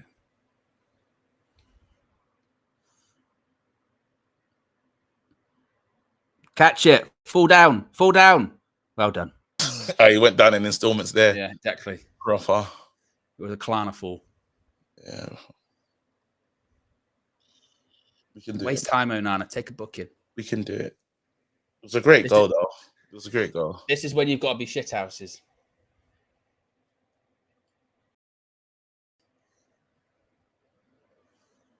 Go on, boys. Right, hold the ball as well. Nothing silly. No giving the ball away. Hit the corners. Hold down the wing. Stay there. Well done. Well done. Take your time. There you go. No running. Why are you so quick? Why are you taking it so quickly, Wan-Bissaka? Slow it down. Oh, why so quick?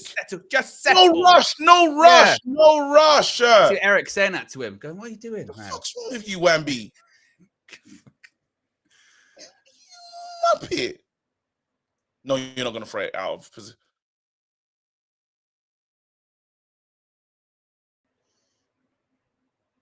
Win it. Well done, Leacher. Settle on the ball. Just take And it this down. is time you've got to turn into, 10-hour possession team. Free kick. Good. Well done, Amrabat. Kick it far away. Exactly. Johnny B says, Lutka sounding like a rat, yapper. Cashin says, do you think Garnacho's goal against Everton was the goal of the season? It's right up there, isn't it? Yeah, don't make... just hold it. Take it down. Take it down the line. Hold it over there. Wan-Bissaka. Oh, Nothing mad. You just knew because he doesn't look comfortable. Oh, fuck's sake, man. He's having like a mad 3 minutes, isn't he? Like suddenly he wants to fit 100 miles an hour. And this is what you used to like the throw in last time. No one was in that game, and like Wan-Bissaka just throws it for a. It's gonna be a hard couple, like.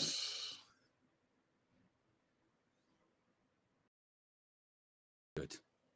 That was Anthony Gordon. That was shit. Owen, I have to say, as my comms partner, you're absolutely amazing, mate. Your combination. You're just brilliant. With the combination, the combination they didn't know. KG's the yin to my yang. Yeah, absolutely. Yeah. That was just so funny, bro. Wow. I'm so nervous. That It's nerves. It's nerves. Yeah.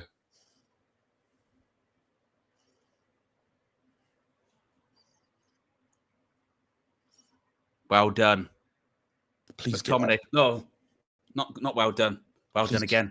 Eric's not well done. I can't fucking keep hold of the ball. Get that, Rashi. I'm not having any 50. I'm not having any. Yeah. Run. Don't make it easy for them, Rashford. Don't make it easy for them. Come on, boys. Get over the line. Good header, Leacher. Rashi. Kick it and run. That's it. Run, That's it. run, keep going. Keep run, going. Keep run, going. just run. Hoyland. Just run. Hoyland. No, stay onside. Stay onside. Stay onside. Stay onside. Stay onside. Rashford. Fine. Perfect. Fine. Fine. No problem.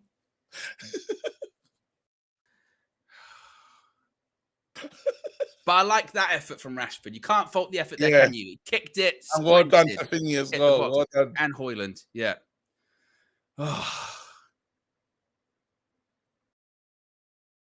So we got to get past this. We have to get through one of these when we're scared at the end of the game. Yeah. Well, we're at 30 seconds over now. Just don't even take out the corner. Yeah. Sure. Nothing to. Don't do the Bruno special of try, beat the goalkeeper at the near post. Yeah. Just hold on to it. That's it. That's it. Well done. Yes. You've learned, boys. Good. Don't, Marcus. But he's hit it so hard, it's gone out for a throw-in. Come on! Smart, Let's come on, get over the line. Don't you dare lose this ball. Yeah, take your time, lads. No rush. Ref.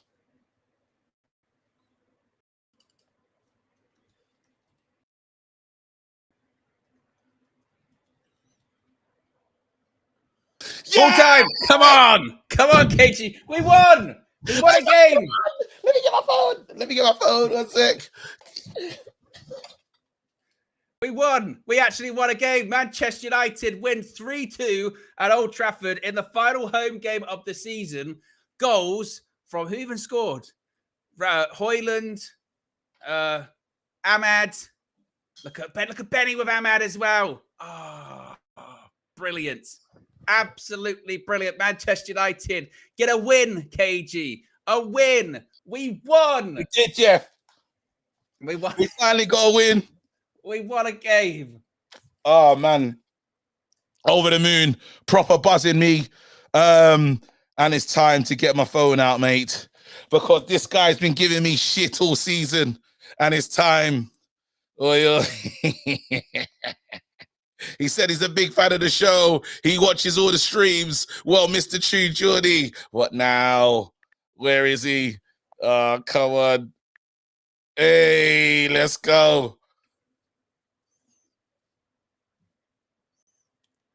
Unavailable? Don't be a prick. What, he never turned like his phone. Nah, he'd never do that.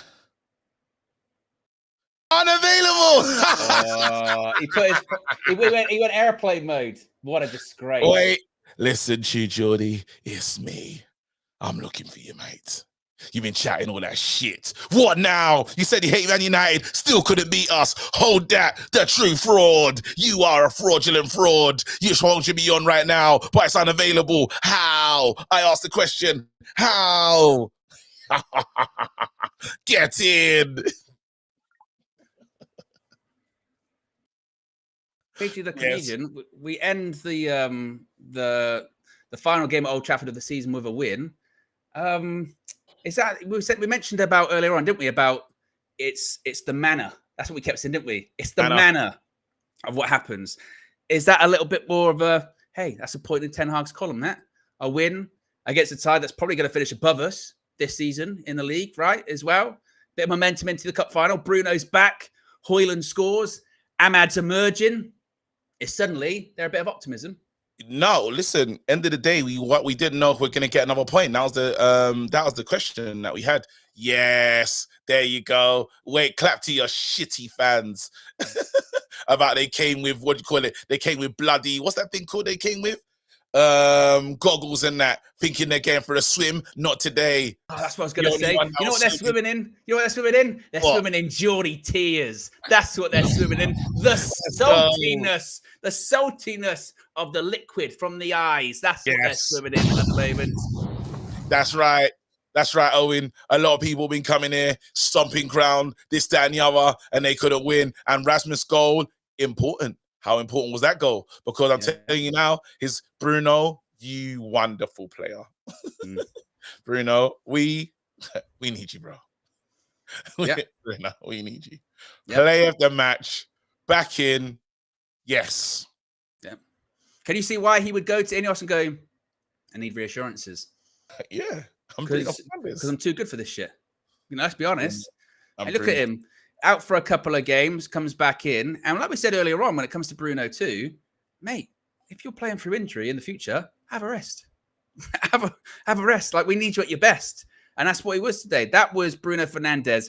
Most touches on the pitch, creating chances, creating opportunities. He doesn't pass to Rasmus. They don't like each other. They fall out. Gives him an assist for the goal. And he said, shh. And Rasmus then shushes. Says, I just need one chance. And also as well, turn around. Look, it's Anthony Martial. Spotted. No. Where? Yeah, it's around a hat.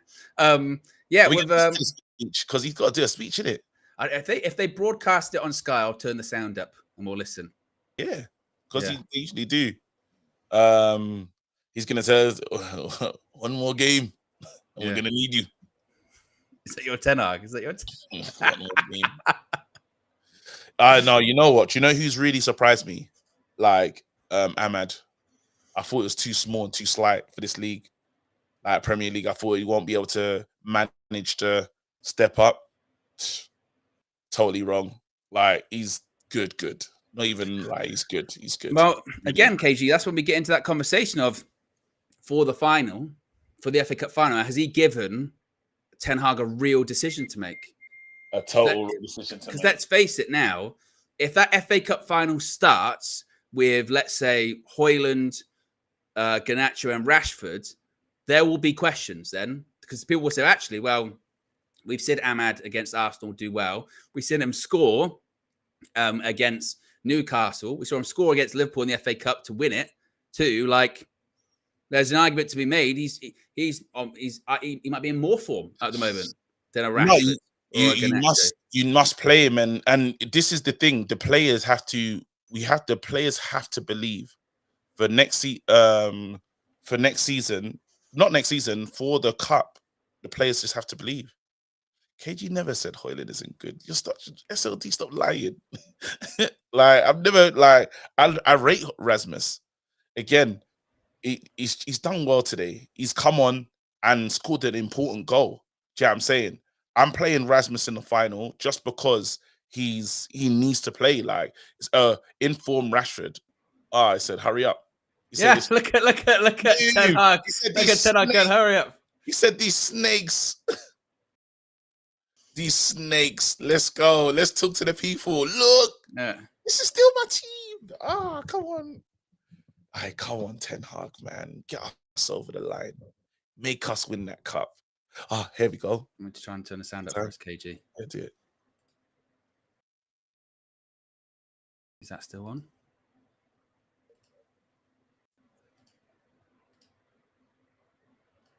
Can you hear that, KG? No. Not yet. There you go. Is he going to say bye for Varane, innit? Yeah. Why can't I hear that? I should be able to.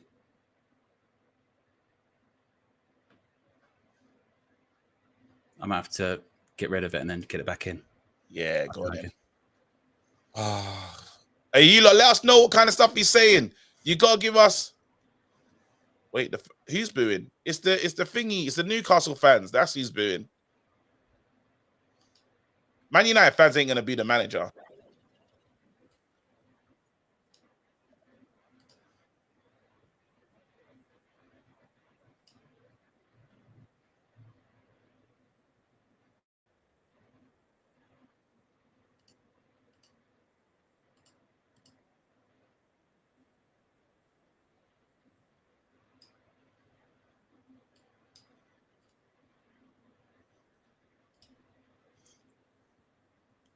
Do everything to win the cup, bring it to Old Trafford.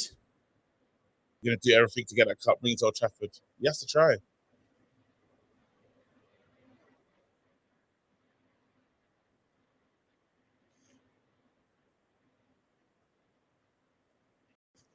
We thank you. You are the best supporters in the world, is what he said, KG. The best supporters in the world.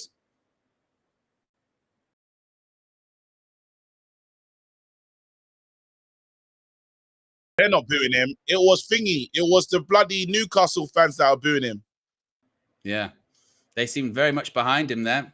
Eric Ten Hag says to the Old Trafford faithful, they are the best supporters in the world. Yeah, I'll take it, man. I didn't hear any booing.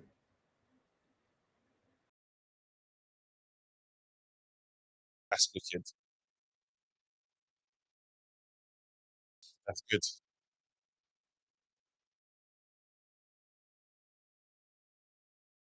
When he says they're right behind the manager. It's true.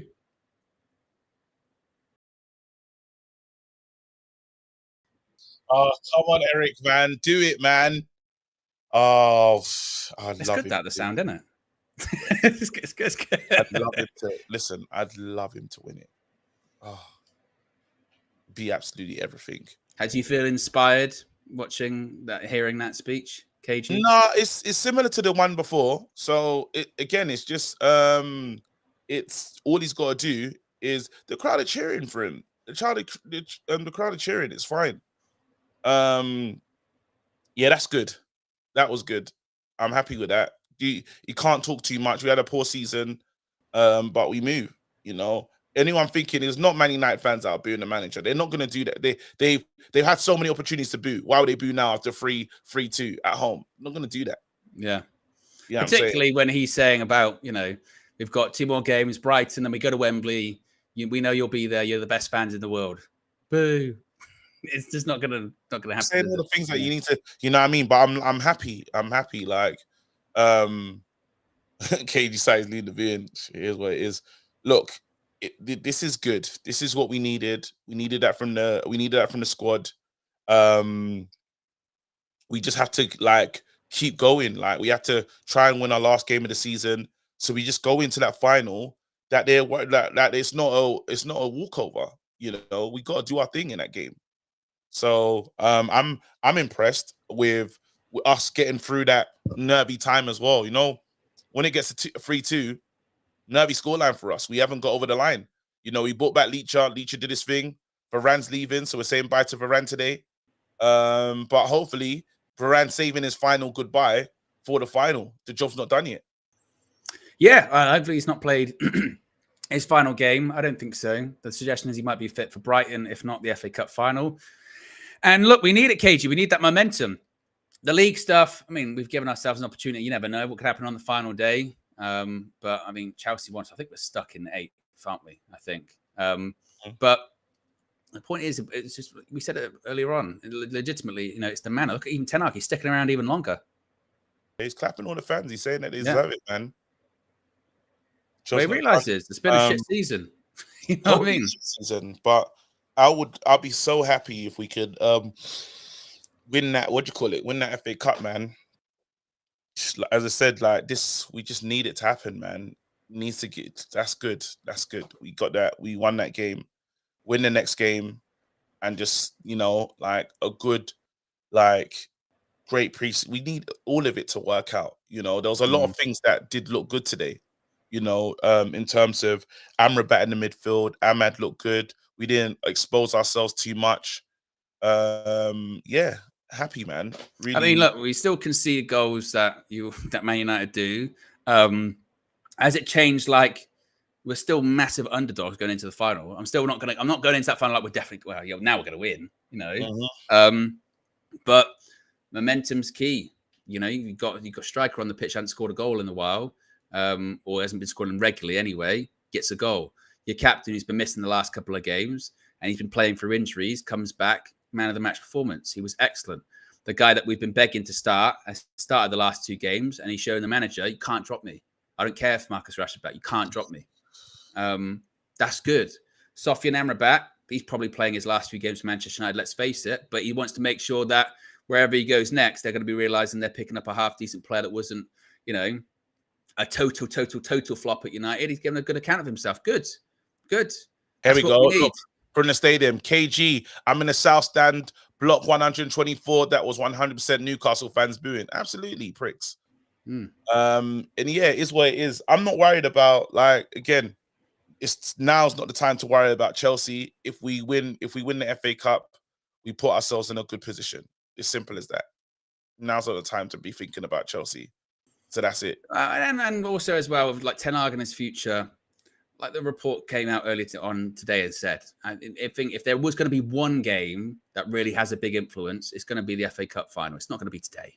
But today goes in, you know, it can add into it, but it can build up to it. It can build up to it, can't it? You know, you want to go in there, you know, it's like going, like, you know, the boxing analogy. You don't want to go into the ring for a super fight cold, do you? You want to go in there warm, limber, with some good momentum, you know? So that's it. A couple of super chats here before we wrap things up. K-Flow says, KG, remember contact on Garnacho was not enough for a penalty a couple of games ago, but now check out the Zoom. You could see hair follicles on the replay. Araya has been a member for 10 months, says the goggles are for when they're crying in their car. Johnny B says that's a proper captain's interview from Bruno. And Rael M has been a member for 11 months, says, I can't explain what it is, but I just believe in Ten Hag. I have this feeling he's going to take us on a fantastic voyage. Ahmad and Amrabat must stay. That's what I'm hoping for. We shall see. We are currently on over 1,700 likes, which is fantastic. Let's see if you can get it up to 2K likes. I don't even know if we've done that for a match view or recently, but yeah, if you haven't already, click the like button. Be sure to subscribe, bottom right hand corner. It is funny actually in the chat, and this is why I don't get with this kind of stuff. KG, very briefly before we wrap things up. But Latif says, KG and Owen are really in denial. This clown is not good enough for United. Look, guys, I'm happy we won. Like, the day that it comes, I don't want to be Spurs, yeah, where I'm happy that we lost. Never, ever, ever. Ten Hag, he might be the guy. He might not be the guy. I just want us to win. That's all I care about. And what's funny is you don't want to get into the stage yet where it's like, if we win, like this is why I've noticed this recently. Yeah, apparently for me anyway, 5 minutes I'll go, oh, a bit of a dodgy decision by Ten Hag. Don't be so Ten Hag out, Owen. You win, you're happy. Don't be so Ten Hag in. Then guess what? Yeah, I've been in this whole season. The energy that I've had for this manager everywhere, and I was in doubt in these last losses. Yeah. And now I don't want the manager. I never wanted the manager. So you say now you want the manager in? Wait, guys, this whole season I've been cussed with Marcel for liking the manager, and then it's hold on to what everyone hold on to. I think he's done well, but he needs to win. End of the day, he does need to win. That doesn't change. That's always been my thing. My thing's always been it's results. If you don't give us, if he didn't win today, he'd be under more pressure than he's already in. He won today. Pressure isn't alleviated. Problems aren't solved. But guess what? I can go to bed tonight. No Man United won. I can wake up tomorrow. No Man United won. I'm happy. Yeah. I'm happy that the players, after a shit season, and you could argue that on the totality of all, do they deserve the round of applause? Probably not. But I'm glad for the fans that have stuck by them all season and supported and attended all those games that they got to see a win today, because they haven't got to see a lot all season. I hope we do it, man. I'll be so excited. Oh, man. Oh, that'd be great. And finally, one member's chat from Red Baron's been a member for 3 months. Says people will misconstrue your opinions because they think they're going against their own agenda. It's childish. Well, we do live in the day and age where if you say the same opinion as someone else, then you know ball. If you say opinion someone disagrees with, you don't know ball. Oh, we don't know anything. It's fine. KG, you knew ball until you said something that I disagree with. Then you don't know ball anymore. I don't listen, bro. We're not gonna spoil today. It was a great day. We won. That's Indeed. Anyway, guys, we're out of here. I'll be live on the full-time view in just a few seconds, just in a few minutes. KG, you going to be doing the 5 things? No, I've got to do the podcast. I've got to. Travis Oh, is. yeah, We finally got hold of Travis. We finally. He's in Greece. He's doing a cruise. He's taking a piss. I thought he was doing Netflix as a joke. He's done that, and then he's back, and then now he's in Greece doing a cruise. So, like, this is the first time they're literally waiting for me in StreamYard to pod. Jeez. Right. Well, you'll be live tomorrow morning anyway. It'll be back tomorrow morning. Gonna go and do another 2-hour pod. See you lot soon. Yep. We're out of here. Have a good one. Peace.